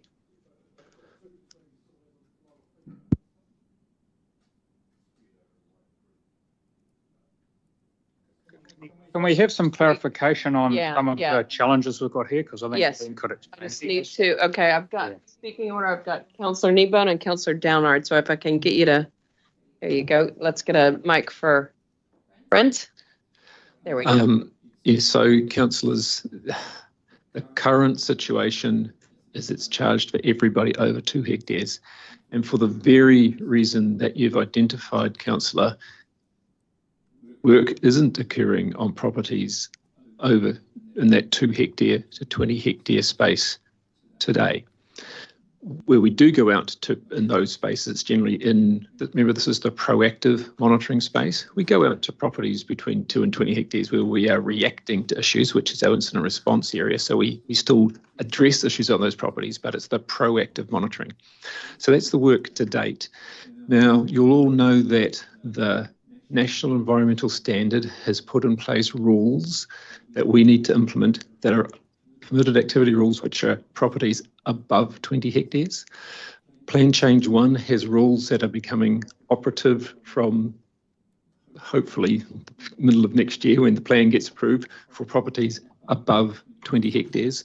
So the permitted activity regulatory framework, both nationally and regionally, is focused on properties above 20 hectares. So to me, it seems not logical that this council is charging properties between 2 and 20 hectares, but logical to charge properties above 20 hectares. Coming back to what you said, Councillor Smith, about the feedback that Patrick provided, yeah, the majority of the places that we are going back to have to resolve serious non-compliance are some of those bigger farms. And remember, I came to the council saying how we'd look to address that is through the new mechanisms under the Natural Built Environment Act, where we could charge those people directly. The Natural Built Environment Act removed that opportunity. So whilst I totally agree with you, Noel, that I'd like to go direct, that mechanism was taken away. So whilst this is not perfect, it is better than status quo because it's focusing the funding on the properties that national and regional regulation has as its threshold for permitted activity work, which then drives our proactive monitoring, not the reactive. We need to proactively monitor compliance with national and local regulation. Hopefully that helps. So I just want to get you a mic back. You've got, okay, go ahead and So we did talk about a reduced rate between 2 and 20 because you do respond to that, and unless we have something in that space, then the over 20s will pay for it. Yes, we did, but we said there's a very small proportion of activity reactively in that space. We don't proactively monitor in that space. So are you going to capture that? And so what I was saying is that it's not fair to rate those 14,000 properties between 2 and 20 hectares because there might be reactive monitoring in their space. We do reactive monitoring at any size land, and that's covered by our incident response team, which is funded by the general rate, because it could be any size property that we go and visit in a reactive space. So has that alleviated your concerns, Councillor Smith? And I guess in this space, there's also the proposal to shift some of the funding to the general rate anyway. So by default, those properties will be making a contribution. Yeah. Councillor Kneebone. Yeah, so that general rate one's a bit that's grinding at me a little bit. Particularly given its primary engagement activities. I guess I want to know, Brent, how are we going to sell that to everyone in Hamilton City? So are we talking right now in terms of the proactive monitoring or the primary industry engagement piece? Primary industry engagement activities. I know, but just as you finished tailed off then, Janine, you mentioned the other one, because look, I've never, as you well know, I've never liked the PA stuff, but we're stuck between a rock and a hard place, and I think you've landed in as best of places we're going to get on that one for the time being. And I'm also conscious that with the new coalition's proposed changes to the freshwater stuff, we may lose our ability to directly recover costs as well, which is really pisses me off, to put it bluntly, as well. But anyway, but I think this prime minister engagement stuff, I think we're going to, I'm not sure how we can just sell that to Hamilton City hand on heart, you know. So if I take a bit of a stab at that, and again, this is just where I've landed, and I recognise it's up for the councils to decide how they wish to distribute those costs. Currently, all of those costs are borne by the general rate. My view is that some of those costs should shift to where that work is occurring, and which is why I presented two options. One, to go with the strict compliance model, which this council has a policy of 80-20 in the compliance space, which would shift more onto the targeted rate and less into the general rate. I mentioned before that personally, I see that there is, I look at the purpose of PC1 was about getting people onto the journey into that farm planning space, and that maybe there's opportunity to transition in that direction, as opposed to going straight into an 80-20 into the compliance model space, which is what's applied to consent compliance monitoring and permitted activity compliance monitoring. I accept that the councillors may wish to go 80-20, and I'll deliver whatever you want me to deliver, but my recommendation was to start at the 50-50, and you might want to move it over time, but if you were to go straight to 80-20, the data in there shows you what the financial impacts would be on the targeted rate. I guess at the same time, I was conscious that you would be looking at this from a collective view about the impact on targeted ratepayers, and that you might want to see options about how you might like to do that. I totally accept that it's not a science, that it's a judgment, and that I'm just giving you advice about how I would transition it, but I will live with whatever, I will implement whatever comes out of the room. Yeah, no, look, I think you've answered that well, Brent, and I think I probably would have landed where you've landed too. I suppose I just want to remind everyone that the forest sector now, they can be direct charged for their PA rules. So if we go out to monitor activity, we send them a bill for anywhere between $500 and $20,000, depending how big the activity is. When they see this, they're going to go absolutely bonkers, and quite rightly so. But hey, there's only about a dozen of them, so they tend to have limited effect. But the point still is, just to remind everyone that the ag sector's had a pretty free ride up until now, and you talk to industries like the mining industry that are all on consents, and they get so pissed off because they work so hard to comply, and yeah. But anyway, look, I guess we give it a go, but I reckon there'll be a bit of backlash. Councillor Nicol. Thanks. Excuse me. Oh, sorry. Chairman. Sorry. Councillor Downard, then Councillor Nicol. Thank you, Madam Chairman. Yeah, we had a robust workshop on this, and I remember giving Brent some Macintoshes to keep his energy levels up. So I'd like to move this, because we went through a lot of discussion. I think it was about an hour's worth of discussion, and I think it's a great case. So I'd like to move it, please. Councillor Nicol. Yeah, it was a good workshop, but my recollection from the workshop was that it was quite a lot of support for the 80-20 rule, and so I was just going to see whether anyone else, I think Councillor Hughes, you and I were quite aligned on that, but if not, then that's fine, but I'm happy to raise an amendment to test it, but otherwise, if there's no support, then I won't bother. But yeah, to me, it just seems like a fair place, whether it be to be with other industries or just in general, just the perception of this is a primary industry engagement, or to phase into it. But yeah, keen to hear what others think. I just remember a different outcome from a larger majority quite wanting the 80-20. Yeah. Councillor Cookson? Yeah, I think we had a good, robust discussion about a month ago about this. I think maybe 6 weeks now, I suppose, since Christmas has been. It's disappointing that I want to say non-compliant isn't maybe not a good word, but users that definitely, yeah, we can't do something about that. That's in a much more productive and put that cost back towards them for that monitoring or making sure that they're applying, staying within the rules, I suppose is a better word. But it's just sad that can't happen because you know you could always be you haven't ticked the box, but you're actually doing a perfectly good job as well. You know, like so there's a two-sided, but there's also the guys that do nothing and are still getting away with misbehaving all the time, and we can't do a lot about it. So I should say that I don't.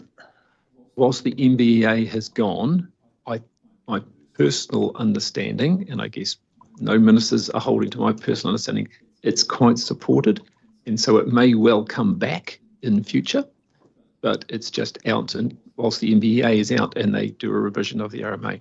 Yeah. So let's just get on with it. Vote for it. Just checking, did we have a mover? Did we have a seconder for this?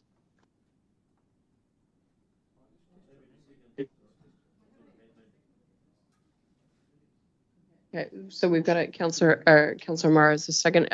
We've got Councillor Strange online. Yeah, thank you. Can you hear me okay? Dust. Dust? Yep. Can we bump up the volume? Yep. Is that better? Good. Yep. Okay. Yeah, I'm just reflecting on what Councillor Kneebone and Councillor Nicola have said. I'm just wondering if there was testing of the 80-20. I'd be supportive in a test for the 80-20 principle that Councillor Nicola was talking about. That's all. Thanks.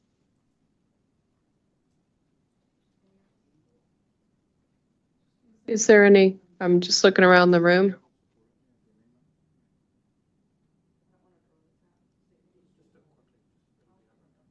Pardon me?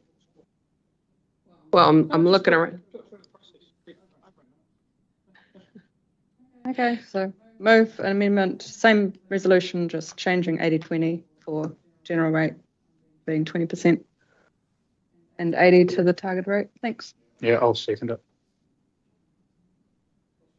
All right. And one of the key things I'd like to point out, mate, Robbie, is that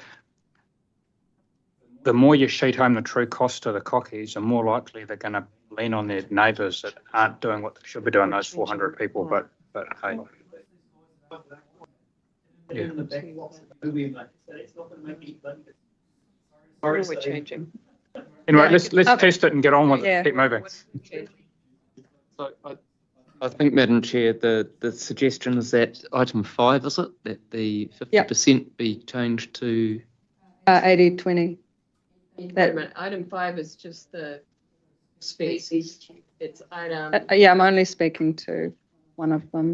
Item the 3. primary industry engagement. That's all. And I totally acknowledge. I'm just trying to be consistent across council and also acknowledging there might be some input from the general rate, but I just feel like that's a fair input representing the people of Hamilton. As an example, who aren't going to see these primary industry engagement people at all. All right. So we got this. Have I to the mover and the seconder of the amendment? Have we got this right on the screen? Yep, but you've got that as number 1. This is an alternate to item 3. Everything else in it.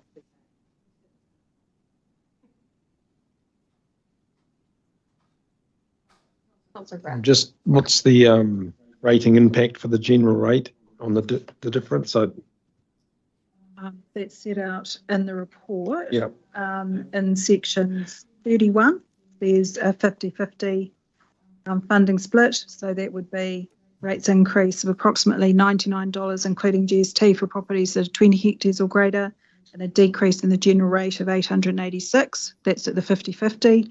The 80-20 is properties 20 hectares or greater, $150, including GST per annum, and a reduction in the general rate of $1.4 million. So it's about a $500,000 difference on the general rate between those two options. So the general rate's funding $500,000 more for the at a 50-50 split. Yeah. So I'm just proposing to reduce the general rate. Sorry. So yes, so in both scenarios, targeted rate goes up, general rate goes down. The question is just how much the general rate goes down by. And just so there's absolute clarity, as you'll see in the report, there are two significant work programs in PI. One of them is the one that's specifically around properties above 20 hectares, and that's the one that we're talking about here, not the entirety of that business. It's the part of the business which is around those properties 20 hectares above, which would then fairly be rated to properties 20 hectares and above. Does that make sense? So our primary industry engagement section has broader responsibilities than just farm planning. You know that there's some work around, there's a whole bunch of other things that they do. This is about the work that they do in that farm planning space for properties above 20 hectares, not every single element of their work program. So just that's clear in the report. I just wanted to make sure that you're all clear as well. $500,000 sounds like a chunky amount, but just an idea on per property.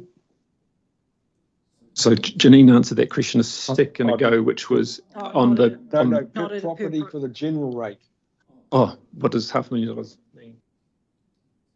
Not very much. Yeah, so every little bit helps. Answer. Yeah. Right. Yeah. So we'll just stick. All right. So we have.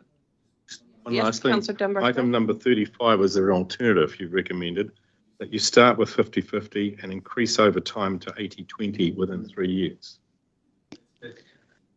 That's a third option that you guys have promoted in your True. So absolutely, what I heard at the last council meeting was support, but you weren't sure at what level of support. And so I presented the 50 and the 80, which were the two ends of the spectrum that I heard the councils talk about. And then I gave you another option of you might want to transition, and now it's option time. Yeah. All right. So we have an amendment. Can I say, Ben, if you wanted to raise that option, you're welcome to make an amendment to say exactly that and see how it lands, and we can test the phase. And I think it might have a lot of support actually. Or I can just change my amendment to that. But I'd like to test it. Sorry, Dave? You're not going to get a... I'm going to try and stop you getting tangled up here with resolving something and then road blocking yourself from the next thing. I'll just change. I would recommend that you look at your amendment. You could foreshadow Councillor Dunbar-Smith's suggestion. So if that amendment was to fail, you can then move on to the next one. And then if that one fails, you can revert back to the original motion as it stands. Or I can just change mine. So I don't see the 80% showing up there. It's the 20 as Well, I well. realise, but we're going to 80-20. All That's because if we look at 3 in the original one, yes. it's talking about the percentage coming from the general rate. Right. So the amendment is changing the percentage coming from the general rate to 20. Okay, so we don't need to clarify where the other percentage is coming from? By default. Yeah. I can help here a little bit too. What we're doing is we've got an amendment to item number 3 of the original motion, Once you've dealt with that, if that is successful, we'll come to a substantive motion where we'll bolt it all back together. So the substantive motion would then, for example, become that item with a revised number 3, where it all packages together with the overall view. So at this stage, all you're really doing is looking to amend that one part of the whole motion. Did that help? And look, I'm happy to change the motion because I like Ben's suggestion and I didn't remember that. So just get rid of that foreshadowed perhaps and change the nickel-kneebone one to say phased over 3 years to 80-20. That's what I'm asking. Stu, you happy with that? Stu, to make that change? Yeah, okay. We'll phase it in.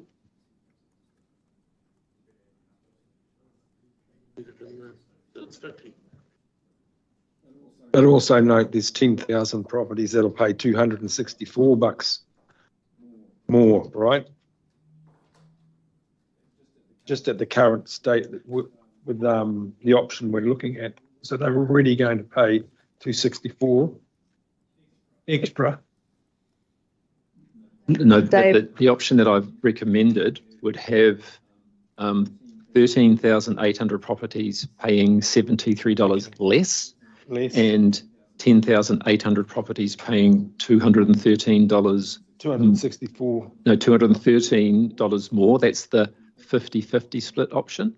And if you went for the 80-20, instead of paying 213 more, they would pay 264 more. Right. So that's an additional $50 on that targeted rate if you moved immediately to the 80-20.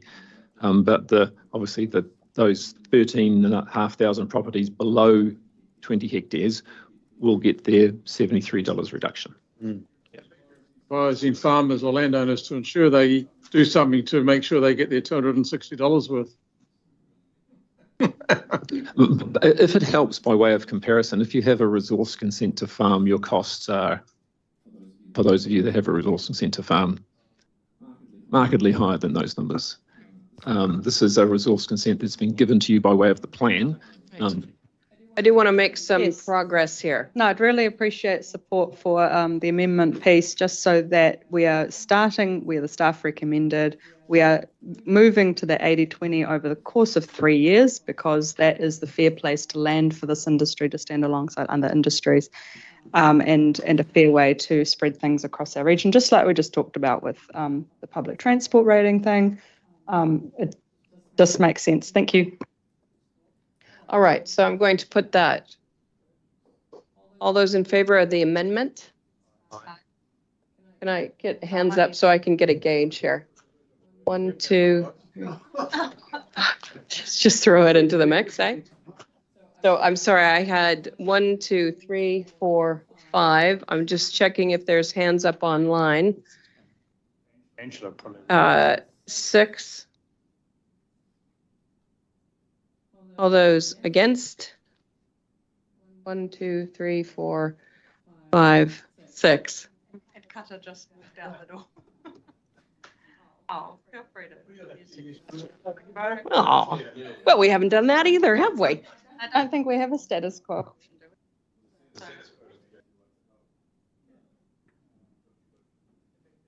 Because that's a proposed change. Both of them are changes. See if you want to decrease back over time.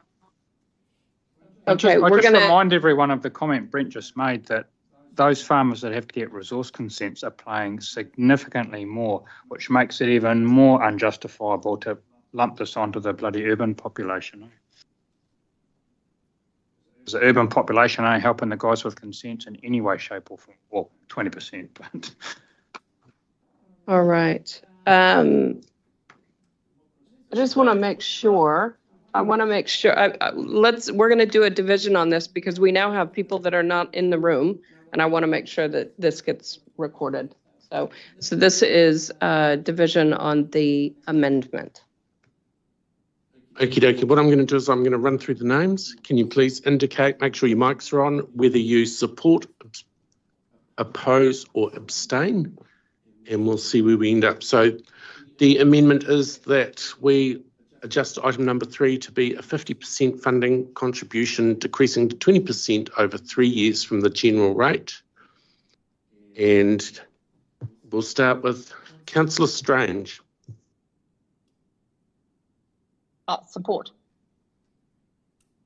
Councillor Dunbar-Smith. Support. Councillor Hughes.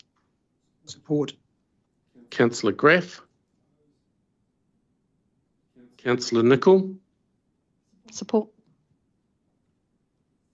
Councillor Downard. Oppose. Councillor Smith. Councillor Cookson. Oppose. Councillor Kneebone. Support.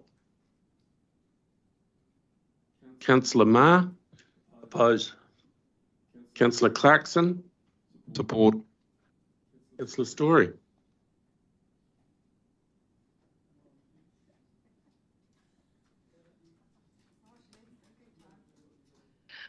I support.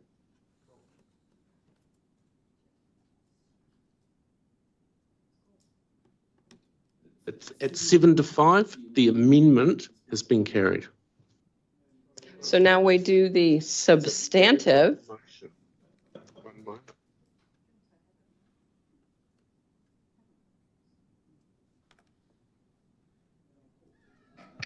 Madam Chair, just while getting that up, Councillor Marr did note that it didn't indicate where the remainder of that would come from. In the resolutions in the paper in the book, it was missing a resolution 2, which is actually on screen, which indicated it was from the targeted rate.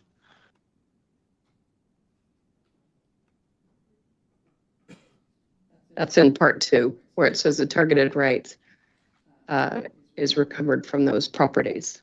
Or is that, well, is that clear enough for everybody? Sorry, we're clear? Okay. All right. So do I need another mover and seconder for a substantive? All right, do I have a mover for the substantive? So mover and Councillor Kneebone, a second and Councillor Nicol. Yep.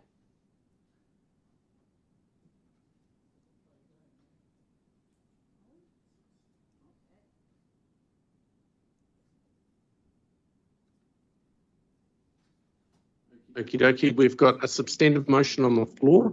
We have a mover and seconder based on the amendment that we have just carried. Again, I'll call out your names. Can you please indicate whether you support, oppose or abstain? Councillor Strange? Yep. The whole thing. Sorry. Can't quite see the screen. Can I go last? Sorry, while I read it. Yep. Councillor Dunbar-Smith? Support.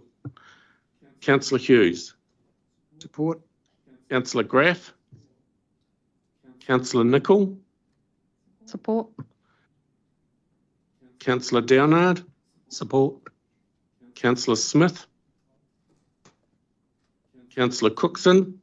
Oppose. Councillor Kneebone? Support. Councillor Mahuta? Oh, not online, sorry. Councillor Marr? Councillor Clarkson? Support. Councillor Story? Support. Councillor Strange? Support. And 10 to 2, the motion is carried. No, you all agreed yesterday that we were seeing this through. I didn't. I wasn't here. And I won't be.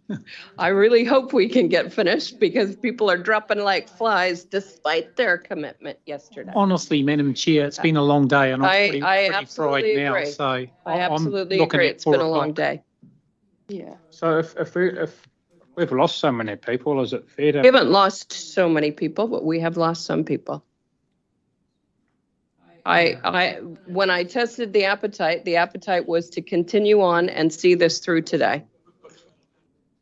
Yeah, we have sufficient. Well, Yeah. I would suggest that in terms of the actual discussion on the rating impact, we need to do that tomorrow. I can see us going through the revenue and financing policy and those sorts of admin things, but I think we're too fried to kind of go through the rest. And I'd like to be here. And my theory is that I want to be fresh. I travel 2 hours back and forth. I know I could stay up here in a motel, but I'm not going to sit 14, 16 hours in a motel twiddling my thumbs, cuddled up to a long-term plan when I can cuddle up to my wife. Can't think of anything worse. Maybe Brent will give you that apple back that you loaned him.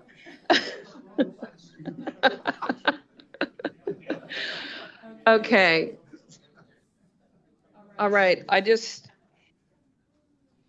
Now I got grief yesterday calling this. So I just wanted to see where we're at. So, Madam Chair, if we've covered off the resolutions in terms of the revenue and financing policy, then there is one more, I guess, administrative matter, which is around the rates, remission and postponement policies. The report, I think, quite clearly sets out where those changes are proposed. I'm very happy to take that as read, deal with any questions that councillors may have, or whether it's approved as a basis for consultation.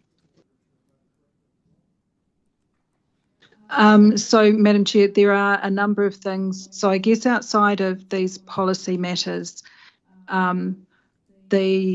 what was suggested yesterday when we were wrapping the meeting was that we would deal with the groups of activities information by exception. I have been through that section this afternoon and pulled out just the topics that I think need to be highlighted for council. They're set out in the report, but we can either do that this afternoon or we can do that tomorrow morning just to confirm those matters. They're just in a different presentation. This is the last of, I guess, the policy documents that are required to be approved by council. Okay, hands up, who wants to continue on?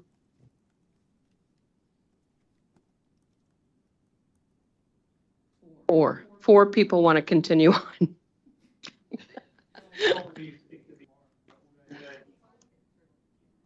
I just hope we're not meeting on Monday, that's all. Oh, no, I don't foresee us meeting on Monday, but I was hoping to give everybody back there Friday. But I don't believe we're going to get to that.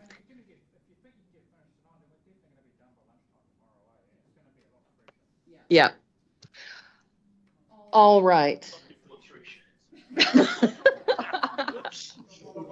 Crisis on this side of the room. Morning. Nice and fresh. That's when we go through the GOAs and the final wrap it up. Correct. Yes. Yeah, all of that, but it will be 9:30. It'll be 9:30. Absolutely sure. Okay, let's go ahead and knock this one off. So this is which item is this? Lucky number 13. Item 13, page 328.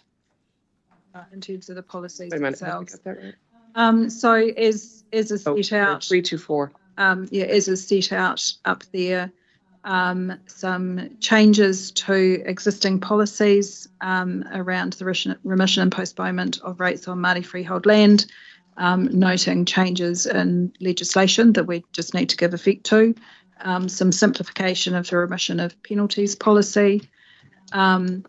There's a new policy that is required around the remission of the Waikato Waipa watershed catchment contributor rate for forestry properties. That is just administrative to enable us to maintain the current treatment of those properties.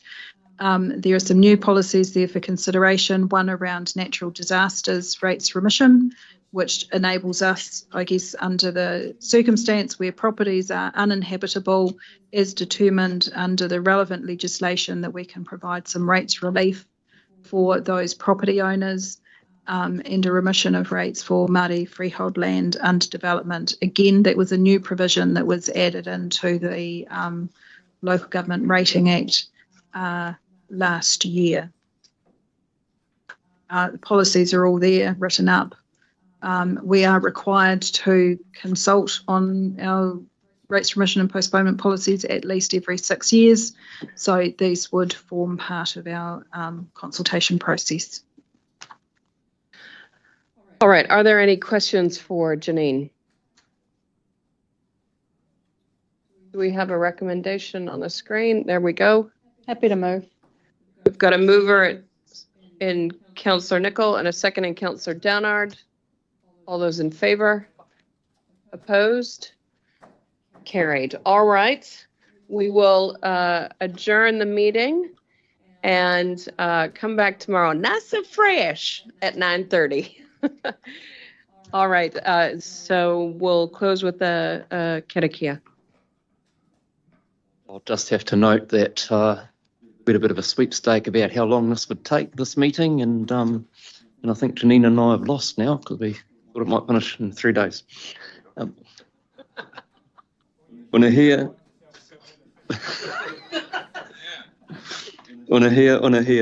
mai te uru tapanui, kia wātea kia mama, te nākau, te tinana, te hinanaro, e te ara takatu, kua rā e rongo, e whakaria aki ki runga, kia tina, haumie, huie, tai kie.